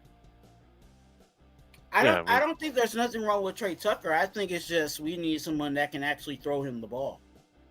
I agree with that, because I think that was really because there was plenty of times when I went back and looked at tape, Trey Tucker was open. He was just way down the field. You know what I'm saying? Right. So you need someone that can get it to him. AOC did. AOC every once in a while, hit him, but that was about that was like our best bet for Trey Tucker to get his action. Right. I mean, he is fast and he is tough. What's your issue with Trey Tucker, Jeff? Why don't you like Trey Tucker? Because we traded him for a couple of lollipops from the Lollipop Guild on the Wizard of Oz. I mean, Jesus Christ, look at the size of these guys. They're peanuts. Okay. They're little dudes, man. We need some tall-ass wide receivers. What the fuck? Well, I mean, that's why we're probably going to get, like I said, we'll probably either draft somebody or there will be. In fact, everybody talks about T. Higgins so much, but I bet you that's not the only wide receiver that's open in the market. Oh, Brazil. Thanks for being here. I mean, but that's also, Jeff was talking about we need bigger wide receivers. That's another reason why I can't just hang my hat on Jacoby Myers. Like, I mean, Jacoby, what is he, 6'2"? You know what I'm saying? Like, there's other big body wide receivers. Like Nick Nash is, I think, like 6'4". Will Shepard is like 6'3". You know what I'm saying? You got bigger wide receivers in the draft that you can get. So I can't just rely on, and I think Tucker works, but it only works when you have multiple, when you're using him as an auxiliary option. You know what I'm saying? When you got that X and when you got that secondary wide receiver, and then all of a sudden you got Trey Tucker doing whatever he wants to do as a slot wide receiver, that's when it becomes even more dangerous. But, like you said, kind of like our corners. You know what I'm saying? Before we got, well, Jack Jones is short too, but we got the lollipop guild in the corner room too. Yeah, kind of. All right. Yeah. So 805 still up. He Oh, just really? posted. Yep. Damn. Savion Williams, TCU, 6'5", 4'4" guy, 50-50 ball guy, speed and freak athlete, 4th round projection, needs work on route running, but bring an element to this wide receiver core we don't have. Here's the reason why I'm going to push back on Paul. The last time I saw you are. the last time I saw a TCU guy that's supposed to be awesome, his name was Quentin Johnson for the Chargers. And he dropped a lot of balls, man. Are you sure this guy's not dropping any balls? Hey, Horn frogs. Hey, Jack Best is from TCU, and I think he's advertised. He's what? He's the real deal. Okay. Yeah. Jack Best is the real deal. Okay. I'll look up this one that Paul's talking about. I was gonna throw this one at you guys because He said still working and listening. I was saying here's one for you. So we were talking about wide receivers, and I get it. So I'll be right back. Would you guys talk. you consider Twan Amari Cooper, who's a free agent coming back to the Raiders? No. 30 years old, team friendly deal. No. Amari Cooper. No. I'm sure he doesn't want to play in Buffalo where it's cold. Come to Vegas. No. You don't want Amari Cooper? No. Really? Wow, you're gonna say no. Okay, here's another one for you. And He likes again, to I'm drop the not ball. talking about overpaying for these guys. I'm talking about these guys actually coming in on a team friendly deal because they want to come be a Raider. So you're saying no to Amari Cooper? Amari Cooper likes to drop the ball. All right. I'm good. Okay. I don't How think about- and I don't think that, in the beginning of his years, I was like, okay, he's one of those guys. Okay, he's a rookie. He's still trying to learn how to catch the ball, But at this point, he's still dropping balls. And he's a good route runner. You can give that to him. But you can run the best route in the world, but if you can't squeeze the football, what do I got you for? Okay. All right. I'll throw another name out there. So now that we have Spytech, you already know that he's looking at all of his old people. How about Chris Godwin? He's a free agent. You know what? And again, I'm talking about team-friendly deals here because they want to come to the Raiders. I would take a look at it. Okay. You would, even with the injury, you would take a look at Chris Godwin. All yeah, right. because what I would do is actually make Jacoby the number 1, and then make Godwin the number 2. Okay. Here's one that you'll probably say no to, but I got to ask anyways. He will be a free agent. Stephon Diggs. Hell no. To the no. Okay. All right. Okay. I mean, again, I'm just throwing it out there. I think injuries have played a toll in his game, and I think his best days were ahead, behind him. Okay. And not ahead of him. All right. How about this one? Because DeAndre Hopkins is still out there. He doesn't win the Super Bowl with the Chiefs. Raiders make him an offer. How about DeAndre Hopkins? As an auxiliary piece. Okay. But you would consider it. Yeah. Okay. I wanted D Hop when he left the Texans. I was mad that he left for that much. You know what I'm saying? I think it was nothing. It was like a bag of something peanuts. Crazy. Dude, it was nothing. It was like a bag of peanuts. Yeah, I was like, ridiculous. we could have had D Hop. All right. How about here you go. So you take a flyer on Godwin, D Hop. I'm just looking through. Man, there's a lot of good free agents, by the way. There's a lot of good free agents coming out. D Hop, he may not have the speed like he used to, but he still got hands. Okay. Yeah. And I value that more than anything. I need my wide receivers to catch. Right. Now I was just thinking, because he would be a really good mentor for That everyone. too. So That too. how about Hollywood Brown? He'll be a free agent too. I think we already have that here.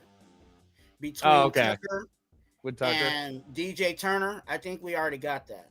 Okay, here's one. Yeah, because at least for a free agent, if we drafted another speedy wide receiver, I'm like, okay, well, maybe we're gonna fizzle DJ Turner out, or find something for Trey Tucker, his replacement. But yeah, I'm cool with free agents. Right. No, how about this though? And again, Paul earlier was talking about like the tall 6'5" kind of X kind of guy. What do you think of Darius Slayton? Team friendly, wants to come to us. What do you think of that? I think there's still something left with Darius Slayton. Yep.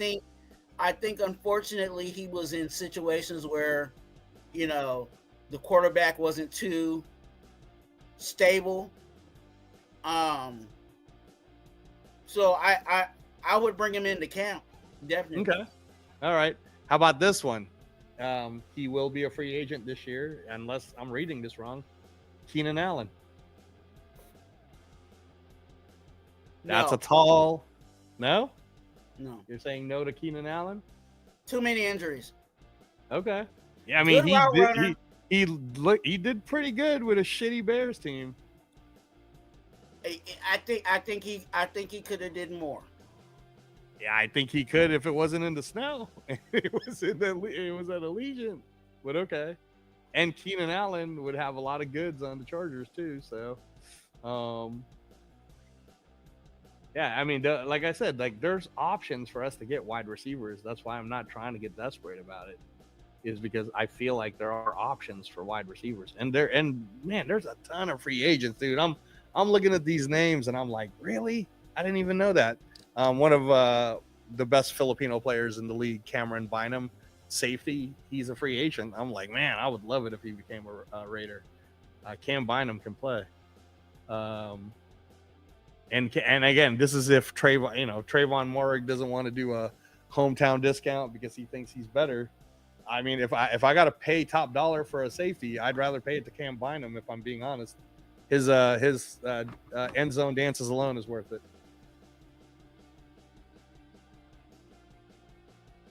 I'm still looking through, and there's a lot of O lines too. Did you know this, dude? Free agents wise, there's a ton of O lines that are gonna be free agents.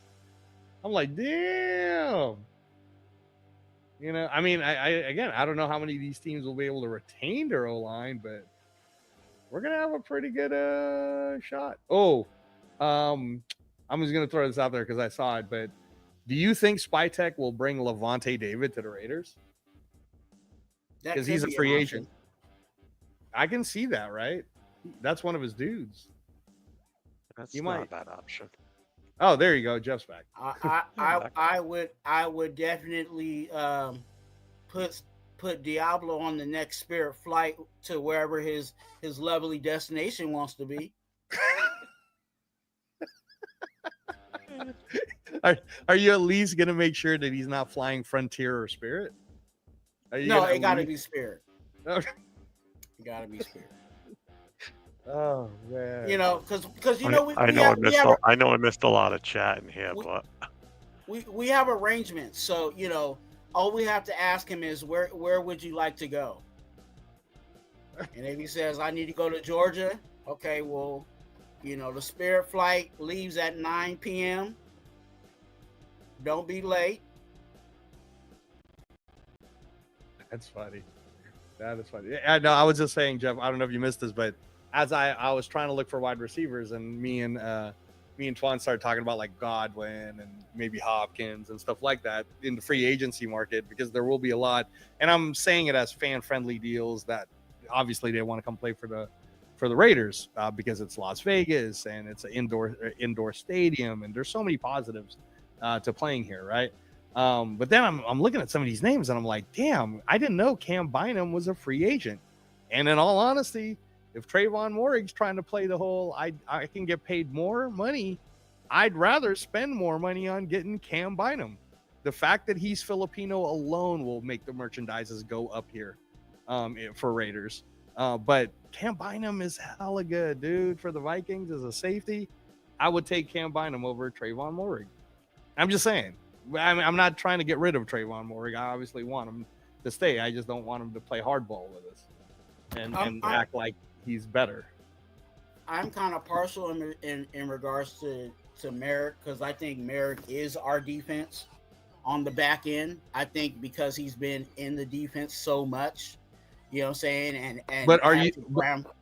No, I agree. I agree with you on his needs. But my question to you is, but would you pay him as one of the higher paid safeties? Oh, I'm not saying that we need to, change the market, you know what I'm saying, at safety. And I don't think, he might. I don't know Merrick's, mentality when it comes to money or whatever. But I think we should respect him. You know what I'm saying? That's fair. I'm not saying we need to super lowball him or anything like that. I think it needs to be respectable. Right. No, I'm with you. I'm not breaking the bank either. So you know how you keep hearing about how there's the possibility of Najee Harris possibly coming to the Raiders, right? And we've spoken about how there are a lot of running backs we could draft, but probably would be good to get a senior running back. So what do you think about Nick Chubb coming to the Raiders? I'm not down with that one at all. Even on a team-friendly deal? Nope. Najee Harris if we're bringing anybody in for running back. Okay. All right. So that's what I want. No Aaron Jones is for you. You want Najee. It's Najee or nothing, or we're going to the draft. Is what you're saying. Okay. Yeah. I'm not really even a big Chubb is. Huh? I said I'm not really that big on Najee. No, I mean I get it. Some people aren't, but the thing with I know Chubb he's young, and that might be the benefit, right? And that's totally the big benefit right there. Plus Chubb's got injury history. Yeah. That's what worries me with him, because he's a bigger back. He's more of a power type guy. I'm not sold on him for that amount of for what amount of money he's going to want to. So here's the last wide receiver, Twan. Would you take a chance on a team friendly again? He wants to come to the Raiders, and you wanted a tall wide receiver, like Paul was saying, Mike Williams. Who? Mike Williams. Who's Mike Williams? He played with the Rams, then he went to most recently he was with the Steelers. Who's Mike Williams? Oh, okay. Okay, all right. I don't know who that is. I haven't really seen him play a lot on the field. Okay, all right. Now I'm just curious. I'm being sarcastic, but I'm being honest at the same time. Mike Williams is another injury-prone wide receiver. Right. You know what I'm saying? Right. Wasn't he hurt this year too? Mm-hmm. Yeah. But when isn't he hurt? After how many years upon years, the Chargers were hopefully getting a healthy Mike Williams a season. Like, he just has that injury bug. I'm sorry. Well, while I was outside, I heard you guys talk about Keenan Allen. Oh, hell no. Okay. All right. I was just picking tall free agent, team friendly. All right. We talked about Trey Smith earlier, so let me ask you guys this question. Would you guys take a flyer on Ronnie Stanley, because we need to pay for our own line? So how about Ronnie Stanley from Baltimore? How old is he now? Let me see if it says. I don't know. Let me see if it lets me he's click been in the on league it. for a while. Ronnie Stanley, 30 years old. Yeah, that's still not bad. 6'6", 320. So his last contract? Yeah, he's a free agent. I'm reading it right now. He's a free agent, left tackle, free agent, Baltimore Ravens. No, but I'm saying because he's 30, this is probably going to be his last contract. Oh, yeah. But he's kind of, I mean, I get it. Like, if Trey, like, on the list right now, once someone signs Trey Smith, the 25-year-old, Ronnie Stanley's projected to be the second best behind Trey Smith. I mean, he is a left tackle, so that would replace the Colton Miller problem. Yeah. You don't know our situation with our running backs, then, do you? We really don't have any. We need to draft one. There's no choice. Well, we need to about it. draft two, but yeah, but Yeah, let's just start with one first. right. What? I saw Tyrone Tracy, man, on the 5th round, and I was like, we could draft 4 in this draft, and they could all probably start first right away based on what we currently have. Right. Good God, running back room was the worst I've ever seen in this team ever. Yeah, it wasn't great. It wasn't great. All right, here's one tackle from Minnesota, Cam Robinson. No, Bubs, we should not go for Donald. Who? Cam Robinson, left tackle from the Minnesota Vikings. He's a free agent. He's projected to be the third best offensive line free agent. Is he under the age of 30? I think so. Cam Robinson is 29 years old. Okay. 6'6", 335. Oh yeah, 29.2 years. So yeah, he's getting 18 mil right now. Okay. I mean, he didn't do a great job against the Detroit defense. No.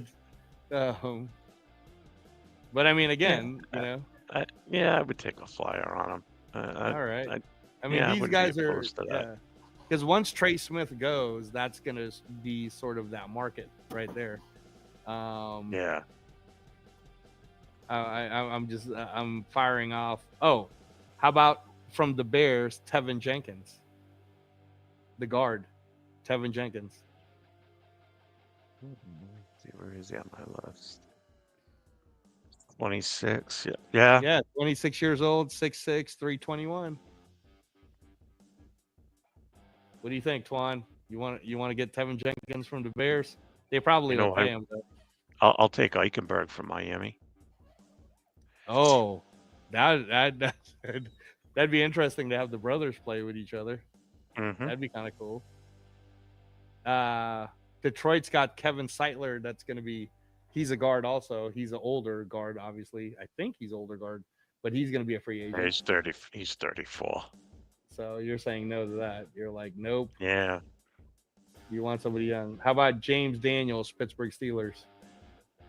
The whole thing is, it's not so much the age, like his actual age. It's the age for that position. Well, James Daniels is 6'4", 327, and 27 years old. Guard for Pittsburgh. Oh, no, I was still looking at Ziegler. Okay. I was looking at the guard, James Daniels. He tore his Achilles was the thing. Yeah, when? But he in week 4. But he's going to be a free agent, so we might be able to get him on a low end deal. He's only 27. There he is, James Daniels from Pittsburgh. Nah, I don't know, man. I don't like that injury either. Okay. How about Tyrone Smith of the New York Jets? Jets. Jets. 6'5", 320, and 34 years old. Used to be with Dallas another Cowboys. one. You got to look at how much time he's going to have left in the league, too, at that position. Because you're taking a pounding every play, being on an offensive line. And you're going up against guys that are just huge on the defensive tackle side. Right. And then the speed of the edges. At that age, you're a little bit slower than you were when you were 24. So, I don't know. I think that's a little on the old, a little long in the tooth for that position. Here's my last one because he's going to want to get paid. Super Bowl guard, 6'7", 365 pounds, 25 years old. Mekhi Becton. Oh. Come on, man. He's a starter for the Eagles. He's helped Saquon. Oh yeah, I would. Yeah, Mekhi Becton 20. Yeah, I would for sure. But they're not going to let him go. There's no way they're going to let him go. Twan, No. would you want Mekhi Becton? I don't know if he can hear me. I would, but he won't be. Nah, they're retaining him. You guys are acting like Mekhi Becton is Trey Smith. Come on now. They've invested for a guy like that. Mekhi Becton, even coming out the draft, was just a behemoth of a guy. You know what I'm saying? So that fits perfectly well with what the Eagles are trying to do. They like people movers, and Becton has the makings of that. Yeah, no, Paul, we talked about that earlier. We talked about Trey Smith for like Trey an hour, Smith. man. Yeah, place him between DJ Glaze and JPJ, investing the money. Yeah, I'm definitely all for that one. Yeah, no, we were saying that too. It's just that we believed also that the Chiefs might not let someone like Trey Smith go and figure out a way to keep both Trey Smith and Creed Humphrey. I don't know how they'll do it, but they'll do it. Maybe Kelsey will retire. I don't know. I don't know how they're going to do it, but they'll do it. So with that said, that's why we were kind of like going, okay, well, we're looking at the market. So Mekhi Becton, I used it as a last kind of thing to talk about here, is he's 6'7", he's only 25 years old, he's a behemoth, he's like he's basically 370, right? I see Philly pulling all the stops. But so then here's my question: you think Philly's gonna put out $25 million a year, like whatever Trey Smith's price is? That's the market, right? You're honestly telling me that Mekhi Becton's gonna match that market? He's gonna come close to it. And you don't think we're willing to outbid him? Dude, we have more money than the Eagles. No, yeah, I get that part, but dude, we've got so many holes to fill too. I mean, I 20 mil, man, it's a lot. But that's how much it's going to cost for us to have someone. I know. So think about it this way: you put Mekhi Becton next to JPJ, so he's the guard. So basically, you shored up your right side because you got Glaze, Becton, JPJ. If you do keep Colton Miller, because you're like, I guess we can maybe restructure him, now you could draft a left guard. And there are left guards out there, or there are guards that you could draft. So Mekhi, if we're going to spend the money, and if we're already talking about spending, let's say the high is $25 million a year. Let's say $25 million a year for Trey Smith. Trey Smith doesn't come to us. If that was the budget for what we were trying to get, would you go try to outbid whatever Philly's going to do? So if Philly was going to give them 19, we would say, well, we're going to give you 21. We would have to outbid them anyway, because you have to factor in they just came off of a Super Bowl. You know what I'm saying? We're not even close to a Super Bowl. So, right. You have to factor in, is he really going to even want to leave to come to go to a team that's not ready to win? Who cares? He just won the Super Bowl. He's trying to get paid. Still. I don't see Philly not trying to re-sign him. I just don't see it. No, I agree with you. I think Philly will, but they don't have the cap money. You would have to overbid. You would have to overbid for him to leave. That's what I'm asking you guys, is if you were willing to spend, let's say $25 million, like Jeff, if the price for Trey Smith was $25 million a year for 5 years, would you do it? That's an automatic yes for me, by the way. Yeah, I guess you would. Yeah, okay. So yeah, let's say he wasn't available. You were already going to spend $25 million a year anyways, and you want a Super Bowl winning 25-year-old, 6'7", 370-pound behemoth as a Raider, Mekhi Becton. Is Paul still at the chat? He would only be doing it for the bag. And I know, and then he'll want to win with us. Well, for a bag and possibly win another Super Bowl with them the following year. just like Buckeye just said. Yeah, he could. But I mean, again, if Philly's offer is 19 and the Raiders' offer is 22, you know, it's a pretty big difference, man. When you're talking in the millions, I would still go with Philly. I'm just being And honest. I'm being very honest with you. You guys are crazy, man. I can't believe I'm having this conversation, especially with you, Jeff, having to deal with the snow and everything.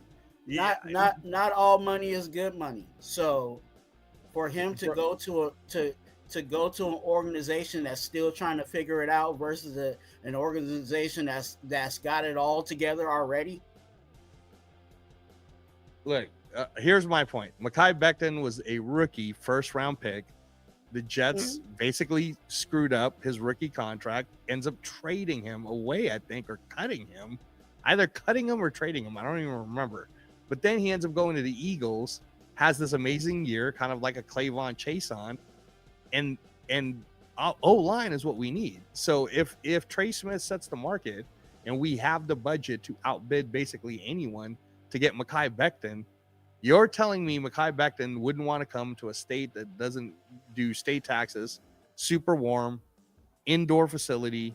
He would be one of the most liked Raider because he's so huge and nasty and big and the whole bit, right? Like, am I wrong? What am I missing here? He's 25 years old. You're missing the fact that you're going to a team that can go back to back in the Super Bowl versus a team that's the bottom of the AFC West.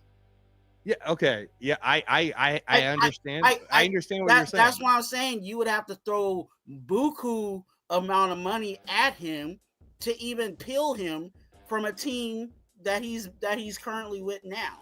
And Which that's well, it translates to we're going to overpay for him is the problem. And I mean, are we though? Are we? Yeah, we what would. is overpaying? So. What would like we overpaid for Littleton and a bunch of other players just to come to be a Raider. Wow, you guys really don't like Mekhi. I'm not. Well, It's not that we don't like Mekhi Becton. We like Mekhi Becton, but we know that it's going to be overpaying for somebody to peel them from a successful team where we're barely trying to be a success. Okay. Well, last time I checked, we've invested a lot of money on a kid who's 6'7" by the name of Dalton Wagner, and he hasn't played a damn down on a regular season game for us. You know, so I'm just saying, man. And I agree with you. That's why he's on the practice squad making $200,000 instead of $200 million. Right. And so all I'm trying to say is I think, and I'll look it up just for fun, actually. Dalton Wagner might be the same age as Mekhi Becton, who might possibly be a Super Bowl winning guard. And that's a position of need for. Yes, he's older. Dalton Wagner is 26 years old. He is older than Mekhi Becton. So if Trey Smith sets the market, we don't get Trey Smith, but we budgeted money to get Trey Smith.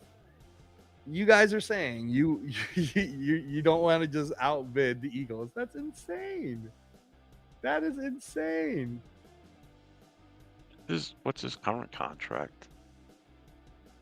No, he's in the rookie contract. That's what I was telling you. The Jets screwed him, and then like either let him go or gave him up for nothing. That's what happened to him. That's how he ended up with the Eagles. He's in the same shit. He's in the same shitty deal as Trey Smith is. He's in that rookie contract.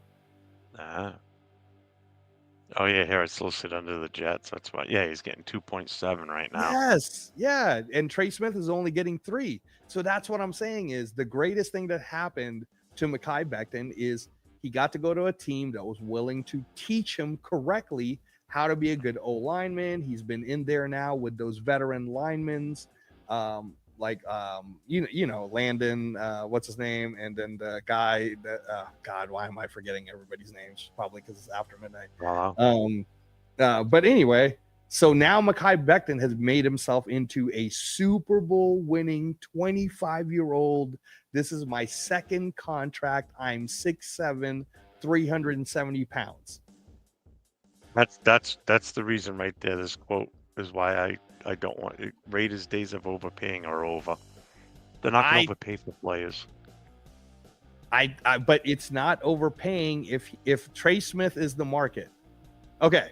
In fact, I'm going to bring this up. But you can't have both. You're not going to be able to afford both. So you're going to pick one or the other. No, but Trey Smith plays for the Chiefs. Okay. Okay. So Super Bowl team. Okay. So that's what I'm trying to say. Mekhi Becton plays for the Eagles, which is a Super Bowl team. So if the market is Trey Smith, and we're not gonna pay more than what Trey Smith got, we're just paying more than what the Eagles can offer. And you're telling me we're not going to do that? We're not going to give him $22 million a year, which is $3 million less than Trey Smith? Like, what am I missing, guys? We're not overpaying for somebody. We're paying for a Super Bowl 25-year-old guard. How is that overpaying? Where am I missing? Pull the trigger. Pull the trigger. Get him. Twan, what? I get the narrative that everybody was saying, but my whole point was he didn't suck when he got drafted. The Jets sucked. Then he gets taken away from the Jets magically to go to, then he goes to a good team and then shows how good he is.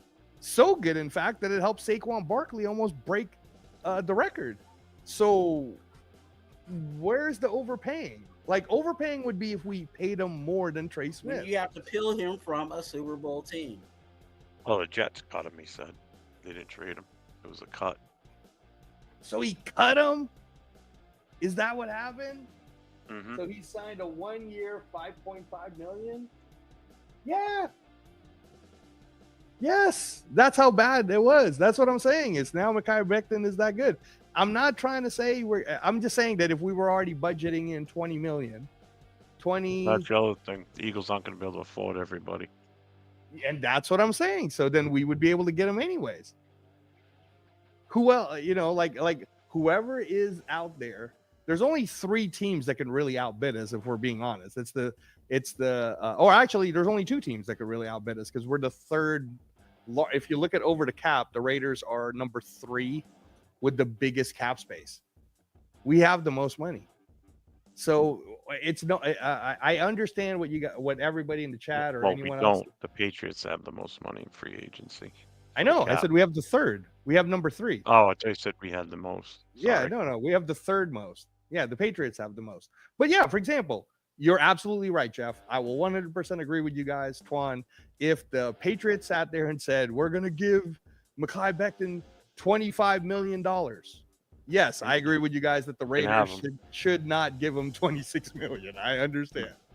But if Trey Smith is the market and Trey Smith gets $25 million and the Raiders offered him $22 million, there's no real argument to why Mekhi Becton wouldn't want to come here. And I understand what Twan was saying about, well, he's only coming for the bag. Okay, sure. But he's also only 25 years old playing for Pete Carroll, Chip Kelly, and the Raiders, dude. Like, I think he'll sell a lot of jerseys. I think he'll end up being a really good fit. And I don't know, man. If we were going to spend $20 million anyways, let's see. LT, left tackle Colton Miller. Left guard is JS from Arizona. I'm not sure who that is. Oh, he's talking about drafting somebody. Okay. JPJ. Yeah, Becton. See, I like this guy. Becton and DJ Glaze. I would take that offensive line. Yeah. Do you know who the Arizona kid is, Twan? Whoever that person said. Not on the top of my head. I'm not sure who it is. Yeah. This person got a right here. Chris Meeks put it up. Jeff Stoutland. Jeff Stoutland putting players on the map. Nobody wanted Becton until he came to Philly. Oh, is he saying Stoutland is a coach? Now you're gonna make me curious and look it up. Because man, maybe Stoutland can do something with Dalton Wagner. Because I can't believe we've kept the 26-year-old I mean, he is a monster. He's 6'8", but yeah, he's a coach. So the Eagles coach is Jeff Stoutland. He's 62 years old. He's the offensive line coach. Oh, that's right. Yeah, right there. Was the player or? Oh, the coach. He just put it up. Yeah.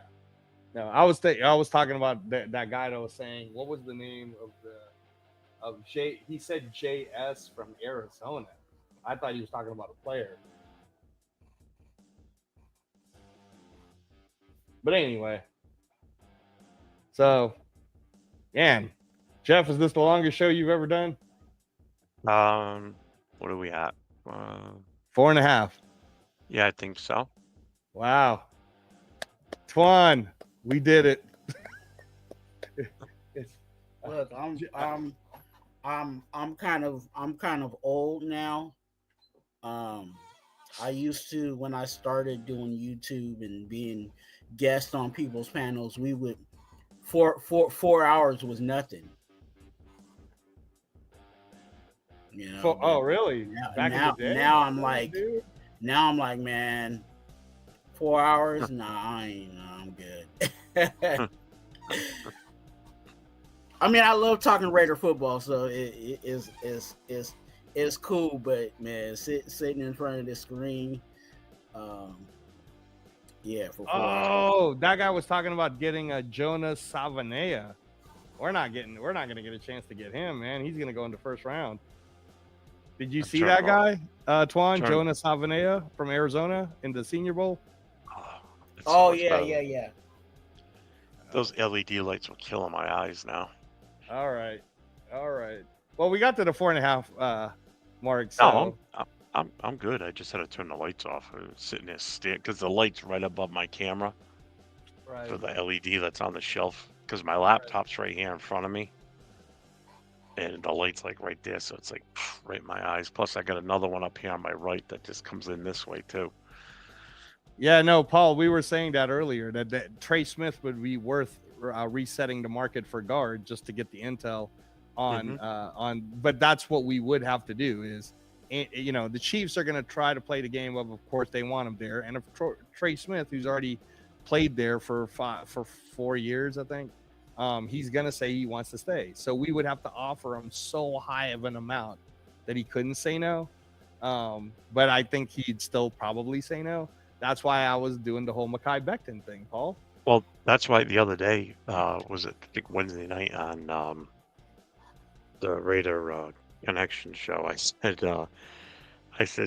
we got to bring in, what the hell's his name? The backup quarterback that's in Kansas City right now because he's a free agent. Carson Wentz. Yeah. And they're like, why? I said, why not? You bring him in. He's the backup right now. You grab him as a free agent. He can be a bridge quarterback, but he'll give you that veteran presence in the quarterback room.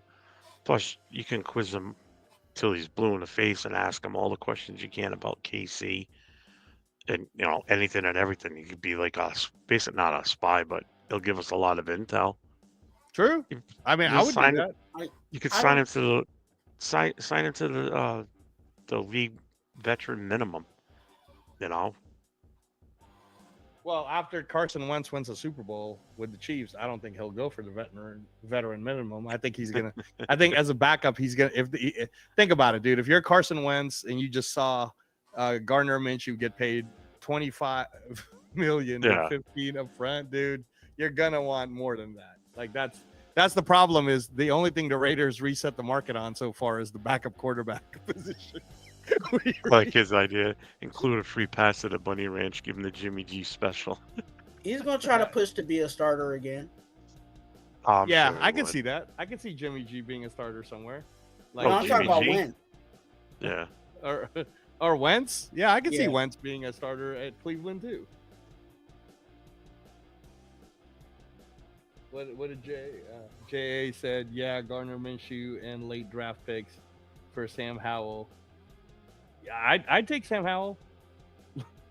He's sitting there pretty in the Commanders. He'd be the new Jimmy G, pretty much. I'd take most expensive ginger and Bunny Ranch history.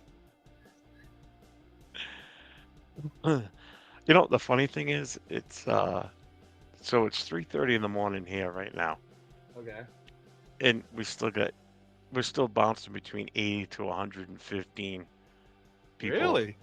Man, watching. you did good with your channel, dude. How did you? Yeah. What's the algorithm that you used? What we're doing right now, see the vertical setup on this? Okay, so the vertical Uh, setup really just works, huh? yeah, yeah. I'm over 15,000 views already tonight. Wow. I don't know why Captain Jack doesn't do it. It might be a Roku channel thing. You can't I'm do not it. sure. Well, You can't. Afakasi AI, he's the one that told me to try it, and I switched from doing the normal big wide layout to Mm-hmm. doing it this way. The first night I went on a live, I get over 1,000 views, and I was only on for about an hour. And then the next time I went on, it got even more. And then I did a Saturday night show for about 4 hours. It was almost 4 hours, and I had 10,000 views, and it was just ridiculous. The chat was banging. Wow. I couldn't even keep up with it, and Wow. we were averaging 75 to 100, constantly fluctuating up and down. And it got to the point where it was like 2 in the morning, and I didn't want to shut it down because the amount of people that were still watching. I'm like, how can I back away from that when the numbers are that Right. high? You Is know, it is people. okay? Let me ask you this, Jeff. Is it on StreamYard? You just press. You just pick instead of landscape. You pick portrait. Yep, That's that's it. crazy, dude. Did you ever try that, Twan? The portrait? You ever No, tried not this? yet. Maybe you Because you should know try why it, Twan. this it shows up as a shorts live feed because of the size. Because it what it is this setup is geared for this right here. Yeah, the It's geared phone. for it's geared for the phone because so many, the percentage of people that watch stuff like this on their phones, Right. because they could be just laying in bed watching this, or Hmm. sitting up on the couch nice and comfy watching it on their phone. But I So that figured was you could do that too, even on the landscape. You just put it on your YouTube and lie down on your phone too, right? the problem I see. Like if you take a regular um, layout and you go and clip it and do like a short with it, Right. you can't. Say there's four of us across the screen, big setup on the landscape. Okay. You're not going to see everybody. You're only going to Huh. see who's dead center. Okay. Because I Huh. wanted to do it one night off of something that we were doing on Rate Connection. Because Leo and I happened to be sitting side by side on the screen Right. talking, and it Right. was an interaction between the two of us that I cut and clipped, and it worked Right. out perfect. But I wanted Huh. to do another one with someone else talking in the chat with us, like on the screen. I couldn't do it because I could do it, but you wouldn't see their face. You would only hear them because they were off to the right too much. So Wow. yeah, setting it up like this has made a huge difference. Wow. Okay. Well, good, man. That's good knowledge. I'm gonna ask and see if we could try it and see if it actually works out. But yeah, now, you know what? The other thing I'll say, Jeff, is it might be your time. There's not a lot of Raider people that Well, there's no one else on right yeah, now. that stays late. Yeah. That's the benefit of not working anymore. So good for me. I mean, I could do this a couple of nights a week. Come on late after everybody's done. I don't have a problem with that either. And you can make it a chat room too, and just have people who are up also wanting to come in and tell you what they want Yep. to tell you. So Yep. And then open it like this, where I can have, any one of you guys come on in too, you know, stay as long as you want, you pop in and out. I don't care. I'll tell you this, Jeff. If you had on your chat room a whole bunch of people that want to ask questions or talk about boxing happening right now, this thing would blow up. I'm sure it probably would. I could just facilitate it for you, and you can go in and talk football, boxing all you want. Well, I think that your channel's been or I don't know if the algorithms pushed to go to football Raider content or somehow, but like for example, in the chat room right now, any of you guys listening, or any of you at all, did any of you watch last night's, or I guess it would be 2 nights ago now, Saturday night's David Morrell versus David Benavidez fight at the T-Mobile Arena in Las Vegas? I'm gonna guess it's probably in there. I hear crickets. Oh, wait a minute. Unfazed? You saw it? My man. Good job, dude. That's awesome. That is awesome. What's up, Doppelganger? Oh, from Oh, Alaska. Doppelganger. Cool. So, Unfazed, you think that Benavidez got away with one, huh? Wow. Well, I mean, you thought David Morrell had a really strong chance of beating him, right? Did you? I'm wondering now since Unfazed. Oh, wait a minute. JA watched it too. Oh my God, this might be my group. Wait a minute. Okay, JA. All right. You guys want to pull up? I'll send you the link. So JA and Unfazed. No, come on, Unfazed. Don't mention that name, dude. We don't talk that name in the boxing world. I was gonna say for JA and Unfazed, would you guys agree then if you watch the entire card that the fight of the night was Pitbull Cruz versus Angel Fierro? Did any of you guys see that Mexican battle? I'm trying to get Jeff to be a fan, but he'll only watch like 2 seconds of a clip. Don't worry, Doppelganger. We're not switching this over to boxing. No, I'm giving Angelo his moment. Yeah, no, I was just saying to Jeff that there is a certain like demographic, but the algorithm of the show would have to get of any show would have to get pushed to those fans. So sorry, Doppelganger. I'm just saying. So, Unfazed and JA though, when because Papa Rundown wants to do a boxing channel, and I know that Turf's just got it. He's got his daughter's thing right now, but once it's done, so JA Unfazed, a boxing content channel is coming your way from your Raider guys here pretty soon. We're just waiting for the right timing.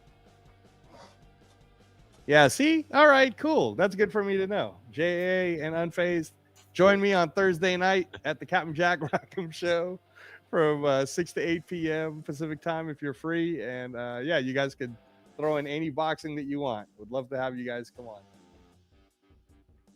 That's really cool.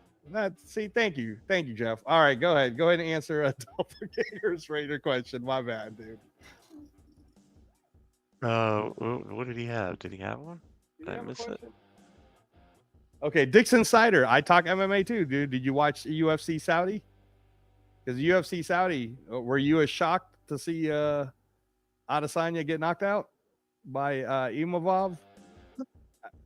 I say these. So his name is Israel Adesanya. The easy way to know him is he's called Stylebender. Stylebender lost to the Frenchman in Saudi Arabia. Brock Purdy for Rookie of the Year. Unfortunately, Doppelganger, I think Jane Daniels will end up getting it. I'll be very shocked. Brock Bowers. Oh, Brock Bowers did already get it? I didn't know that. Yeah. I missed it. Or it's just too late. It sucks. JA says the eye poke knocked him out. All right, cool, man. JA, Dixon Sider, Unfazed. All right, y'all. Pull up to come listen to the Captain Jack Rackham Show that I have to host this Thursday from 6 to 8 p.m. Pacific time at the Captain Jack Rackham YouTube channel. It's a Roku thing, so I got to be on it for 6 to 8, just helping Captain Jack out. But me and Papa Rundown, check out the Thursday episode from last week. Me and Papa Rundown talked straight for like 2 hours on the Fight World. Or I mean, no, I'm sorry, not 2 hours. It was like 40 minutes on the Fight World. It was pretty cool. Yeah, I watched it. I watched him on there.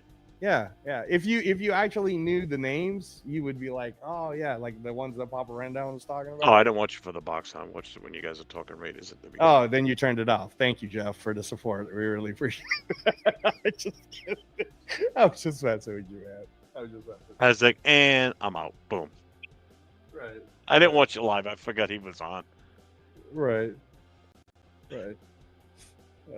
No, So but Doppelganger will keep on the boxing, and then I gotta get going anyways. Hey, Twan, are you still on? Yeah, I'm still He here. fell- oh, I All was right, gonna say, cool, but he cool. fell asleep. You and Jeff could hold it down, man, because Doppelganger wants to talk Raiders and all that. And then Dix Insider, Unfazed, JA. I promise you guys a fight, an all fight content type show is going to be coming with me, Papa Rundown, and Turf here at a certain point. And if you guys know your stuff about boxing and MMA, or if you guys want to talk about it or have questions at a certain point, we're trying to figure it out. So thanks, you guys. And then Jeff, thanks for opening up the channel. I've been talking nonstop now for literally 7 hours on a fight. So that's an old school thing. I got about 15 more minutes, man. I need to get ready for my treatments tomorrow. Yeah. You doing okay, by the way, bro? Yeah, I'm doing all right. All right. Yeah, that's rough, man. That's I read your bio. Yeah. I get the connection between you two with that too. So Yeah. No, you can talk to Jeff offline about it, but yeah. Oh yeah. But no, Jeff's got it pretty rough himself. So yeah. But I'm glad you're doing okay, Twan. I'm glad you're doing okay. Yeah. So yeah. Hey, Jeff, I was gonna tell you because I just had all my blood work again done. I'm gonna need to get another one done, but we should compare notes on some of these numbers because and again, I'm gonna go, guys, but I would say that on the medical standpoint, one of the most frustrating things I would say for me as a transplant is if I'm already doing things right, then what else do I need to do to get these numbers to be more corrected? So and again, this is not me sounding ungrateful. I'm very grateful, but I get what you mean. You have to like overdo everything just to get to a normal state. So there is no normal state. It's like you're overworking just to make sure that you're keeping everything at a level. And that can get very tiring and frustrating. So honestly, dude, doing shows like this is quite therapeutic. Don't you think at times, Twan, that it's therapeutic to just feel like a normal person at times and just talk Raider football or whatever content you're passionate about? JA said he's a medical student. What numbers do you want to correct? Oh, JA, dude. Account. So so JA, that's a big one too because of insurance and all of that. But no, Jay, I'm a liver transplant patient. I just hit the 30-month mark, and there's been a ton of ups and downs. But again, just blessed to be alive and blessed not to be at a hospital, dude. I mean, at a hospital recovering. So yeah. But yeah, no. If you check out the channels that I've hosted for Captain Jack or any of the Protect the Shield stuff, I've talked about it in the past. So you happen to be on a panel of medically well-knowledged people, I guess, because we're all dealing with it. Twan's dealing with it. Jeff's dealing with it. So, but yeah. So, anyways, good night to you two. Appreciate you both. Again, I got to do. I was just helping out Captain Jack. So Thursday, I think he's gone again. So I'm doing it 6 to 8. If you guys want to pull up, I'll send you the link and we can pull up. And for you guys who are into the fight game and the boxing, come on, man, join me in the chat so that I can finally get Jeff to talk about boxing. All right, thanks, guys. Fuck my algorithm all up. Yeah, that's what up. Right. Thanks, guys. If we win, it's more therapeutic. Yeah, it is. Lakers in 5. What's up? Oh, I don't follow basketball, but I don't mind the Celtics. I live in New England, so yeah, we got to win. How many wins do you think we're going to get this coming season, as this team stands right now, before we bring in free agents? And I'm saying right now, I'm saying right now, Jeff, I think it might be double digits. Really? Okay. I really do. You're a little more optimistic than me, but okay. Yeah, okay. and I'm usually more on the optimistic side. I was saying anywhere from 6 to 7. I'd be happy with it. I'll take the 6 to 7. Because it's gonna be slow going the first season with him and with everything. But my biggest thing is I want to see what we're going to do in the division, in the AFC West. I don't see us going 0-6. I see us, if we go 500 in division, I'll be happy. Hopefully I want a couple other wins too, but it starts with our division.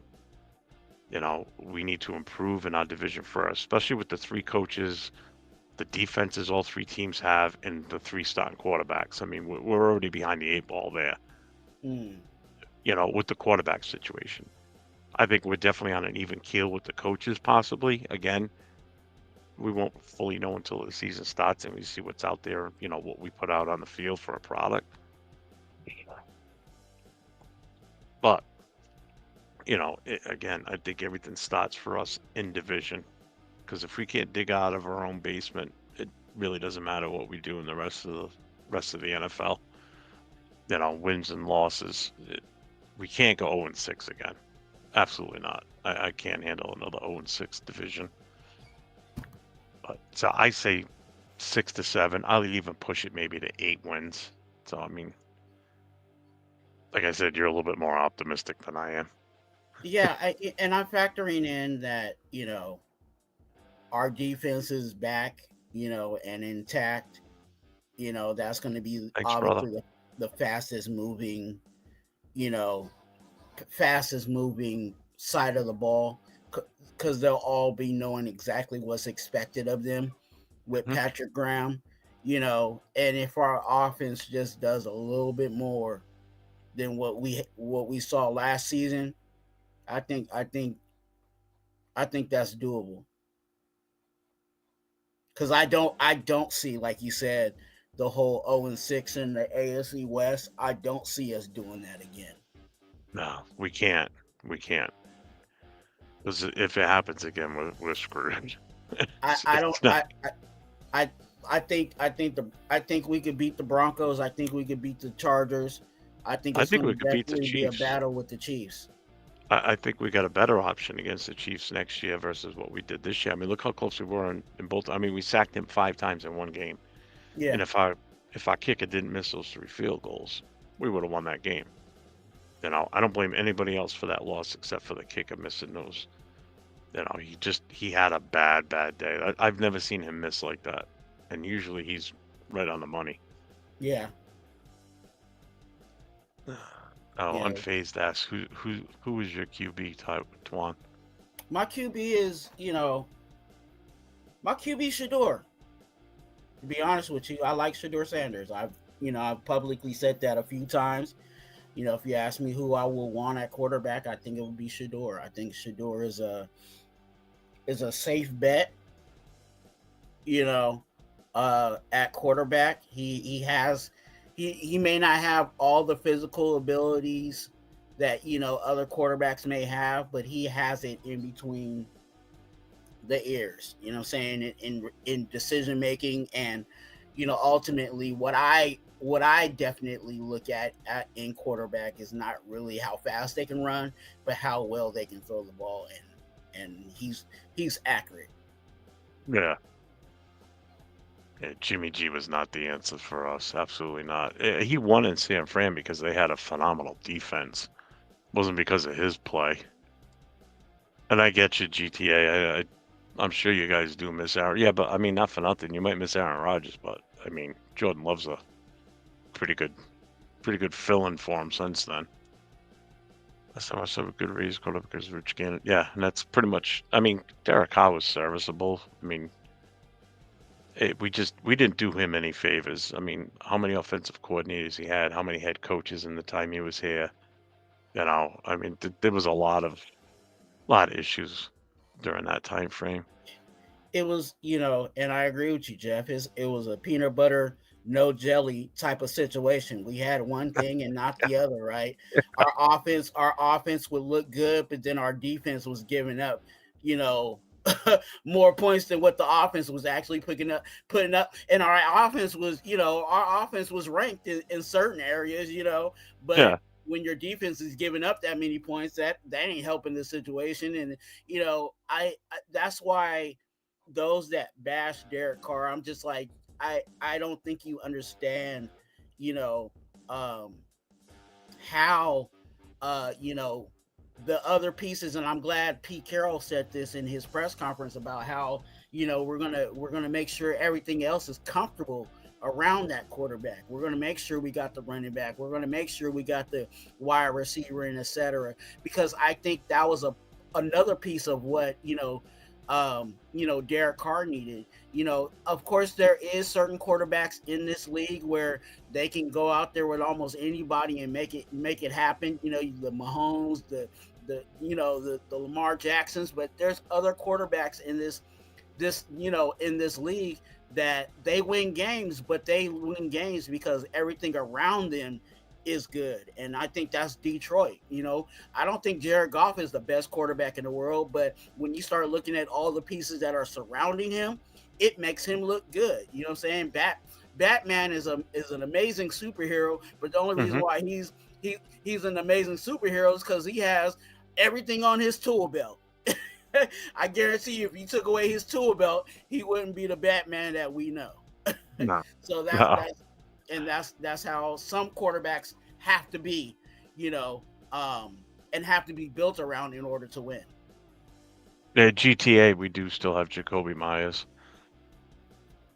Did anyone think Jimmy G was actually good? No, I didn't. I thought it was a horrible attempt at an upgrade from Derek Carr. It was ridiculous. I didn't want him. Who would you rather have? Oh, I didn't want him either. Who would you rather have, Tyreek Hill or I'd rather have DK Metcalf. I think I'd rather have Metcalf.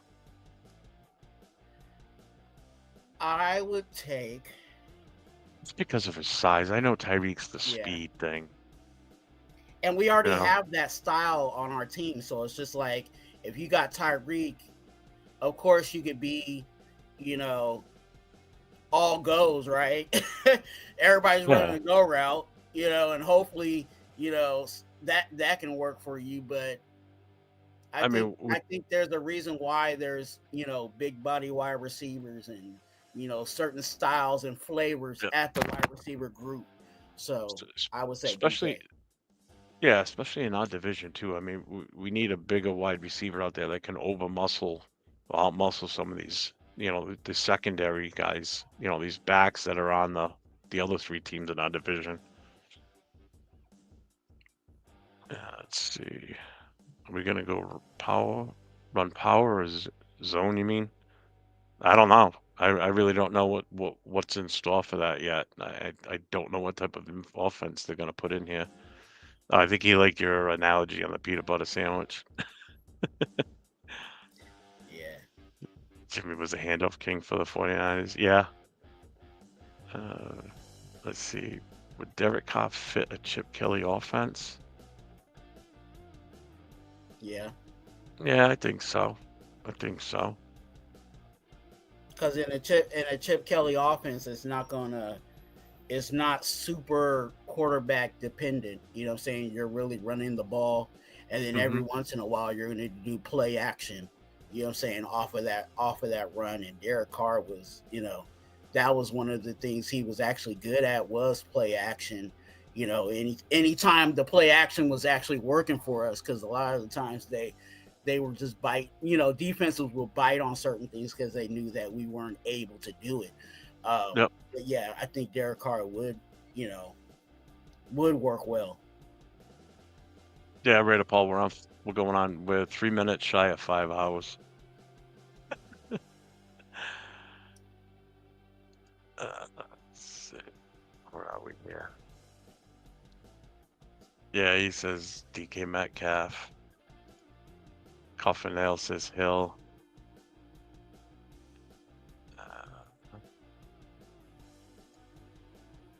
The tight end, Mayer? No, you're probably thinking Brock Bowers, number 89. Michael Mayer's number 87. Yeah, he's definitely not getting as many looks on Seattle now. I mean, you got what's his name there, Njigba, and then you got Lockett too. That's a crowded field there now. Yeah. That's right. DK is younger than Tyreek. I don't think you're gonna see Tyreek retire anytime soon. I think he's gonna keep. He's got to. He's got like 20 kids. He's gonna keep making money. I would take Keenan Allen. Oh hell no. We already discussed that one. Hell no. He's talented, but the injury probability on him, Yeah. the risk is, yeah. GDP. Do you think the Lions are gonna win a Super Bowl? Not this year. They blew that one. And I think their window's actually closing. Unfortunately, they just got stripped of the two coordinators that actually brought them to where they are now, which has been Johnson and Glenn. You know, the only way that they could get back to that is if they actually have coordinators that can come in and immediately work with the guys they have and get the ground running. Yep. So who's our current coach right now is Pete Carroll. They just hired him in the last week.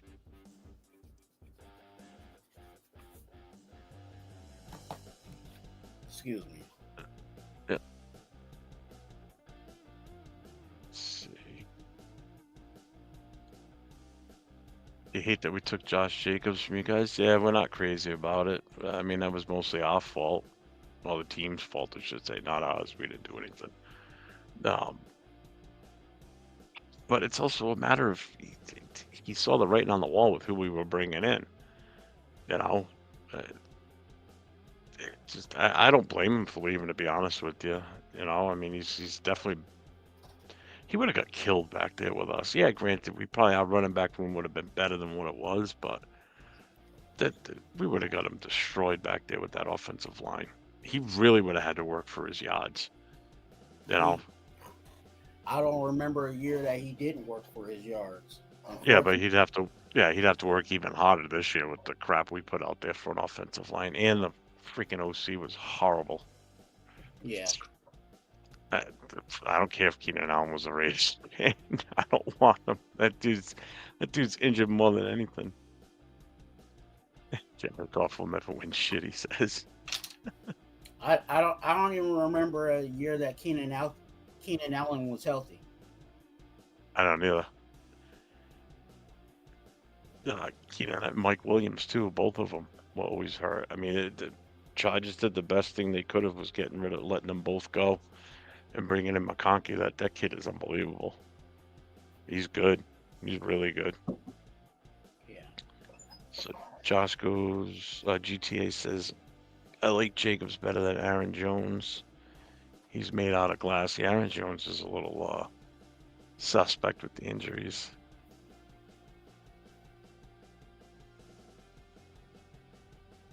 I think it's funny that all the running backs that wanted to get paid end up going to the postseason and actually producing for their teams.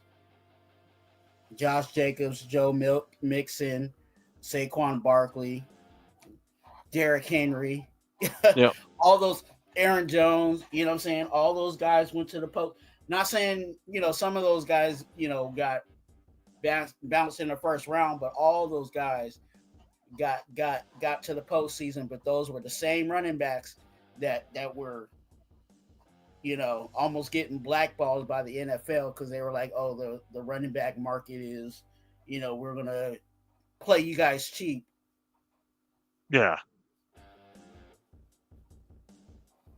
And I think, to be honest with you, I think the game in general now is going to move more towards the, back to the running back. It's not going to be that passing league that everybody was talking about. You know what I'm saying? Like, yes, they're still going to pass the ball, but I think, the running game is going to be even more important trend moving forward. I'm not a big fan of Dak Prescott. He can't win the big ones, man. He just can't get them. He can't get them a win in the playoffs for nothing. I wouldn't want him on our team. I'm sorry. Are you sure that's Dak, or that's just the Cowboys being Cowboys?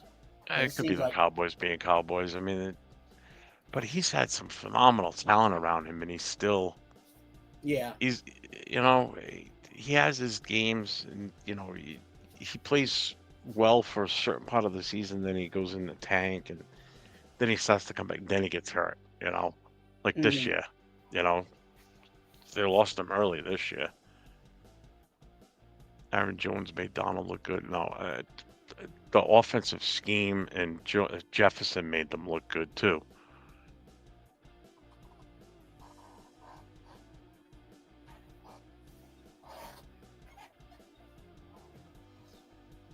Saquon Barkley should win MVP. I'm sorry, but that's not who it's going to go to. Unfortunately, it's going to go to a quarterback.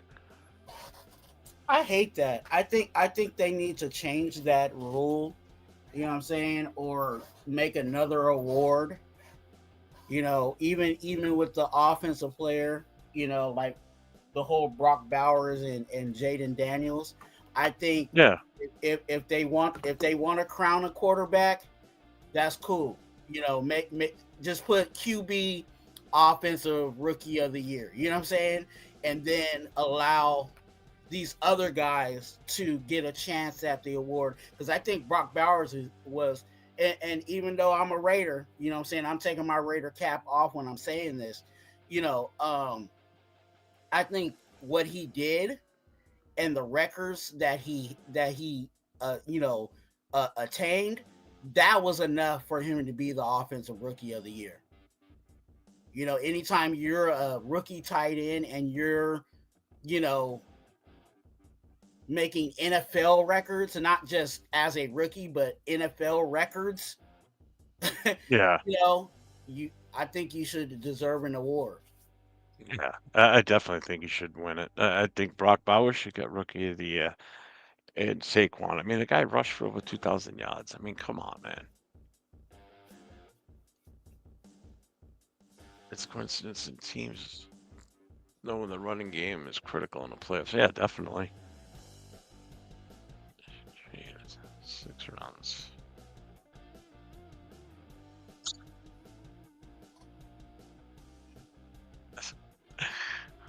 I mean, I don't mind Tyler Algier. I kind of like him. He's not a bad running back. It's just that Bijan's there now. He just doesn't see the field as much. But when he does, he makes the best of it. Yeah. Jared Goff ain't never gonna win shit, especially without Aaron Glenn. Oh yeah, definitely.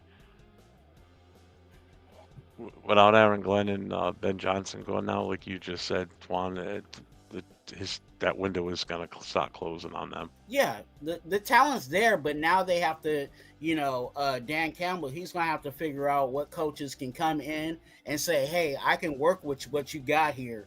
And if they can, quickly put something together, I think they'll still be, a playoff team. You know what I'm saying? Because I think, talent is still talent, but coaching wise, you when you bring in new coaches, most of the time they want to bring in their guys, and oh, I can't work with these guys, and they start playing that kind of game, and that's going to close the window. Yeah. James, you're not wrong on this one. These two in the backfield were pretty damn good for Carolina during that time. D'Angelo Williams and Jonathan Stewart. It's like 1 week one's hot, next week, you know what I mean? They constantly they were good. I mean, I remember having them on my fantasy team through the year. Yeah, still rolling, still rolling. We're at going on 5 hours now. I'm probably gonna have to get off soon. It's 4 o'clock in the morning here, but damn, still 113 people in the channel. That's good. Yeah, damn it. That's tough to shut that down. Hey, look, sleep is sleep, and you need it. So Yeah, they I can could sleep. definitely they can I definitely could, subscribe and not miss the next time you come go yeah, live. I could sleep all day, so I Okay. could sleep during the day. Nothing going on tomorrow. It snowed out like crazy tonight, so everything's gonna be slow around here.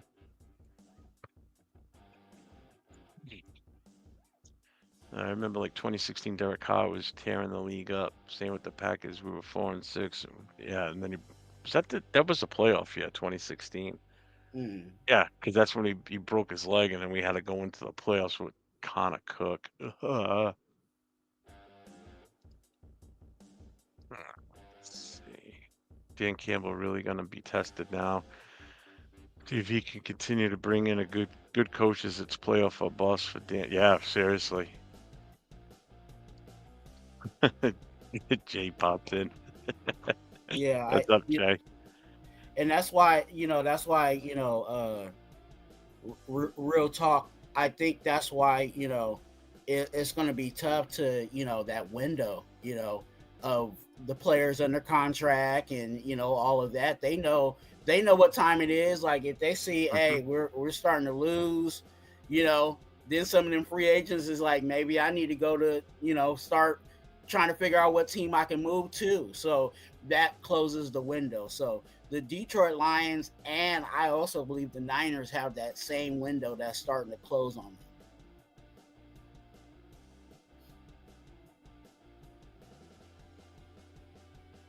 And it also sucks with Dan Campbell not being he doesn't call plays, you know what I'm saying? And yeah, that's the downfall of having a CEO per se, head coach that doesn't call plays. You have to rely on coordinators, and if you can't keep those coordinators around or don't have a good tree that you can pluck from to keep things going. Did they fill those coordinator spots yet?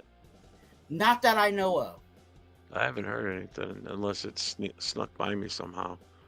Because that's, I mean, I don't know who the hell he's going to get out there now. I mean, I'm sure you're going to have an offensive coordinator that's going to be chomping at the bit, or a promotion. Someone that gets a promotion somewhere from another team. It's going to be chomping at the bit to go up there and take over that offense. Oh yeah, it's a desirable position. God, yeah. As an offensive coordinator, you look at all those weapons you got and everything that's already set before you. And if you are honest with yourself and say, hey, I can work with that, it's a dream job. McCarthy could go over there. You know what I'm saying? All these other offensive coordinators that haven't got picked up yet. Even people that were vying for a head coach job, that's on the offensive side of the ball. Maybe you can just go over to Detroit and kind of babysit them, and wait for the next time around to interview. Yeah, I think we pretty much got all the. I mean, we got the main coaches set, OC, DC. But I mean, it's just filling in all the small gaps, with the positional coaches. Those aren't going to be as exciting, names more than likely, like it was with the OC and the DC, and the fact that Leonard's coming back. The only one I'm curious to see what we do with is the offensive line coach. Who are we going to keep Philbin, or God forbid we bring Cable in? I don't want Tom Cable there. That's like the only coach I hope we don't think about hiring. But we shall see. Well, we got the number 6 pick, so I mean, at this point, it's wait and see. At this point, you can see the final rankings that come out and everything. As far as who's going to possibly go where. Let's see, Madden called all this non-team support era type shit. Good luck to all the guys who can build the team. So what do you guys think of Robert Saleh going back to San Fran? I was kind of hoping we were going to get him. If Patrick Graham was going to be coming back, that's who I was hoping for, was Robert Saleh. Yeah, I think they're trying to be honest with you, I hate to say it, but I think they're trying to get their head coach. Mm-hmm. Because I think the writing on the wall is Shanahan. I think because I'm in the Bay Area, you know what I'm saying? So I hear more Niner stuff than actually Raider stuff. Yeah. They're sick and tired of Shanahan. So Saleh going over there might actually be the situation of, oh, okay, Angelo Shanahan, just you posted. out of here, solid. Go ahead and slide into being a head coach for us. Angelo goes, can't believe you're still here. Good to see you on the chat tonight, brother. Gotta figure out a way to get you guys in the box. I can never mind. Shout out Mike Evans, the Tampa Bay Buccaneers, number 7 all-time receiving touchdowns. So he must be a Buccaneer fan. I don't hate. Somebody said, where was it? Who said it? Fair Raider said March 10th the next day. Not a cable guy either. Actually, I just had it up. Where is it? There's some off-season stuff that's coming up that's even way before March 10th. So the next big deal coming up is February 18th. Teams can start using franchise and transitional tags. So teams can stop putting those tags on players, prior to free agency. Then the scouting combine is the 24th to March 3rd. Then March 4th is the deadline for franchise tag designations. The annual meetings for annual league meeting is March 30th to April 2nd. April 7th, off-season workout programs begin for clubs with new head coaches, so the Raiders will be able to have OTAs as early as April 7th because we have a new head coach. April 18th, deadline for restricted free agents. And then we got the draft on the 24th and the 26th of April, or 24th through the 26th. And then May 1st is the deadline for clubs to exercise their fifth-year options on players. And then July 15th is the next one. Deadline for clubs to sign franchise tag players to multi-year deals. So the first one is February 18th. That's a big one because that's when everybody can start slapping tags on people, free agents, unrestricted, and all that shit. I don't think that's going to be the case for us. I don't think there's anybody we need a franchise tag.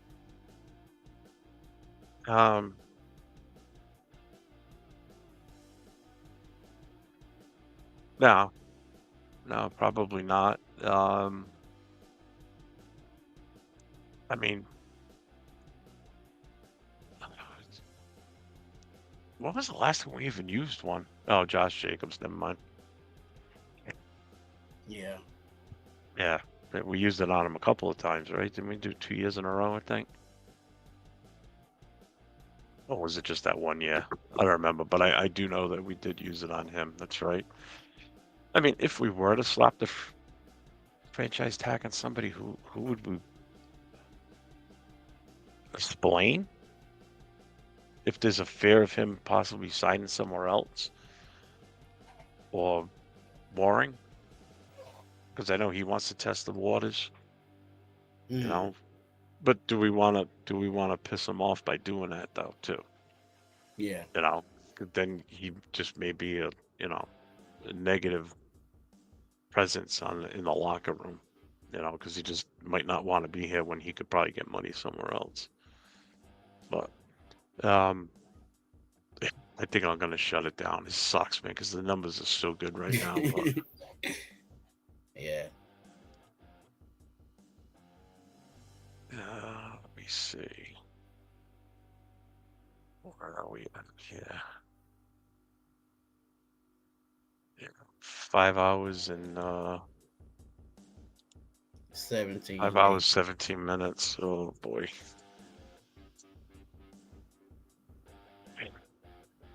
It doesn't feel like we've been on that long, does it? No, not at all, man.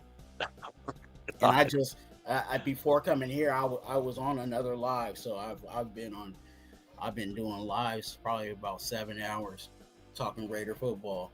So yeah, I did one earlier tonight with he was just in here. I don't know if he's still here. Just Raiders baby. Okay. I was doing one with here he is.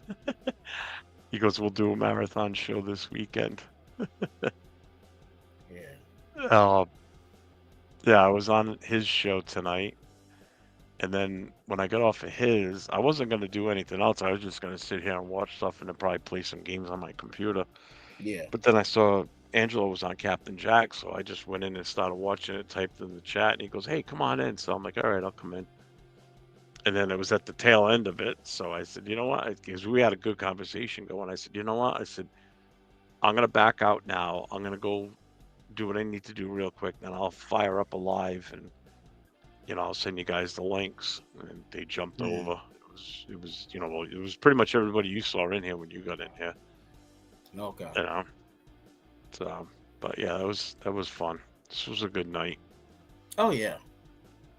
Yeah. So yeah, I think I'm gonna shut this down. I'm fucking tired. I'm beat. For sure. Appreciate you, man, Hey for man, no problem.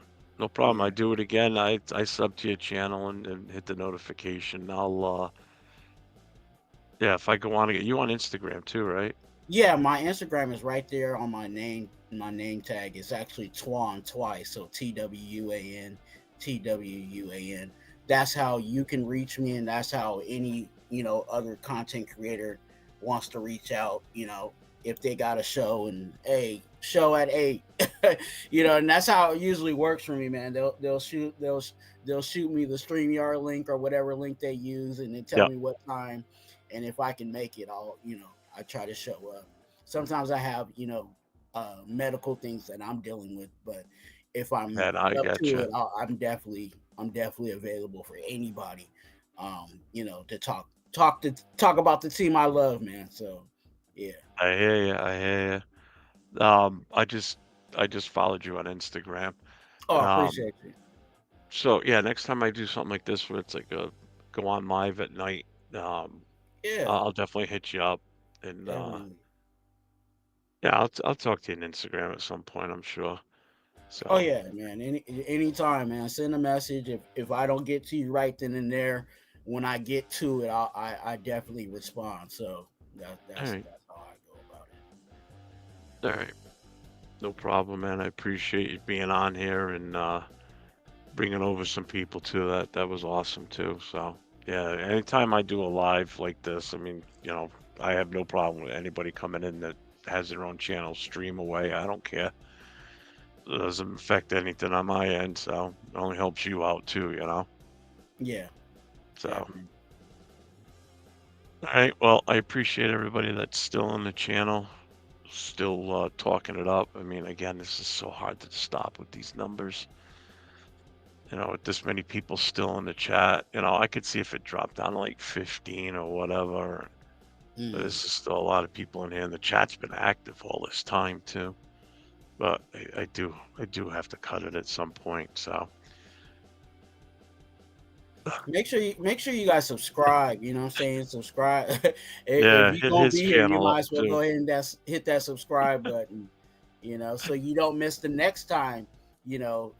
Jeff goes live. You definitely don't want to miss that. Yeah, said I could do late nights every night. Why did you split your beard? It's a mustache, is what it is. See, being a firefighter, you get to, you can only have a mustache where it comes down to like the corner here. Mm. So as soon as I was off the job, first of all I grew a full beard. That's what all firefighters tend to do for the most part.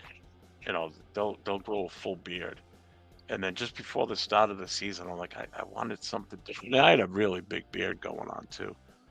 So I'm like, shit. I'm like, you know what? I'll shave everything off, but where the mustache is, and I'll just grow it down because I've always wanted something like this. Mm. So I love it. So I like it. Plus with the gray, it's you know I'm already ready to color in my mustache black and silver, so I'm good to go. It works, right? Yeah, yeah. OC Nation, I almost feel the same way. Like I'm still kind of wide awake. That's the problem. You know. I don't know. Maybe. I mean, does anybody want me to stay on? I'll stay on. I don't care. I mean, I'm already up at this point.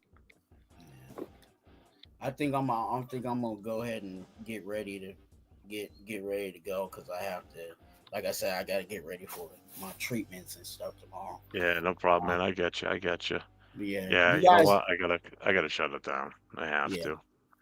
Yeah, you guys definitely, get on his channel. If you guys have not, come on over to mine, Raider Twan. You know what I'm saying? If you see this sign, um, you're at the right place.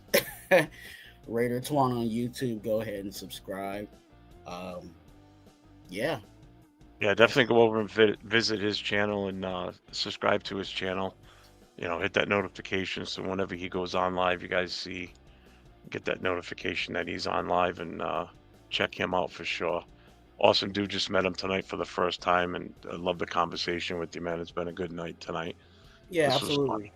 This was fun. Who knows, everybody, just hit that notification on mine, and maybe you'll see me again Monday night, tonight, in like 16 hours from now. All right, man. I'll see you later. Thanks for popping in. I appreciate it. Thanks to everybody in the channel. 805, thank you very much for chiming in when you've chimed in. Angela, if you're still listening, thanks for hopping on and adding some conversation to this. This was great. And thank you for introducing me to Tuan over here. This has been a good night.